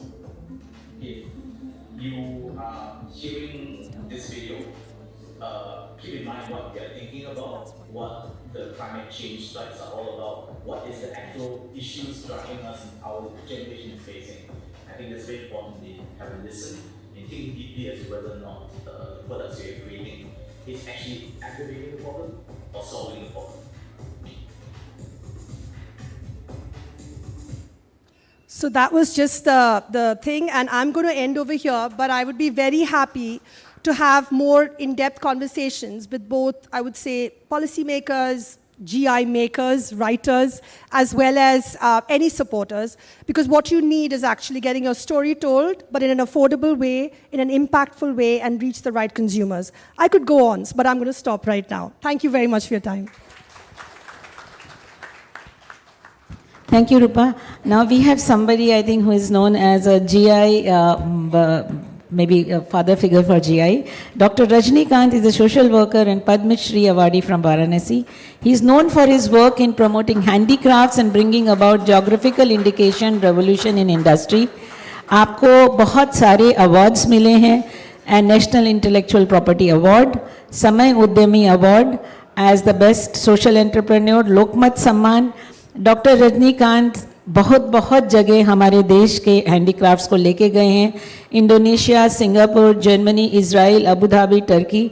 उनके काम से बहुत सारे artisans को फ़ायदा हुआ है, जैसे कि एक रामेश्वर सिंह जो कि अभी वाराणसी के वुडन लेकरवेयर को दुबई और चाइना में बेचते हैं. तो आपका काम तो खैर आप सब हमसे शायद ज़्यादा जानते होंगे. डॉक्टर रजनीकांत जी, सबसे Can we take 7 minutes अभी, उसके बाद डिस्कशन के लिए थोड़ा टाइम मिल जाएगा, इसलिए सर. सबसे पहले मिनिस्ट्री ऑफ टेक्सटाइल को बहुत धन्यवाद कि इस तरह के एक बड़े प्रोग्राम को एक लंबे समय बाद ऑर्गेनाइज हुआ. हमें याद है कि काफ़ी पहले एक बार ऐसा एक इवेंट हुआ था, लेकिन वो इंटरनेशनल लेवल का नहीं था, it was not the international level. और DC handicraft, DC handloom madam दोनों लोग यहाँ बैठी हुई हैं। बराबर चर्चा के बाद में माननीय मंत्री जी ने अपनी स्वीकृति दिया और खुशी जाहिर किया कि नेशनल लेवल का एक प्रोग्राम होना चाहिए। दूसरा, हमारा सबसे बड़ा जो पुरस्कार है ये जो सामने बैठे शिल्पी और बुनकर हैं, जिन्होंने हजारों साल की विरासत को बचा करके रखा है, who has protected the product since last hundreds and thousand years, and we are working for them, and they are working for the nation. आप कल्पना करिए कि अगर ये बचा नहीं होता तो पूरी दुनिया में एक्सपोर्टर क्या एक्सपोर्ट करता, क्या बेचते आप, भारत की विरासत क्या बताते आप? कहीं दिखता क्या कि पाटन का पटोला है भी, या बनारस की गुलाबी मीनाकारी है, या रोगन है, या आसाम का मीसिंग है। और माननीय मंत्री जी ने सवेरे के सत्र में जो कहा कि लद्दाख से पश्मीना ऊल को जीआई मिला, शाल को भी होना चाहिए। हम आपको एकदम अच्छी न्यूज़ सुना दें, हमने मंत्री जी को स्टेज से उतरते ही बता दिया था। ऑफिस ऑफ डीसी हैंडलूम के सपोर्ट से, एचईपीसी के प्रयास से आज ही लद्दाख पश्मीना शाल एंड फैब्रिक्स और लद्दाख नमू टेक्सटाइल का जीआई फाइल हो गया। सबमिट करके आ रहा हूं यहां पे। और 6 months back Basohli pashmina and woollen product को ऑलरेडी जीआई ग्रांट हो चुका है। तो पश्मीना मतलब सिर्फ कश्मीर नहीं है, अभी लद्दाख और अभी बसोली ग्रांट हो गया। दूसरा, हमें चूंकि पोस्ट जीआई का सेशन है, लेकिन सिर्फ एक लाइन में बताएंगे, ये ध्यान हमेशा रखिएगा, जहां बनेगा वही एरिया जीआई डिमार्केट होती है। जीआई बनाने के लिए, प्रोड्यूस करने के लिए वो जोग्राफिकल एरिया डिमार्क हो जाती है रजिस्ट्रेशन में, उसके बाहर कहीं पर भी बन नहीं सकता है, बिकेगा पूरी दुनिया में। Any exporter, any trader, any association can be GI authorised user. जैसे कि एग्जांपल आपको दें, वार्प एंड वेफ्ट मुंबई में मैरीन ड्राइव पे जीआई का एथराइज्ड यूजर है, किसका? बनारस साड़ी का। लेकिन प्रोडक्शन कहां हो रहा है? बनारस में। किससे प्रोडक्ट लिया जा रहा है? जीआई एथराइज्ड यूजर से। तो जीआई होना पहला स्टेप है, जीआई एथराइज्ड यूजर का रजिस्ट्रेशन होना उसके बाद का स्टेप है। और हम आभारी हैं भारत सरकार के। आप में से लोगों को, बहुत लोगों को जानकारी नहीं होगी कि जीआई एथराइज्ड यूजर की फीस कितनी है। जीआई एथराइज्ड यूजर की फीस सिर्फ 10 रुपए है, ओनली 10 रुपीज फॉर 10 ईयर्स। ये सरकार कर रही है। और honourable prime minister of India Narendra Modi ji से बड़ा जीआई का कोई ब्रांड एम्बेसडर नहीं है। वो पूरी दुनिया में जीआई के प्रोडक्ट को गिफ्ट में देते हैं, सोवेनियर देते हैं, तो ट्वीट करके बताते हैं। हम चूंकि पोस्ट जीआई का सेशन है, इसलिए हम 1-2 पॉइंट करके हम अपनी बात को खत्म करेंगे। एक तो हम नंबर में बहुत पीछे हैं। यूरोप में मोर देन 32,000 जीआई। हैंडीक्राफ्ट कुछ नहीं वहां पे, हैंडलूम कुछ नहीं वहां पे, लेकिन 32,000 जीआई। अकेले चाइना के पास में more than 7,000 GI. Germany GI लेकर के बैठा हुआ है। एंड इन द इंडिया, अगर इंडियन जीआई की बात करेंगे, लेस देन 600, लेस देन 600। अब पूरी दुनिया में कहा जाता है कि the maximum diversity is in the India. इतना बड़ा देश पूरी दुनिया में इतनी विविधता वाला, डाइवर्सिटी वाला नहीं है। और जीआई में तो agriculture, horticulture, handloom, handicraft, natural goods, spices, tea, everything is there. इतना लेस नंबर। अभी इसमें कोई डाउट नहीं कि इधर 2-3 साल में जीआई रजिस्ट्री में काफी तेजी आई है। जीआई सबमिशन में भी तेजी आई है, और हम इसके लिए नाबार्ड को भी धन्यवाद देते हैं कि जिन्होंने पिछले 3 साल में एक बड़ा इनिशिएटिव लिया और जीआई रजिस्ट्री ने काफी तेजी से उसको ग्रांट कराया। लेकिन अब रिस्पॉन्सिबिलिटी किसकी है? देखिए, जीआई में जो बार बार ये होता है कि साहब कहीं गवर्नमेंट का ऑफिस एप्लीकेंट होगा, कि ये अभी जीआई रजिस्ट्री बोलती है नहीं, ये होना नहीं चाहिए। अगर we are talking about the GI is a community property, so the community will be the owner, the applicant will be the community, government department is a facilitator, और गवर्नमेंट डिपार्टमेंट का नाम सर्टिफिकेट पे आना चाहिए facilitator के रूप में। और जीआई ग्रांट होने के बाद ये गवर्नमेंट का रोल है कि वो फैसिलिटेशन की भूमिका में आगे आवे।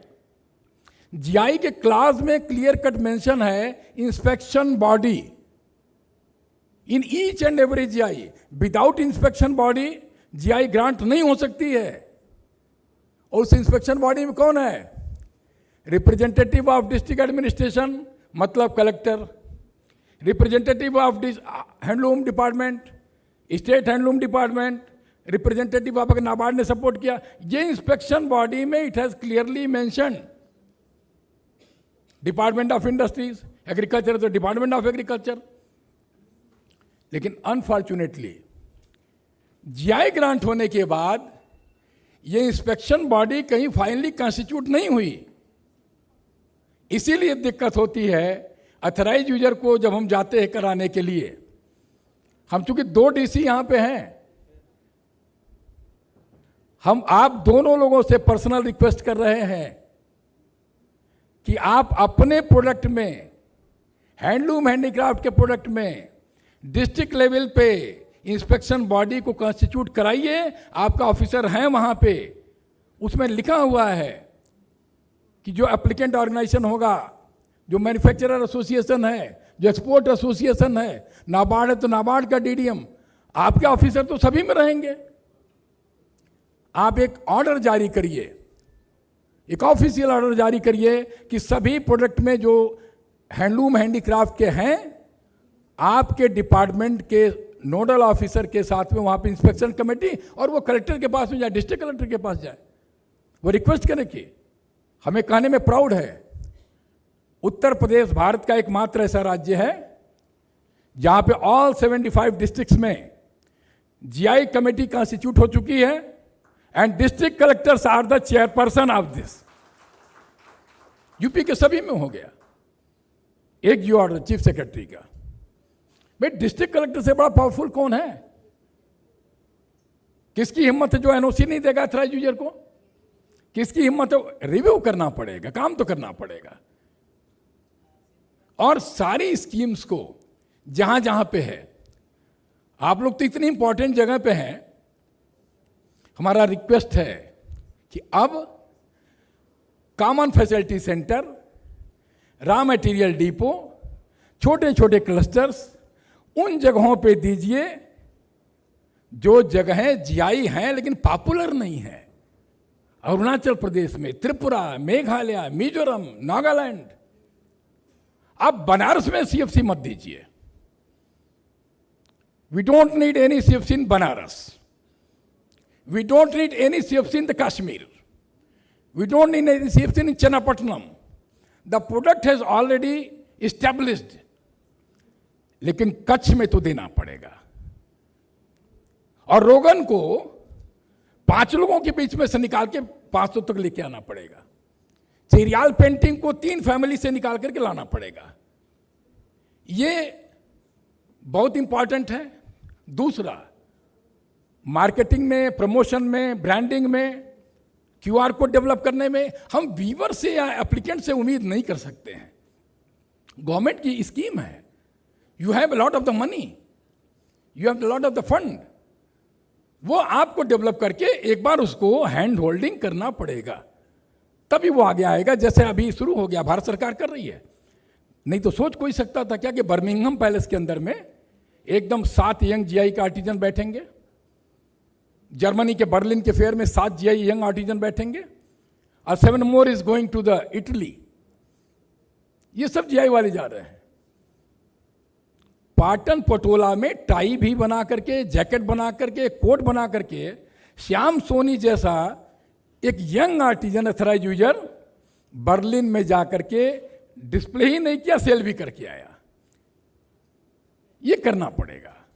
या भागलपुर का भी एक यंग आर्टिजन यही हमको अभी मिला, वीवर, जिसने कहा कि सर हम तो इटली के लिए हमारा फाइनल हो गया नाम।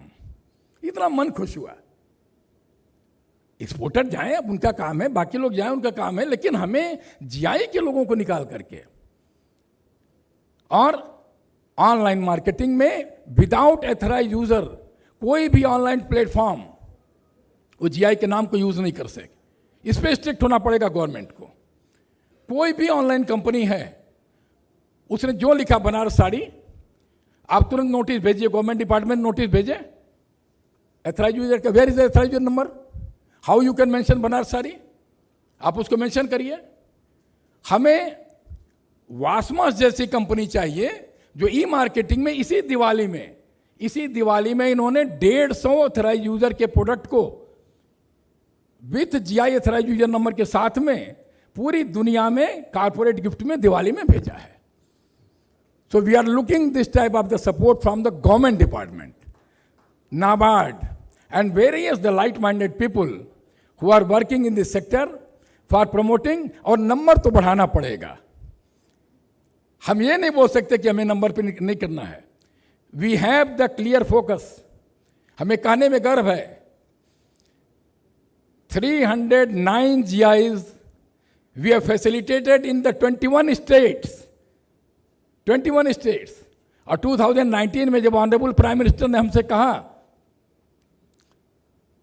कि डॉक्टर रजनीकांत बनारस से बाहर निकल करके दूसरे स्टेट को सपोर्ट करिए, वो दूसरा स्टेट, हम भारत के 21 राज्य तक 21 स्टेट तक पहुंच चुके हैं 309 जीआई लेकर के। ये इनिशिएटिव होगा। पैशन तो निकालना पड़ेगा, कमिटमेंट निकालना पड़ेगा, जूझना पड़ेगा। ये नहीं कहना पड़ेगा कि हम काम नहीं कर पाएंगे या ट्रांसफर है, पोस्टिंग है, वो सब तो चीज़ें चलती रहेंगी। We must protect our community right, then we can protect our सोने की चिड़िया, भारत सोने की चिड़िया। Thank you very much. I think Dr. Rajnikant ke baad we will just have question answer session. Just give me, now we have somebody, another young gun who has been able to put us on the international scenario, and he's such a sweet person. He said, ma'am, introduce mat kijega. So I think he himself is his introduction. Look forward to you, listening to you, Piyush. Thank you. Good afternoon, everyone. Thanks, Dr. Rajnikant, for talking about Wasmos. Yes. Okay. So quick background, हमारा काम start होता है जब आपके पास product होता है. So we are a 30-year-old organization almost, and purely into branding and sales. We help products, customers go to their consumers globally. That's where what we've been doing in last 30 years. India-based हैं, we've now been global. We got into Kala Shrishti because we thought we are doing it for a lot of organizations, lot of entrepreneurs. हम Indian community के लिए कैसे help कर सकते हैं, हम artist community के लिए कैसे हेल्प कर सकते हैं, is where we started off. But I move, yeah the idea is use technology. Tech is a big space. Throughout the day, during the day, everyone been talking about how do we get technology into it. We build a commerce platform for it, similar to it. But I'll move faster. I'll talk. मैं कम बात करूँगा. I'll show more videos. It will help.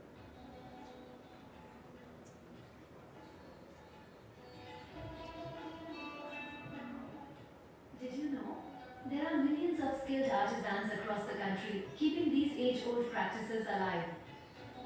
These artisans are the custodians of our heritage, infusing every thread with narratives and carving history into each piece of wood.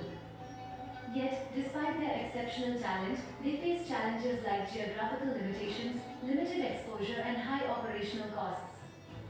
There's a crucial gap between their remarkable craftsmanship and the global market that must be bridged. Introducing Kala Srishti, a passion project from Wasmos Meta Commerce, dedicated to empowering and encouraging artisans across India. The ethos of Kala Srishti envisions a future where the artisans are not just preservers of tradition but pioneers of innovation. In our 3D photorealistic environment, your masterpieces come to life with breathtaking realism. Kala Srishti, you can showcase their incredible artwork to the world. But our platform is more than just a marketplace, it's a sanctuary where art meets innovation. With AI-driven insights, you can optimize your storefronts and enhance the sales strategies. With our 24/7 product display, your creations become timeless treasures, admired by art enthusiasts near and far. And when it comes to selling your art, there is no middleman, no barriers, just you and your customers. With the ability to sell directly to consumers, you can maximize your earnings and ensure that every rupee goes directly into your pocket. Managing your storefront and transactions has never been easier, allowing you to focus on what truly matters and creating art that touches the soul. Where passion meets purpose, and where the legacy of Indian artisans shines brighter than ever before.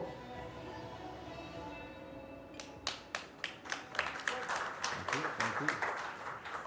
So the thought was, जब हम इस पे काम कर रहे थे कि how do we build brands?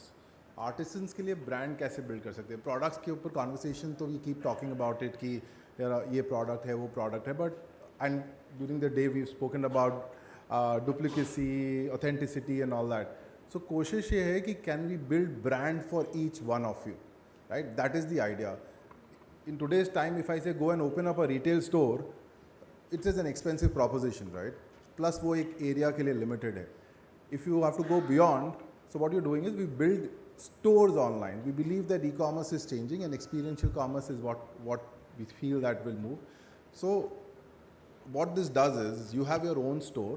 We have about 250 artisans who've signed up with us. We currently have about 35 odd stores online and we're just starting to sell, right? The idea is you have your own store. आप अपना brand खुद build करिए. Customer आपके brand के लिए platform में आएंगे, right? That's the idea. And they should know कि यार मैं इस ब्रांड और इस स्टोर के लिए इस प्लेटफॉर्म में जा रहा हूँ.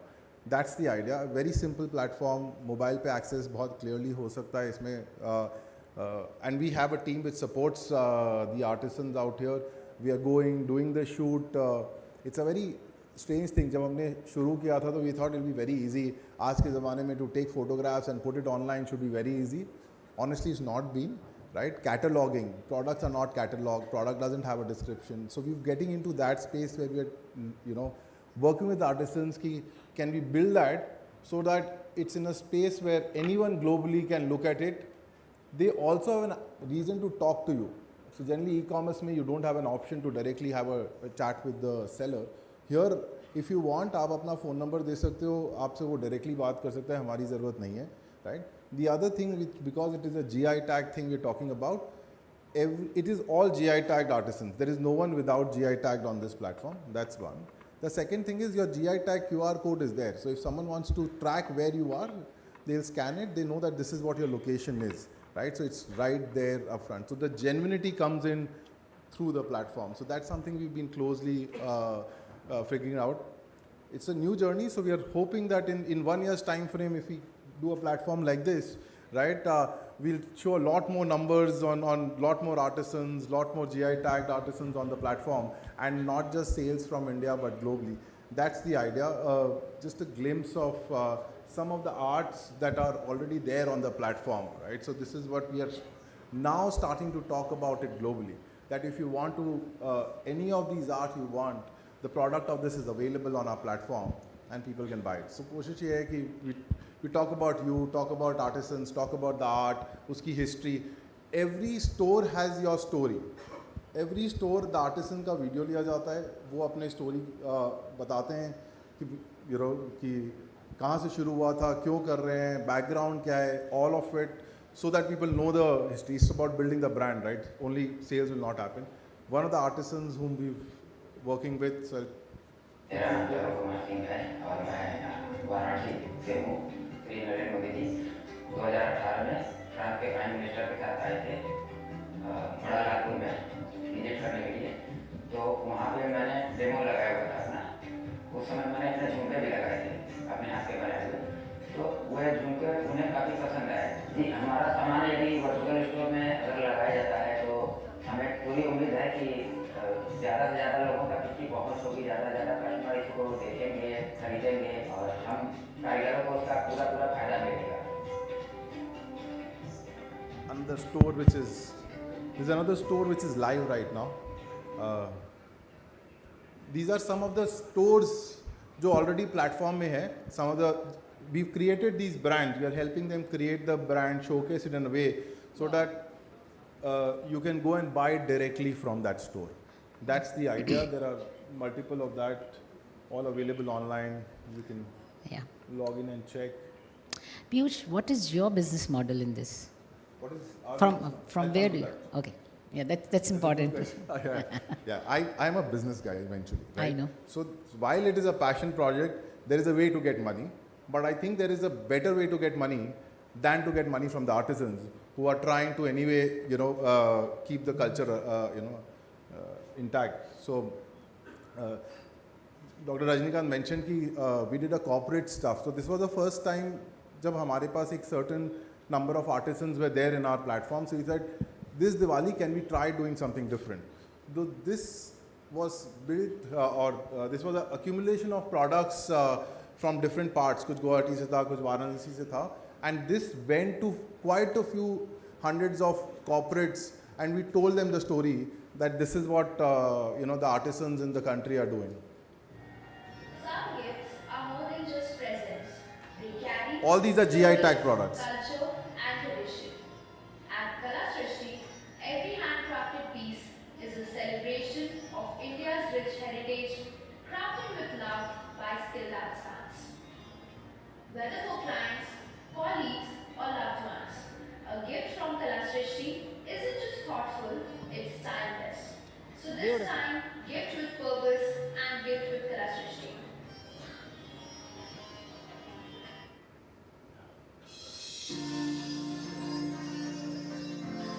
नमस्ते, मैं संदीप विश्वकर्मा, वाराणसी उत्तर प्रदेश से। मैं रिकॉर्डिंग कलाकार शिल्पकार हूँ। मैं बेटा की लंबे में असम गुवाहाटी जिले की खाना पड़ा उदयनगर में रहती। मेरा नाम सिद्धार्थ मौर्य है। मैं बनारस जिले के रहने वाला हूँ। मेरे क्राफ्ट का नाम है सॉफ्ट स्टोन जालिंदर। नमस्ते, मैं शराब है बनारस और मैं बनारस गुरुजी से जुड़ा हुआ हूँ और मेरा क्राफ्ट बनारस गुरुजी और So these are the guys whose product went into that, box. So obviously they were very happy about it. This is where it comes in, where how we are trying to make money. So I think it's an ecosystem change that needs to come in. अगर मैं एक e-commerce platform बनाऊँ और उसमें बोलूँ कि मैं markup करके बेच रहा हूँ और पैसे कमाऊँ, तो पैसे बिल्कुल नहीं बन सकते हैं, because इसमें बहुत सारा काम required है, right? So what we are doing is we are collaborating. So in 28-30 years, what we've done is we build a strong relationship with the corporate side of it. So that's one place where we are saying, can corporates sponsor the platform? Can HNIs, pick it up and do it, right? वो concept होता है ना, where you can sponsor a child for the education, right? We're trying to see, right? So we're trying to see, can individuals sponsor one artisan for the year, right? And support the scale of it, right? So there are things we are trying to do. How much it will work, कितना काम करेगा अभी पता नहीं है. करेगा. But thought process is that can we keep the artisans, culture and the story at the center of it? Hopefully पैसे बन जाएंगे, right? That's the thought process which is there. Yeah, I think that's about it. This gives you the website. Thank you, details. Piyush. Yeah. Amazing. I think this is very, very enriching thing. We have 7 minutes because we started 7 minutes late. So sorry, whoever is program coordinator, we started 7 minutes late. So I have 7 minutes for questions, 2 minutes each, maybe 4 questions. Ma'am. Somebody to give mic, please. इधर दीजिए, madam को दीजिए. Good afternoon to everybody. My question is to respected Ma'am Rashi ji. First and foremost, congratulations to the organizer for putting up this kind of very timely Can you come to the initiative. question? Yeah. The question is that I wanted to know that given that India needs GI protected, GI dedicated, GI this, and everybody has alluded to, like Mr. Saha said, that it adds value. So what exactly has been done? What is the funnel to promote in textile, to make it more known to the whole world that India is rich of heritage? So that's my direct question. Okay, ma'am. good. Direct question. I'm Thank sure you. all of us are here as part of the whole drive which has been going on, whether it is through ODOP, whether through different state initiatives, and whether it is from the right hand Piyush to left hand my dear girl Rupa, and respected friend Dr. Rajnikant. See, a lot of things will be done. I think this is part of journey. It's work in progress. We are trying to leverage it as much as all. I won't like to speak much on it. Maybe we will give a longish answer to you in writing. Any question, ma'am? We would like to look at questions wherein this panel can give some solutions to them. Yeah. Ma'am, first of all, I would like to thank Binu ma'am. She had supported us to interact with private partners like we had interacted with Adhyam, the Birla Group, and they have come forward to pick up textiles from weavers. Thanera is coming forward, and Fab India is coming forward, ma'am. But the question here is that though they are coming forward to pick up the material, once they're going into the market, they're picking up for 2,000, 2,500 from the weaver. They're going and putting it for 4,000, ma'am. Can there be anything, sir, Karthikeya sir, this is for you. Can there be some solution where we can have an exhibition hall in Delhi, Mumbai, metro areas? Because exhibition is a very costly proportion, ma'am. We spend 20 to 25 lakhs from government side or either from Government of India. When we put the exhibitions, ma'am, there's a massive sale. I'm sure that suggestion is we can always co-opt with n number of exhibitions we have under DC Handloom, DC Handicrafts, wherein we can have a niche area specifically for GI products. Agar aapko waise chahiye, that is very much possible. Like in parks, in the Khan market, ma'am, there's one Co-optex of Tamil Nadu, ma'am. There is 10, the rent is 13 lakhs, ma'am. Don't worry about that. Exhibition spaces are not a challenge. Even me as a field office for the Ministry of Textiles, I would be able to engage with industry across the board. Institutions are willing, IIMs are willing. My dear friend SDA Bocconi is just behind you from Italy. I'm sure we will get a lot of exhibition space, if space is the issue. Product, anything, I'm sure we will need your support. Again, ma'am, we will be interested if Mr. Gupta and again Rajnikant sir would like to come to Andhra Pradesh, because our CM and Madam CM, whenever they buy a product, a memento or a sari, they make sure it's a handloom or a handicraft. Great. So, Great. Yeah. It would be nice if Mr. Rajnikant and Mr. Gupta would come down. Thank you. I have a gentleman. Sir, there is a gentleman standing behind. Can we listen to his question? Sir? Yes. Sir? Hi. Sir, उनका question ले लेते हैं फिर आपका. The person who is standing behind. Yeah, please. आप अपने को थोड़ा introduce भी कर दीजिए. मैं M.K. अंसारी मैम कानपुर से हूँ, मैं लेदर इंडस्ट्री से हूँ. हाँ जी. और स्पेशली तौर पे मैं DC मैडम से और डॉक्टर रजनीकांत जी से मैं सवाल है हमारा कि यहाँ पे आर्टिजन्स का बात हो रहा है, ठीक है. जैसे आप लोग क्लस्टर का बात कर रहे हैं, ठीक है. और क्लस्टर में कुछ चीज़ें बहुत टफ है हमारे लिए कि एक नॉर्मल आर्टिजन्स के लिए वहाँ पे पहुंच बनाना या उनके एडवांटेज लेना बहुत मुश्किल है. तो मैं चाहता हूं कि आप लोग थोड़ा इस पर विचार कीजिए. और जैसे अब फ्लैटेड फैक्ट्री कॉन्सेप्ट है, ठीक है, तो मैम DC मैम से मैं स्पेशली रिक्वेस्ट करूंगा कि इस पे भी आप लोग विचार करिए कि हमारे लिए सबसे मुश्किल होता है इसको सिनेरियो को बनाना, वर्कशॉप को डेवलप करना, बिजली का रेंट और छोटी छोटी बहुत सी ऐसी चीज़ें हैं जिस पे कोई इशू पे बात नहीं होता है और हमारे लिए बहुत डिफिकल्ट होता है, ठीक है मैम. और डॉक्टर साहब तो हमारे प्रेजेंटेटिव हैं. देखिए, ये आई थिंक जो प्रमोशन का बहुत अच्छा, और I am thankful to both my friends here, बहुत सारे इनिशिएटिव्स हैं. मेरे से आपसे गुजारिश है कि आपका कोई स्पेसिफिक सजेशन हो, मेल कीजिए, वो ज़रूर उस पर विचार करेंगे या आपको अवगत कराएंगे कि उनके डायरेक्टली क्या इनिशिएटिव हैं या स्टेट गवर्नमेंट के साथ क्या इनिशिएटिव हैं. Can we get into some other things, because exhibition is something I am sure we are taking care, we can leverage them. I will ask them to discuss with you after the session. I think हम reply कर दें. वैसे ma'am मेरा ये कहना है कि मैं डॉक्टर साहब को देखता हूँ तो मेरी बात वहाँ पे है, मुझे पता है कि मैं वहाँ पे हूँ, डॉक्टर साहब नहीं है वहाँ पे. तो ठीक है, अगर आप यहाँ पे किसी और की बात सुन लेते हैं, आपसे आगे जो जनाब खड़े हुए थे उनकी 1 मिनट बात सुन ली जाए. जी हाँ, बताइए. Thank you ma'am. मेरा नाम सुनील सोनी है. मैं पाटन से, गुजरात से आया हूँ, जो पाटन पटोला बना रहा हूँ. हाँ जी, जैसे पाटन पटोला में मैंने बहुत सारा डेवलपमेंट किया हुआ है। हाँ जी, हाँ जी। 35 साल पहले 6 आदमी थे, आज 150 आदमी वहाँ पे मेरे काम कर रहे हैं। तो मेरा एक सुझाव है, मतलब कैसे नहीं है कि हम लोग जीआई ऑथोराइज यूज़र जो है वो जीआई टैग यूज़ करते हैं। हाँ पर जी, ये हाँ जी, जो हाँ जी। ऑथोराइज है उसको बोलते हैं कि आप टैग लगाओ। मेरा सुझाव है कि जीआई ऐसा टैग बनाए, क्यूआर कोड लेके एक ही टाइप का टैग, तो हर हाँ जगह जी, पे हाँ जी। जीआई का अलग अलग टैग जो कर दे। लगता है, आई जो थिंक होना है। दिस वी कैन टेक बस केयर मेरा ऑफ। सुझाव। थैंक यू, मैडम हम थैंक यू, जरा थैंक यू। हम रिप्लाई कर दें, खाली 2 सवाल जो पूछे गए थे।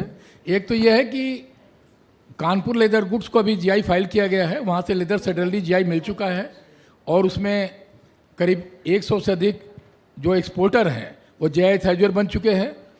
कानपुर लेदर गुड्स को अभी 5 महीना पहले जीआई फाइल किया गया है। जहाँ तक क्लस्टर का सवाल है, वहाँ पे leather export promotion council already है और उनकी यही जिम्मेदारी है कि जो लेदर के गुड्स हैं उसको कैसे छोटे छोटे आर्टिजन्स के बीच में डेवलप करना, तैयार करना, डिज़ाइन डेवलप कराना, प्रोग्राम कराना, उसको आगे एग्जीबिशन में लेके जाना। और शायद उसी का नतीजा है कि आप जैसे आर्टिजन्स को भी प्रगति मैदान में या दूसरे इंटरनेशनल ट्रेड फेयर में एक अच्छा स्पेस मिल रहा है और आने वाले समय में मिलेगा। जहाँ तक पाटन पटोला का सवाल है, वो क्यूआर कोड कॉमन कभी भी किसी का नहीं बन सकता है। जब भी होगा वो जीआई वाइज बनेगा क्यूआर कोड, जिसमें डिस्क्रिप्शन उसके आएंगे। और इसमें जरूर पोस्ट जीआई इंटरवेंशन में टेक्सटाइल का अगर प्रोडक्ट है तो डीसी हैंडलूम ऑफिस को इनिशिएटिव लेना चाहिए, हैंडीक्राफ्ट का प्रोडक्ट है तो डीसी हैंडीक्राफ्ट ऑफिस को इनिशिएटिव लेना चाहिए कि एक बार क्यूआर कोड बना करके दे दें, बाद में क्यूआर कोड देने का वो चार्ज भी करें, वो फ्री में मत दें। बाद में सेकेंड राउंड में आर्टिजन से या वीवर से वो चार्ज कर सकते हैं कि हम इस क्यूआर कोड का 1 रुपया, 10 पैसा, 20 पैसा, 50 पैसा वो चार्ज करेंगे। मेरे को प्रिंसिपल से बार बार रिमाइंडर आ रहा है कि आप ओवरशॉट कर रहे हैं, तो आई थिंक मैं अभी क्लोज करना चाहूँगी। We have an esteemed panel. Next session में बात करेंगे, थोड़ी देर रुकिएगा, चाय पे भी बात करेंगे, लेकिन अभी नेक्स्ट सेशन कंटिन्यूएशन में है। Please allow us to close this session. Continuous है, साथ हैं आपके साथ हमेशा textile department. Thank you. With you, forever. Thank you, ma'am, for a session well conducted. And thank you, esteemed panelists, our experts. May I request you to please kindly remain with us for just 1 more minute. May I quickly invite on stage Dr. M. Beena, DC Handlooms, to kindly join us on stage and present a memento as a token of our appreciation and thanks.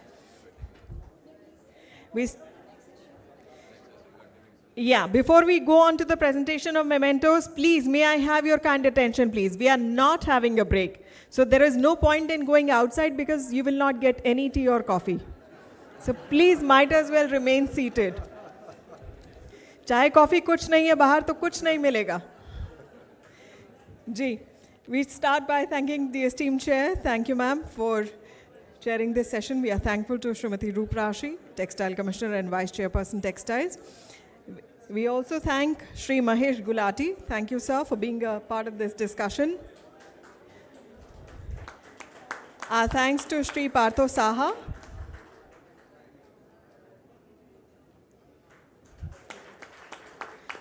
We thank Dr. Rajnikant.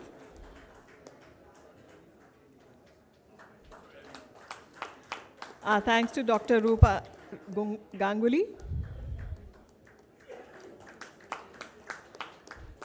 Our thanks to Shri Piyush Gupta.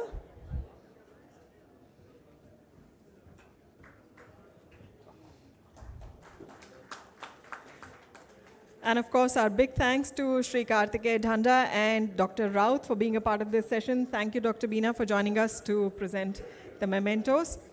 And coming back, ladies and gentlemen, the session continues on. Let me remind you all, jo log khade ho gaye hain, still very impatiently standing, please remain seated. We're straight away going on to the next session. There is a tea break, but after this session concludes. That is not this session, the next session.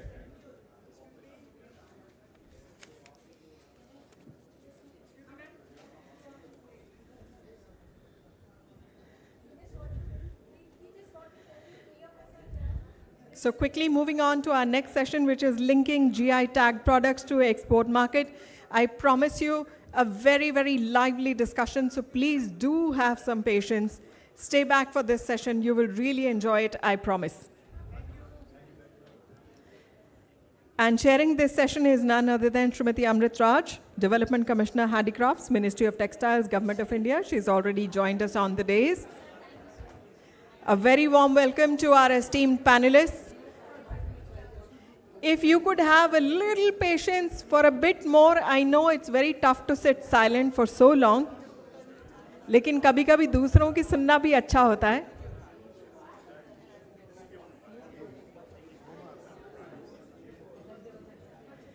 My very, very humble request to all of you who are standing to please have a seat. May I take the pleasure of inviting our very esteemed speakers, and a lot of them are international speakers.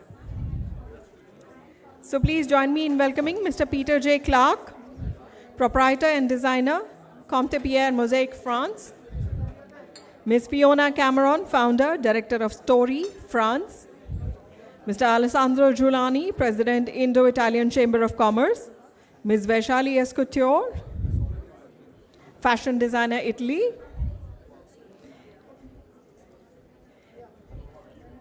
And may I invite our domestic speakers and buyers, Shri Debashish Padhi, ex-Chief General Manager, NABARD, and Shri Chandrasekhar Ramamurthy, whole-time Director and CEO, Ambadi Enterprises, Gurugram. May I request them all to please very quickly join us on stage. And once again, a gentle request to please kindly have your seats. Let's maintain decorum inside the hall. देवी और सज्जनों, एक बार फिर आप सभी से हमारा अनुरोध है, अपने अपने स्थान पर बैठ जाएं. हॉल में व्यवस्था बनाए रखें.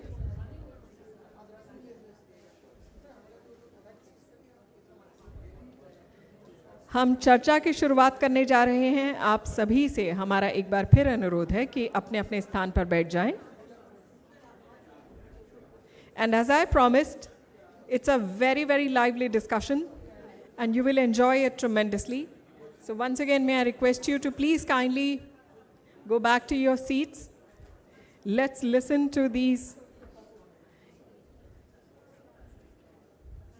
interesting lineup of speakers that we've got here. They are international speakers, they are domestic speakers, so they bring a different, whole new perspective to what we have is linking GI tag products to export market. And with that, I hand it over to the esteemed chairperson. It's over to you, ma'am.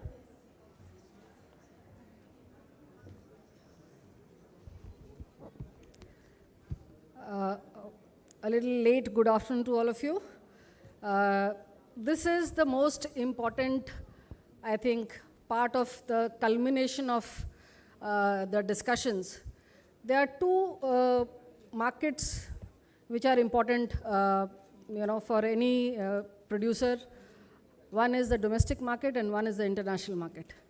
And through this session, we are trying to focus on the international market. We have a very distinguished panelist. The way I like to structure is I like to give you a context in which the government understands the sector. And with that understanding, we have tried to get a set of panelists who are all working either in India and working with the sector, or they are working outside India, but still working with the Indian market and in their products.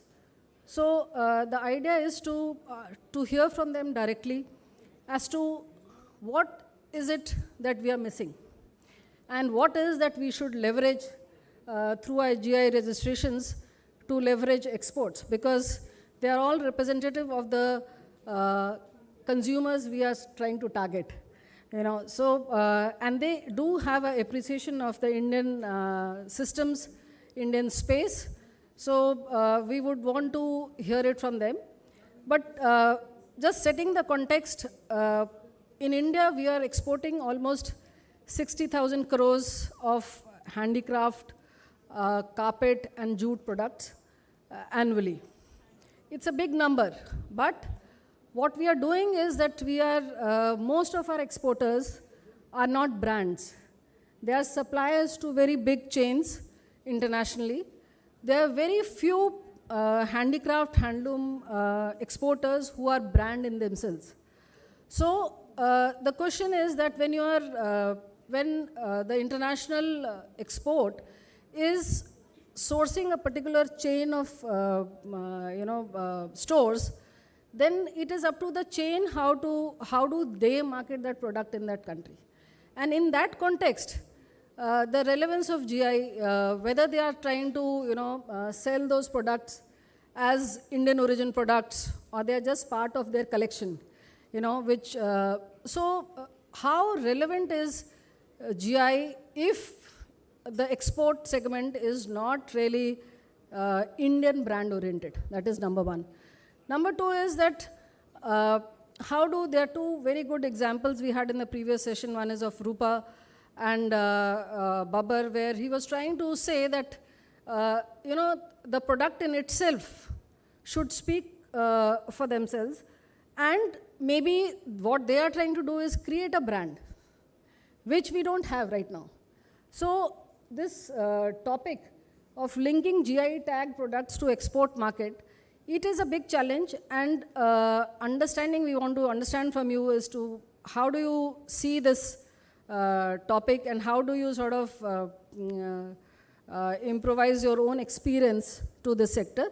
I would not take much time, but I would request each of the panelists, feel free if you want to sit and speak from there or come to the podium, but just give a introduction of how you are engaged in the Indian interface, either commercially or in personal capacity, and then maybe from there take the discussion to the topic concerned. Thank you so much, and I will start with Mr. Peter J. Clark. He's a designer from France and working, so thank you so much.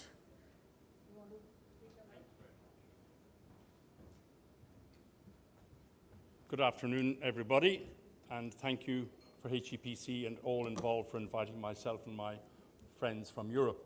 I'm actually not French, I'm Irish, from the tiny country of Ireland, but I work and represent Indian handloom products in France. It's a tiny business. We only deal with very fine, high-quality handloom products like the Muga silk from Assam, and now with the Pashmina, I will be visiting Srinagar over the next week to deal with things like that. Having the GI stamp come along with the product is a huge bonus for all of us who live in Europe, because there are so many copies, there are so many cheap fakes. I won't mention the huge countries apart from India that produce them, but it is very difficult to convince a wealthy person in France or UK or Italy to spend a lakh on some fantastic embroidered Pashmina shawl. To even spend 500 sometimes is a problem because of the mass production elsewhere. So what we all love and appreciate is ways of authenticating our goods. Now, up until recently, all we could do was tell people it's genuine, feel this, do this, burn it, see what it smells like, rub it in the dark. If it sparkles, it's not real. But thank God now we have the GI authentication, and hopefully in a few years we'll have the convicting of people who try to copy and banning of false products. But I won't continue for much longer, but I'll just give you a few ideas and things that I have done over my last 10 years to try and authenticate, or in some ways create my own certification. Now, if you're somebody in India and in a very small village and you're making something very beautiful and you want to eventually have a GI produced, but you don't know how to advertise, or you think, how can I look like somebody more important or more professional or more presentable? For 400 rupees, excuse me, you can buy one of these. Now, if you buy one of these and do some artwork and you stamp this, you have a little logo. With this one here, it says Pierre Mosaic Pashmina. That's one little tiny start. And then if you graduate a little bit more, you can go and have something like this printed, which is my own fake certification of Pashmina. So when people see it, it's got a Wikipedia description, so it's honestly telling you what goes to making a Pashmina. And it's got a little bit of artwork and my name on it to help me sell it. And then eventually, if you move into the Rolls-Royce era, you can do a bag with a translucent front so you can see the product inside. Now this costs about 50 to 55 rupees to have made if you make it in bulk. And all of a sudden you go from being a small-time person selling stuff almost on the side of the road to being a retailer with a reputation and a really good image, and then you're ready to present yourself to the GI organizations and have them authenticate you. I'll leave it at that. Thank you very much. Okay, thank you.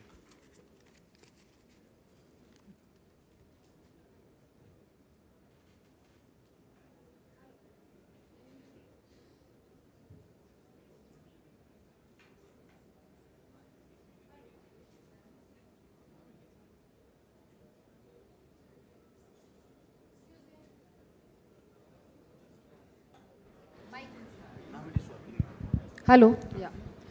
Thank you, Mr. Peter. The only question which I would have is that how do you, when you source, do you insist on authentication or the availability of GI tag from the person you're buying? I rely upon the reputation of the person I'm buying from, and obviously my own gut feeling and my knowledge I built up over 10 years of sourcing. But obviously the GI situation is huge now, but it only applies to certain very special producers. So if I was in Assam looking for a muga, basically you just have different villages, different handlooms, even different types of muga depending on the season. So you trust people. I've made mistakes. I've taken Tassar instead of muga. I've taken false, fake stuff and regretted it because there was no certification. We need certification. Yes. So one of the points which Professor Rajnikant mentioned earlier is that even when you're buying, say, a Banarasi in Mumbai, it has to be sourced from the GI cluster. Now, two things which come to my mind is, one is that the person who's selling it in Banaras needs to be a GI authorized user or a certificator. But the whole cluster is selling, that, for example, like you did buy Munga from Assam, but, you maybe didn't get the authentic thing. So one of the things which I'm getting the sense is that if it has to go to the export market, you either have to be a certified, registered GI user or an authorized user. And that would only give you, so जितने हमारे artisans भाई बहन यहाँ बैठे हैं, you have to take a authorized user certificate, otherwise it will not help you make a dent in the international market. Thank you so much, Mr. Peter. I would like to now go to Ms. Fiona Cameron. She is a director of Story France. She is the founder of a Story, a Paris-based boutique and a brand created as a vitrine for craft textiles. She believes that storytelling is something which helps, I think, the brands to sell. And it'll be good to hear as to how she works with the Indian market, if you do. Thank you so much. First of all, I'd like to thank you all for organising this forum, because it's been an incredible education, I think, to all of us. And it's also clarified quite a lot of issues I wasn't sure about myself. Several of the people who've been talking today have asked the question, will GI help? And having listened to everyone who's been here today, I can say I really think it will. As a buyer and also as someone who sells, having a certificate which will, a government-stamped validation of the authenticity of a product will make it far, far easier to sell a handcrafted product. To be honest, it's very niche. I mean, I specialize in hand-woven, hand-embroidered, crafted products, and selling those products in Europe, it is niche. And having these tools will be an amazing arsenal for brands like mine and for Peter. So I think one of the first things to say is that the GI label really needs to be clearly explained, as you have done today. We'll find ways to do it perhaps more succinctly for someone who is just buying, who needs to make a snap decision. But I think awareness, brand awareness, or GI awareness is something we're going to have to work on, and it's a long-term, a short-term, and a medium-term project. You've already started working on it, but I think we should look for the next 5 or 10 years in perhaps, the HEPC has done this wonderful booklet. I don't know if this is available anywhere online, the material you've got here. I mean, I would love to be able to access all of this and to show people what these crafts are. So storytelling, I think, is going to be key. And the next thing I'd like to say is really, really important is the way storytelling has also been manipulated in the last 5 years. I'm interested in an authentic hand-woven product. There are an awful lot of people out there who are selling products which are not sustainable, and they're greenwashing, and they're saying that these products are somehow have a green label. So I think it's really important to be able to try and take that back, and a certificate like a GI certificate will be incredibly helpful in doing that. Thank you so much. So, two things again. Most of our artisans have understood the need of storytelling. So you would find that many of them, while you interact with them, especially with when they're looking at a foreign potential market, they do storytelling. Two things is that there are some aspects of the trade, of the craft, which they do, they have improvised over a period of time. And so when you hear, there would be variations in the same story for the same craft. But that is also because because they have evolved over a period of time. So some who have stuck to the the sustainability aspect very strongly because they know that this is what is going to give them the benefit. Their story is very different from some who are now maybe using colors which are not natural colors, but they are they are chemical-free azo dyes which we have in the Indian market now, which are substitutes to natural dyes. So their story would be a slightly different, but need not be that it is not correct. So this is, of course, we are also training them that they should mention the original technique, and then they should also mention the variation in the technique which they have evolved over a period of time. It is something on which we are working, but my understanding was that, I just wanted to understand is for the audience, is that are we, when we are talking about all this, is it about retail, buying and selling? Or we are looking at much bigger, sense of sourcing from India and then selling?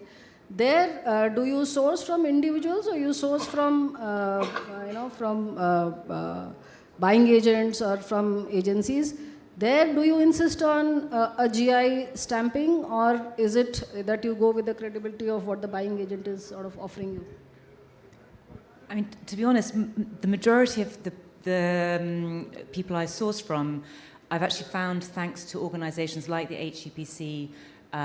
So I'm trusting that the process that the HEPC has done, and for me, I mean, it's very, very important for me to have a contact with the person, to listen to their story when I ask them questions, and actually see how it's being made. But even that, I really struggle. You're talking about natural dyes, azo-free dyes. I've been trying to work with natural dyes for the last 10 years, and I'm afraid I'm finding it really, really difficult. I'm finding I can sell natural dyes to a retail customer. I'm finding it very difficult to sell natural dyes to a wholesale customer because people are nervous about them. So it would be amazing if several of the people you talked to earlier, they had the gentleman who was here just now. He had that beautiful website where there's a shop front.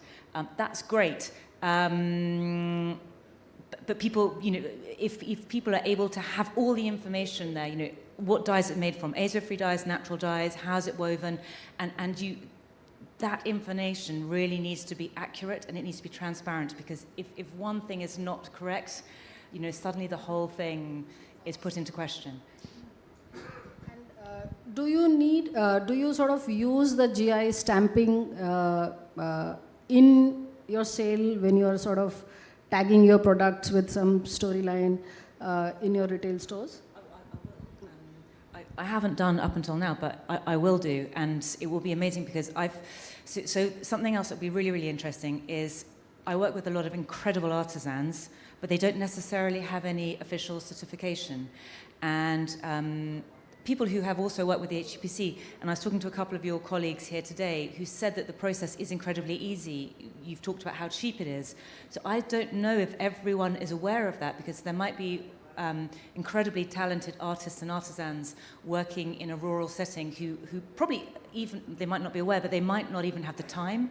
I mean, I've got a small business, and artisans and artists, they're small businesses as well. They might not have the time to do the administration. So I think it'd be really great if it was obvious to creators, artisans, how easy and how cheap it is, because that will mean that everyone can get on board, and then if everyone gets on board, it means we can sell more products made by more talented people and get those products to the market. But at the moment, I'm not using GI because I didn't none of my artisans have had a piece of paper they can give me, but I will. Yeah. So I think that also takes us back to the discussion in the last session, where Professor Rajnikant mentioned that this is the job of the government, where we try and rope in as many artisans as possible as authorized users, so that the authenticity of what they are selling is established with the international sourcing, the buying agents, as well as those who are sort of sourcing directly, like Peter and Fiona. Thank you so much, Fiona. I'll now go to Mr. Alessandro Giuliani. Please excuse my pronunciation. So he is the president of the Indo-Italian Chamber of Commerce based out of Mumbai. Mr. Giuliani is a passionate entrepreneur and director of businesses set up in 5 countries in the field of marketing, retail, luxury, and FMCG in Italy and France. So he's been in Delhi for the last 3 years now? 13 years. So he's the right man to speak about the topic. Thank you so much, please. Thanks a lot, and thank you very much, Roop, for having me here, and Dr. Tapan. Thank you for the explanation, the framework that you gave, Dr. Tapan, at the beginning, which I think is extremely important. I'm Italian, but Indian at heart, as everybody knows. Most people say I'm more Indian than Italian now. And so allow me to tell you that I would like to speak more about the beyond GI, because I think I recognize this period in India like what was Italy in the 70s, okay? And I've seen a drastic change in India in the last few years of attitude, okay? From being defensive to say, we can do it better than anybody. And this is an amazing change that I am seeing across sectors. And I see GI like what happened again in Italy in the 70s, where we had the same artisans, the same skills, but that were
Not only, because we have seen Italy, for example, Dr. Tappan mentioned the case of Parma ham.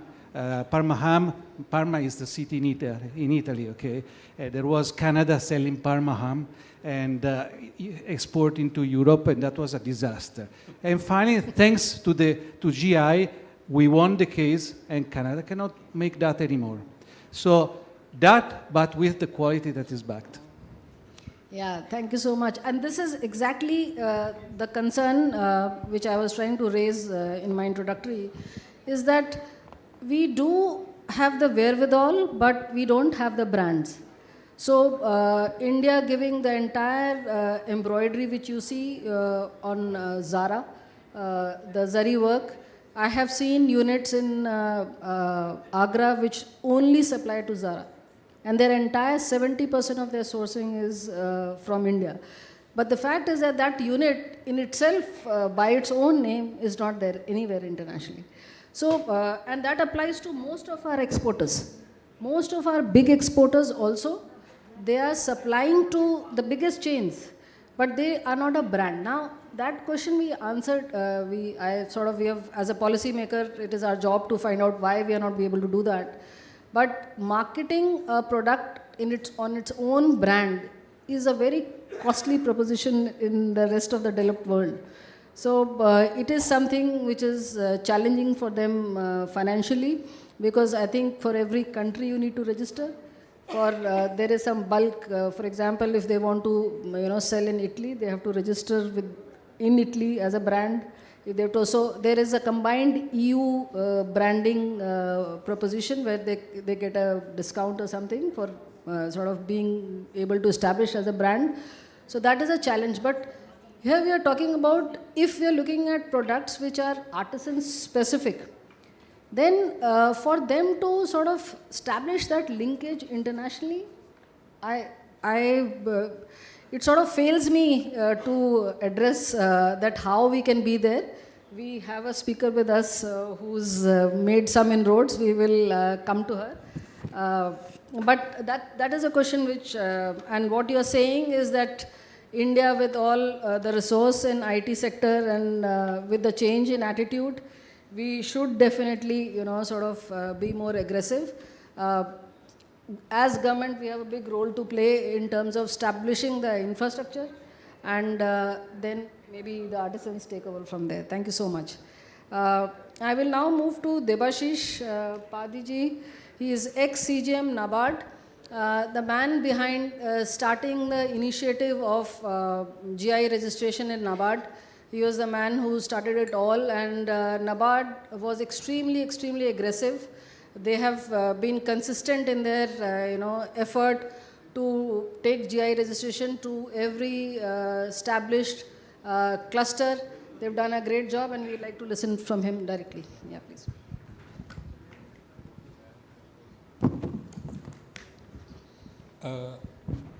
Thank you, madam. Let me introduce myself. As madam said, I'm an ex-CGM at NABARD. But why I'm here is because of my passion. Day before yesterday, I was attending to someone in the hospital. But because I had given a commitment to Mr. Raut, I took permission from my daughter, and she also graciously allowed me to travel. Last night I traveled, and today I'm here. I'm here because of the passion. And I know in this sector, with 38 years of experience, this sector has a lot of people who work from heart. So I'm also one of them. That's my introduction. Then coming to, see, all the speakers, most of them are, maybe they are working abroad.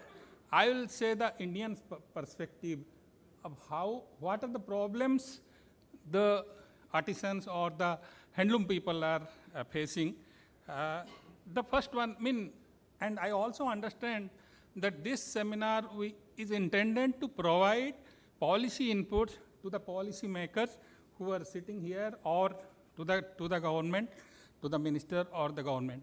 So I'll deal with only the approaches. The first approach, though my other people have dealt deeply, I'll not, go deep into the subject. It is still the awareness. See, my exposure to awareness to GI started about 5-6 years back. Though we are all traditional people going to the shop, buying the products, but my daughter who has studied abroad and works abroad, so one day there was a bell rang and I opened the door and something came through Amazon. I opened because it was my daughter's name, I just opened. That was a packet of tea, Nilgiri teas. So I was wondering why my daughter I saw the price, then I was wondering why she bought this. But then there was a literature inside. So I read it, and it was, the person had described about Nilgiri teas and how he has produced. So the cost of that packet was 150 rupees. And I, being a very, conscientious buyer, I knew that this tea is only 50 rupees worth. So I told my daughter, this tea is worth 50 rupees, but this green color paper, where the story is written, that is worth 100 rupees. So you keep the tea, you keep this paper with you, I take the tea. That is what I told my daughter.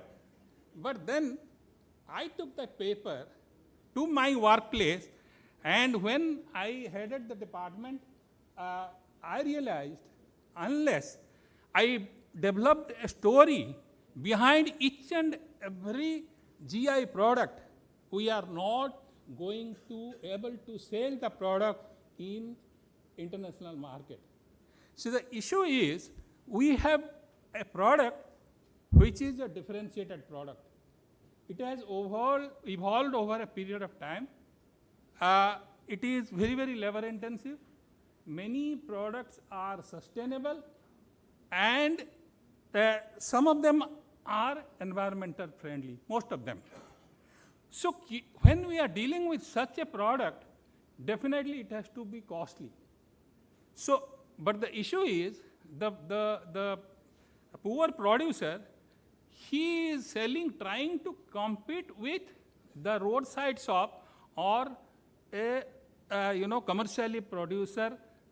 So what we have to help is, we have to help the producer to say reposition its product or rebrand it, in the sense that, like, for the common man I'll say, not to this side. See, somebody say, why you go to a 5-star hotel where a meal will cost you, say, 5,000 rupees, where you can get a meal for 200 rupees in the roadside. The fact remains that there are people who will not go there, and they are willing to, pay the price, provided they have got certain conditions with that. The hygiene, the cleanliness, all those things. So for that also there is a price. So we have to see to it that all our products, that kind of a repositioning we have to do. But that cannot be done by the individuals. There comes the role of the agencies, and it cannot be done in an individual manner. In the morning, someone asked, how do I, a product, how do I get it tested? Probably, I'll give a very blunt answer. It cannot be dealt in an individual manner. That is why the group approach has to be, encouraged. Whether it is a self-help group, whether it is a society, whether it is a FPO, whether it is off-farm producer organization. I'm talking about off-farm producer organization, means this is basically a group of handlooms or handicrafts, which we have tried and tested in NABARD, and it worked quite successfully. So first is awareness. Second is what I'm saying to say is collectivization approach. I like to suggest to the government that do you have any schemes for awareness creation, both for the producer as well as for the buyer. Second is collectivization approach. The third one is As I said, marketing is a very, very specialized job. It has to be done only by the expert. That is where probably the role of, the startups can be explored. So today, we heard somebody from other places.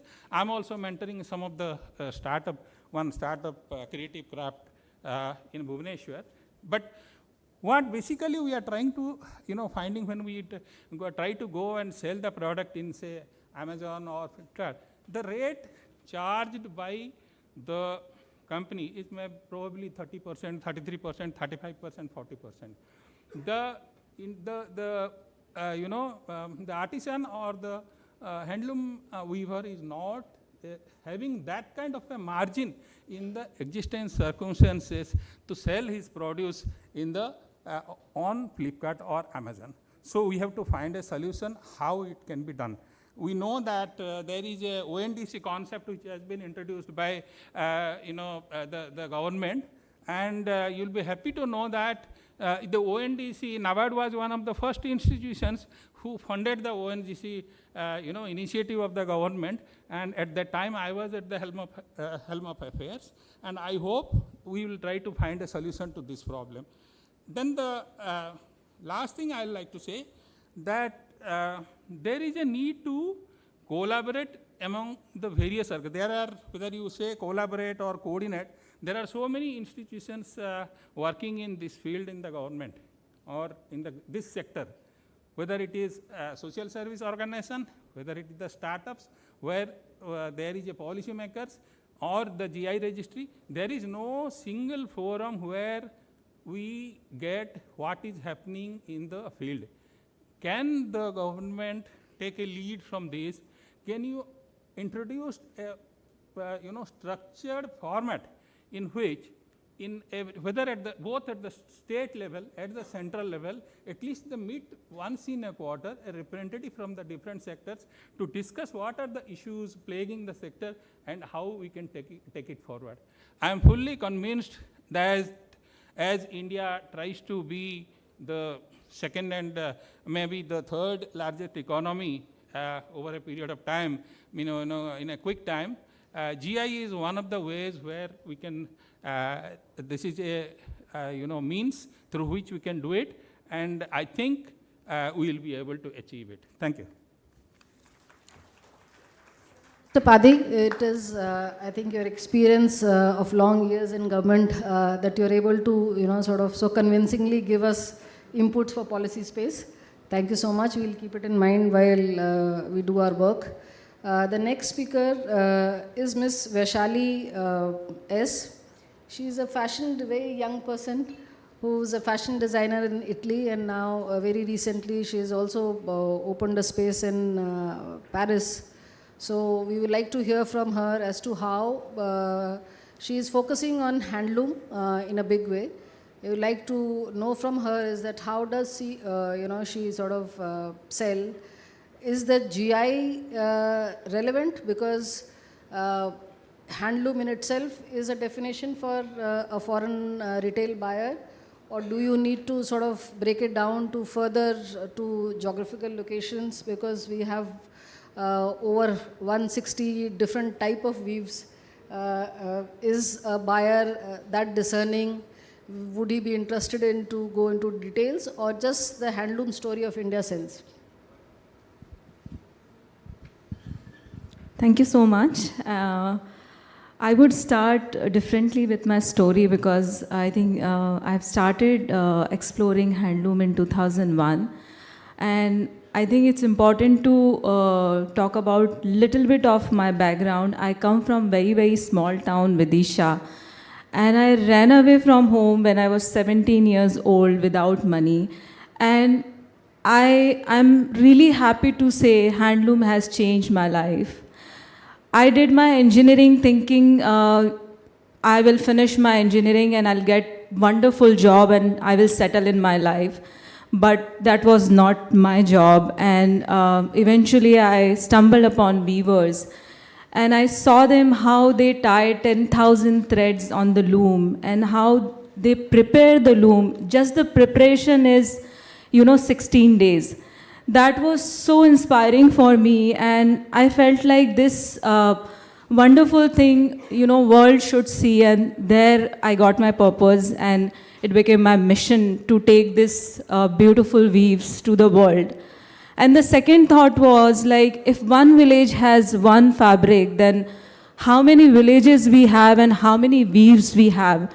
Without having any kind of exposure, knowledge, I randomly started traveling to these beautiful villages, and many villages were not there on the map, and it took me 3 to 4 days to reach, but it was passion, it is passion, and finally I have store in Paris, and people are buying, not only Paris, I have showcased in Milan Fashion Week, New York Fashion Week, Paris Haute Couture Week, and the business is going really, really well. So, point is, I felt when I was working with Weaver, and of course I have learned from them, because my background was not textile. I used to live with them months and months, and I was learning how to make fabric, how we can improve the quality and the dyeing and everything.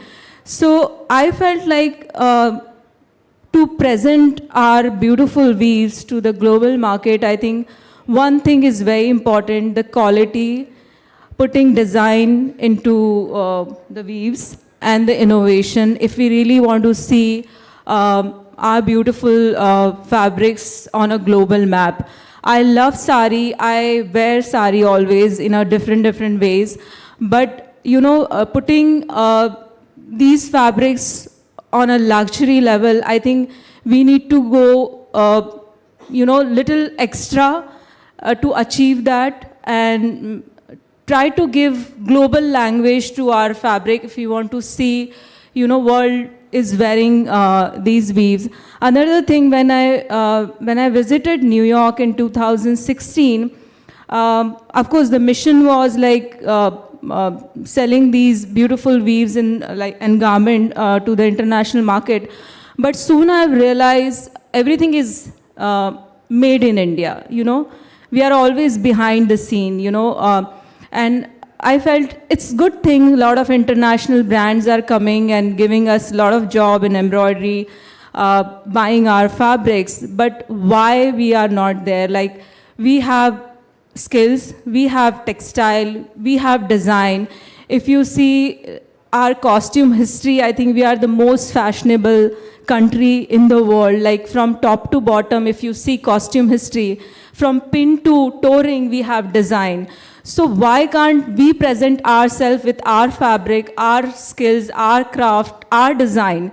So that was the mission, and it took me, I think it's just a start. It took me 24 years to do. In 2016, I just packed my bags and I went to New York to sell this, and people were saying, oh, she's selling in kitty parties. Though I was presenting in fashion weeks that time in India. But I wanted to explore international market because I felt India has so much, so maybe we don't know the value. And I started doing random things in New York, and finally I got New York Fashion Week and I got the platform. I started doing trade shows, and people used to say, oh, this is beautiful fabric, what you are doing is very different, very unique. We just want to try. So they used to buy 5 pieces. 10 pieces, 15 garments. From 15 to 500 happened. That gave me confidence because I was so unsure, because so many families were depending on my work, because I was promising them, okay, I want to give you market, I want to do something really different with these beautiful weaves. But if I don't have business, then I can't support them. And US market has given me that confidence, and finally business started happening. And of course, then in 2021, the federation from Haute Couture Committee, they invited me to showcase in Paris Haute Couture Week. That was the biggest turning point, and again, the confidence, what path I have chosen is correct, and international market was appreciating what I was trying to sell with only handloom, which is quite challenging. But it is happening, and Now I have store in Paris and it's doing really well. I just want to say, if you want to do it, I think we have everything in our house, and I think we really need to just appreciate and put that thing on luxury level, and I think we can do it. Yeah. So I think you are echoing what Rupa said, that we need to just sell what we have, maybe to the contemporized taste. But in all this, did GI feature anywhere in your head while you're? It is very important. I'm very happy to know, like, this was the whole day for me. It was really, really informative and so many things, because as I said, how many villages we have and how many weaves we have. You can't make Paithani in Hyderabad, or you can't make Jamdani in other place, because it has climatic thing, and the motifs and how they weave, how thick fabric will be, and how, whatever is the condition of the textile, I think it's very important, we should keep, if Paithani is happening in Paithan or Yavla, I think it should happen there. Then only you will get the authentic Paithani or whatever weaves. So I think GI is very, very important, and I think maybe I had that passion to find Goyed Gudda in Karnataka, but with GI help, I don't think so. Now people will have that kind of struggle. Like, it took me 2 days to reach that village because it was not on the map. I was just following with the weave. I've seen my Aji used to wear khand, and then I've seen a vegetable vendor is wearing khand, and I was like, this is so beautiful weave. Why people are not wearing it? And where is this from? But no one was telling me. One person said, go to Pune, then Kolhapur, then Solapur, and then Bagalkot, and then finally, I found that village, Goyed Gudda. And the sad part, I arrived there and only I found 2 families. They were working on handloom, and rest of the village was working on power loom. And with khand, it has very specific design. You can't make it on power loom. So it was such a painful thing to see beautiful weave, and the weaver was so scared to say, I'm weaver, because as I think one of the panels said about some marriage. So they said, if I will say I'm handloom weaver, people will not give girl to marry in our house. I said, no, please, this is very special. And even in many places, I've convinced them, young weavers, like I'm working with 70% young weavers, which is amazing. Before, when I've started in 2001, people were just leaving. They were doing random jobs, like going to the factories or like literally random job. And I said, this is an art. You can't leave this. And what do you want? So they want respect. They want proper money. And why they will leave their house? It's the most comfortable place to work. Why they will go to another factory or, some labor job or something else, if we can give them right money, respect, and whatever they get in maybe another government job or some corporates or somewhere, I think we should try to give them the same thing, why they will leave. And it's not like we are doing any favor on them. I think they are doing favor on us, because I think I have changed my life because I have started working with handloom. So many people can change their life. They are giving you such a beautiful craft and art. Please respect and give them proper value of their art, and they will give you so much. So, yeah. Thank you. Thank you so much. I see your passion is taking over the topic, but of course, thank you so much.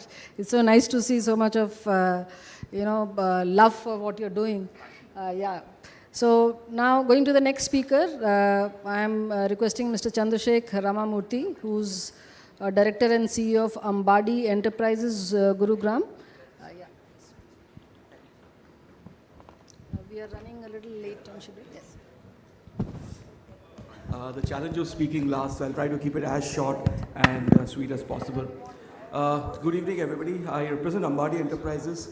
We are largely handloom exporter based out of Gurgaon, but we have operations of 3 major states: Kerala, Uttar Pradesh, and in Haryana. We export home textiles and carpets, largely along with home furnishings. I've been hearing GI from the morning, and it's intrigued me how we can use this as a marketing tool for in exports. See, when India Handloom brand came in, we were among the first few exporters to take on India Handloom brand, to use it for our benefit in terms of how we can pass on the benefits of handloom from the weavers to the exporters.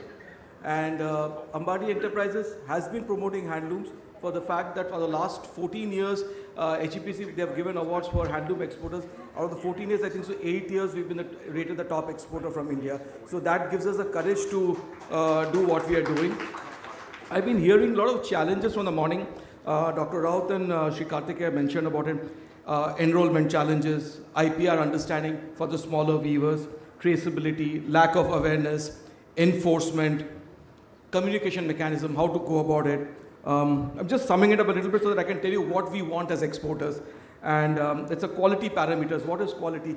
People talked about color fastness, people talked about wet crocking, dry crocking. So these are important. When you're exporting, you need to meet certain standards, certain parameters, which needs to be sent down the line. Then other than that, there are also issues like how are distinguishable parameters. Everybody can call themselves that I'm a GI product or I'm a similar product. And the monetization challenge, how do we as exporters monetize it?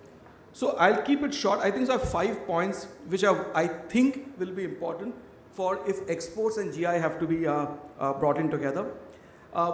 This is, as somebody was talking about the Gen Z generation, this is all about sustainability. Everybody wants a responsible sourcing. Today when we source yarn, we talk about RWS wool because it is responsible. When we talk about viscose, we talk about FSA viscose. When we talk about cotton, we talk about PSA cotton. Why? The reason is because there is an established supply chain which has been established for it. So GI needs a similar established supply chain mechanism. So if I go and tell my brand or my high street retailer, because we sell to people like the topmost brands in Chelsea Harbour in London, because we sell to the biggest retailers in the world. So in that scenario, I need to tell them, give them a guarantee that there is a supply chain which is required, supply chain which is guaranteed. So similar to FSC or RWS, we need something which is for GI. And the government has to ensure the mechanism for this. Then in terms of how do we talk about GI? We talked about India GI being very small numbers. Until unless the HEPs, people like HEPC, carpet shows, all these happen. We take stalls in the global fairs. Like we'll be now all heading for Hemtex fair for the going in. But the point here is until unless you promote GI there and talk about, like if you're talking about Mirzapur Kalim, if you're talking about the Tamil Nadu Bhavani carpets, if you're not talking about Agra carpets, if you don't talk about Panipat wovens, if you don't talk about Sitapur wovens, you're doing a great disservice to the whole weaver community. You must talk about these clusters, tell them that they're GI, and if you're buying from these places, you're actually benefiting the buyer. So that communication has to happen at global fairs and exhibitions. So without that, doesn't work. Then there's a third point which I want to tell you is that I walked across to the hall which are exhibiting all the products. You look at it, 95% is saris, 5% is handicrafts. Nothing against it. This appeals to the large Indian diaspora. Handicrafts appeals to definitely a very large group of people who love Indian handicrafts. But when, if I tell you the size of the global home furnishing business, $950 billion. Let's not even forget that. 70% of this is mechanized. Leave that aside. Still leaves you $220 billion to address to. How much of does India address to? And if you again slice and dice, how much does handloom address it to? Now, any of those fabrics, can I sell anything from there? No. I have been going with the HEPC has been inviting me to a lot of these shows. I visit the HEPC shows. Sometimes my biggest challenge is, what do I export from here? Until unless we encourage weavers to make products, develop products which are exportable, then only, and that has to happen with an ecosystem. So that's an ecosystem which we don't have. Most weavers are used to weaving small width fabrics. You tell them to weave 56 inches, 137 centimeters, they freeze. They say, no sir, it's difficult, I can't weave it. Then you want to put in dobbies in it, you want to put in technicalities in it. They say, sorry sir, this is too much of hard work sir. even before, so there needs to be an established mechanism where we can encourage weavers, encourage the community, encourage the GI community to weave exportable products. And the last 2 points, sorry, just taking a few more minutes. I believe there is another thing which I think personally will benefit the GI industry. Today there is for the government, there is something which mandates the CSR, which is works for the community, and we as a organization, we contribute to the CSR fund, we support it. Now, CSR funds could be used for GI, could be one mandate. It is not mandated, then people will find a way to use CSR funds for GI. I have a different mechanism also, which I would like to propose to the DCs, that why don't you introduce an incentive system for exporters for buying GI products, and if you are able to, so the registration of exporters and suppliers, the supply chain has to happen, incentivize the GI exporter, ensure that whatever he or she export, 50% of the incentive has to be spent on the weaver, on the supply chain down the line. So then only you will be able to get a quid pro quid in terms of being able to promote the weaver. So it's not that the exporter simply walks away with all the incentive. The weaver or the people down the line get to it. And lastly, I heard one comment here saying that what is the enforceability in saying that, oh, there is a legal way, Banaras, it happened, here it happened. I'm sorry, Indian legal systems are too complicated, too difficult for weavers to handle it. There should be a portal, people, if there is any non-compliance, they should file it, and it's for the government or the agencies to take it up. Please don't expect weavers, small artisans to go and file complaints that somebody is using Varanasi, Banarasi sari or Pochampally sari, because where we supply come from Kannanur handlooms. So Kannanur is also a GI registered product for handlooms. So I cannot, all my Bangalore exporters, people sitting in Bangalore make similar Kannanur looking handlooms and sell it as brand names of Kannanur. I can't go and start filing complaints all over. Somewhere this mechanism should be there. The government or the authority should help us being able to weed out these wannabes, as I would say. So I'd like to, as I said, I'll keep it short. These are my points from an exporter point of view, from a person who wants the industry to grow. This is all my demands are. Thank you so much. Hello. Thank you, Mr. Murthy. Very, very nice. I'll now like to take questions. We are running against time again. Yeah, please. So my name is Vimal Roy. So I am based in Germany, more than 3 decades in the textile industry. So before joining in this GI summit, I don't have any knowledge about what is GI certificate. I know the certificate got certified. I know the SEDEX certificate.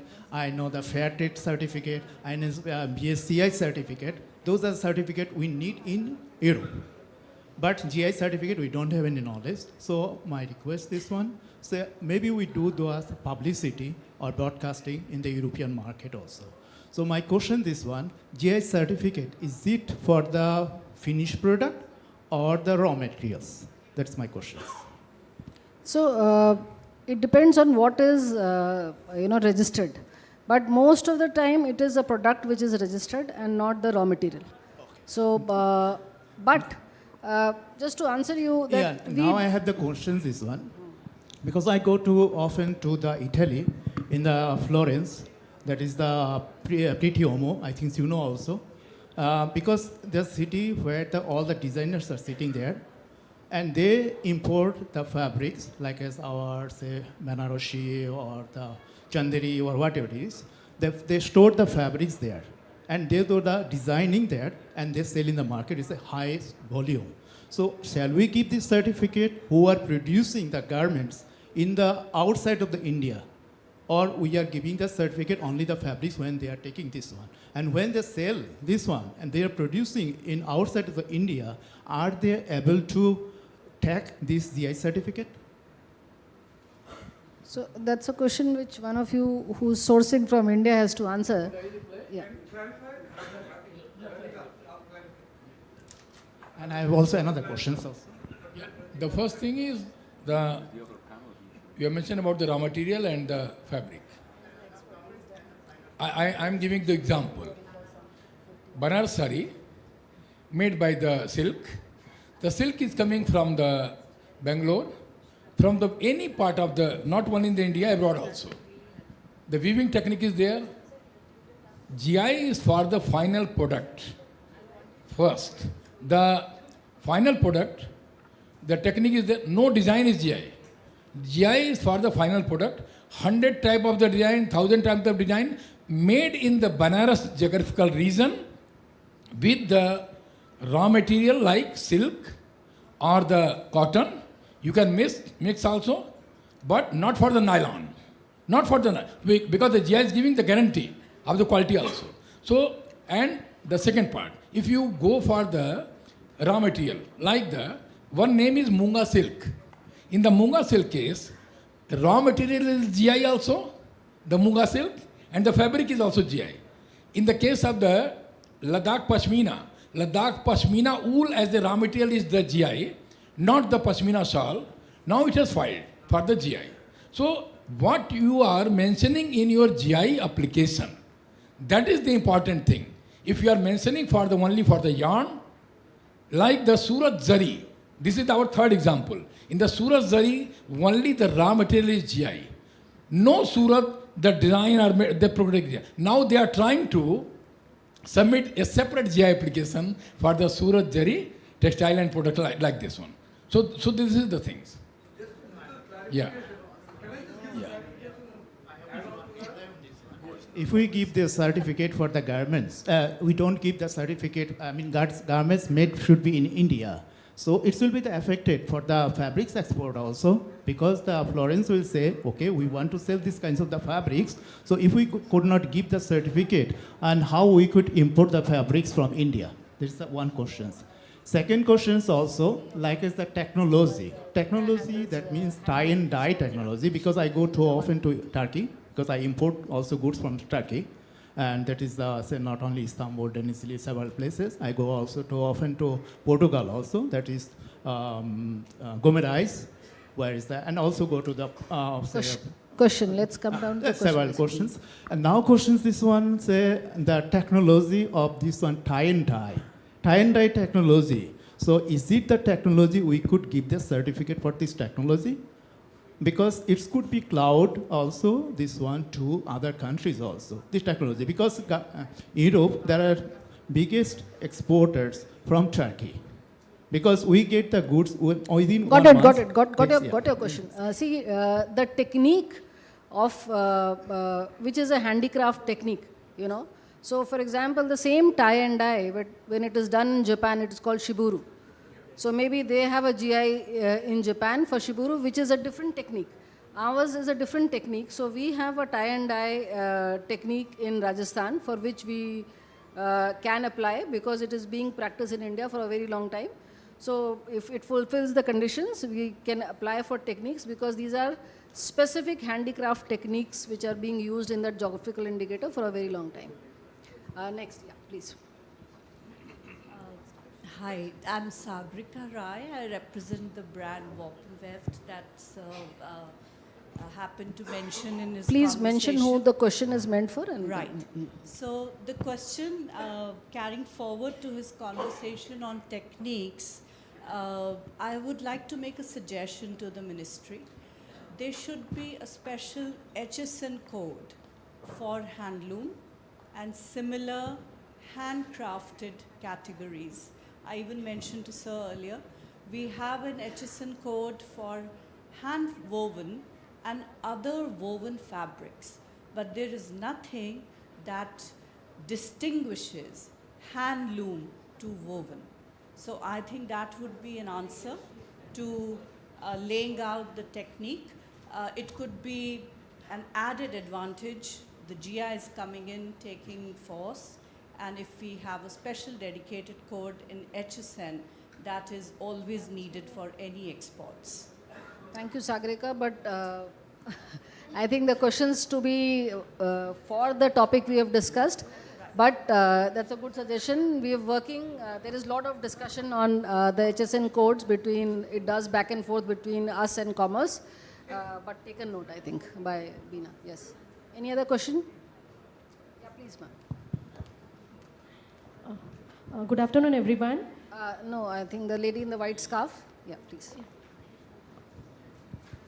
Hi, I I'm Irina and we are registered for Ahmedabad Saudagari block printing.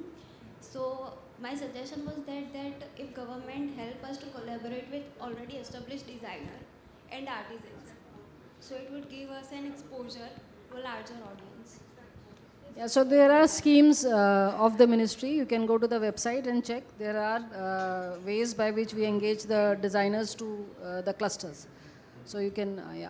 Thank you. Anybody else for, yeah. Ma'am, can I? Yeah, please. A very good afternoon to everyone. I'm Seema Mishra and I'm representing the Maheshwari Handloom Cluster, which is under the Ministry of MSME. So since morning today, everyone has been asking me that ye Chanderi sari hai. So I said, no, this is Maheshwari. So I feel that, now I don't know what this question is headed to whom, but I mean that map, you know, everyone, आप Google करो, लिखो handlooms of India, उसमें मध्य प्रदेश में सिर्फ चंदेरी आएगा. And Maheshwar is a global heritage. It carries a real story. So in our cluster, every sari has got that Narmada Leher. Even this sari has got this Narmada Leher. So we made it a story. It has a deep story, which you can check on Google also. Maheshwari Creations, Seema Mishra, if you write, you'll get the story. My point is, why Maheshwari is not there? Here, everyone is telling me Chanderi sari, Chanderi. And I'm like, no, it's Maheshwari. That's one thing. Second thing, Vaishali, I look up to you. Vaishali, right? Or Vaidehi? Vaishali ji, I really look up to you. I'm thankful to Roop Rashi madam because she's been really a big support. She's always seen my passion and every time she's been, Seema, you do this, do that. Question. So yeah, my question to Vaishali ji is how can I promote handlooms with her, you know, on a global level? Vaishali, please. We are also experimenting on things that you have worn. Recently we did it. So Maheshwar is very well known. It's been 15 years I'm working in Maheshwar. I have more than 500 weavers working in Maheshwar. And recently, the collection I've showcased in Paris, which was all woven in Maheshwar. So I just want to say Maheshwar is very well known and I think many people knows and a lot of people are wearing it. So how you can connect me and definitely we can collaborate and we can work together. That's the best way. And I think you can have my contact details from me or, yeah. Thank you so much. We formed the cluster in Kasaravat, Khargone district, which is again falling under GI because Maheshwari is already Thank you, a hub. Seema. Thank you, Seema. ma'am. Thank you so We much. will now take the other questions to the T. I think we are already late by 15-20 minutes. Yeah, please. Thank you, ma'am, for a session well conducted, and thank you, esteemed panelists. Really enjoyed that very, very lively discussion.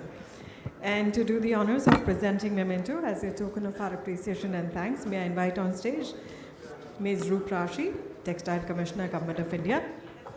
We start by thanking. Just a sec. I'll just take 1 minute. There are some brochures which Mr. Peter, has shared with me. They are just samples of how you can sort of talk about your product, done very nicely. These are just samples. Please feel free to collect it. I will just circulate it around for the artisans and weavers. Thank you. We start by thanking the esteemed chair, Srimati Amrit Raj, Development Commissioner, Handicrafts, Ministry of Textiles. Thank you, ma'am, for chairing this session. We express our thanks to Mr. Peter J. Clark. Thank you for being a part of this discussion. Thank you. Our thanks to Ms. Fiona Cameron.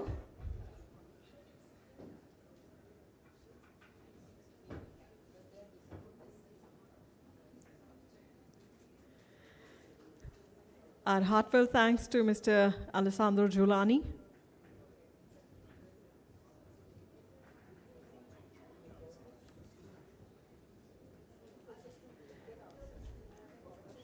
We thank Ms. Vaishali S.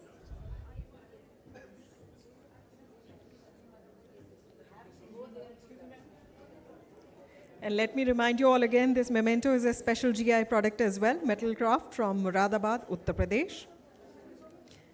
We thank Sri Debashish Padi. Thank you, sir.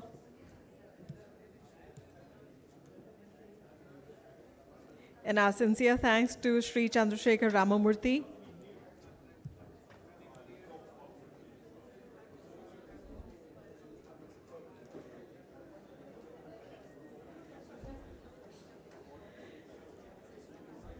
And thank you, Ms. Roop Rashi ma'am, for joining us on stage to do the honors and present the mementos. Please join us front and center for a group photo.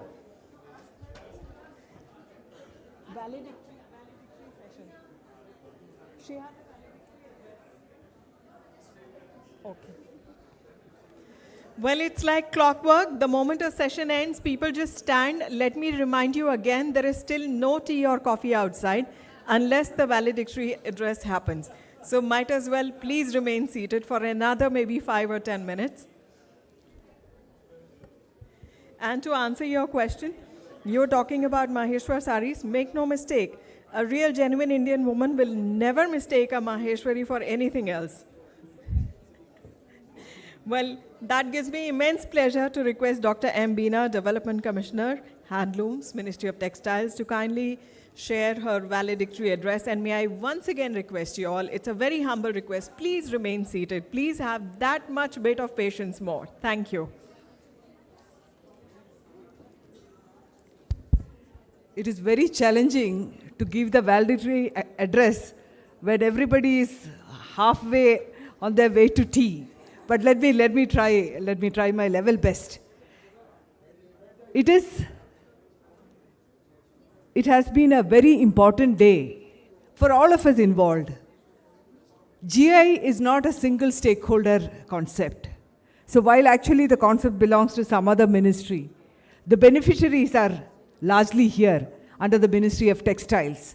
So while the organization was between Handloom, Handicraft and the Textile Commissioner, we had the implementation through HEPC, the state governments coming up, and of course the field experts who have been continuously guiding us.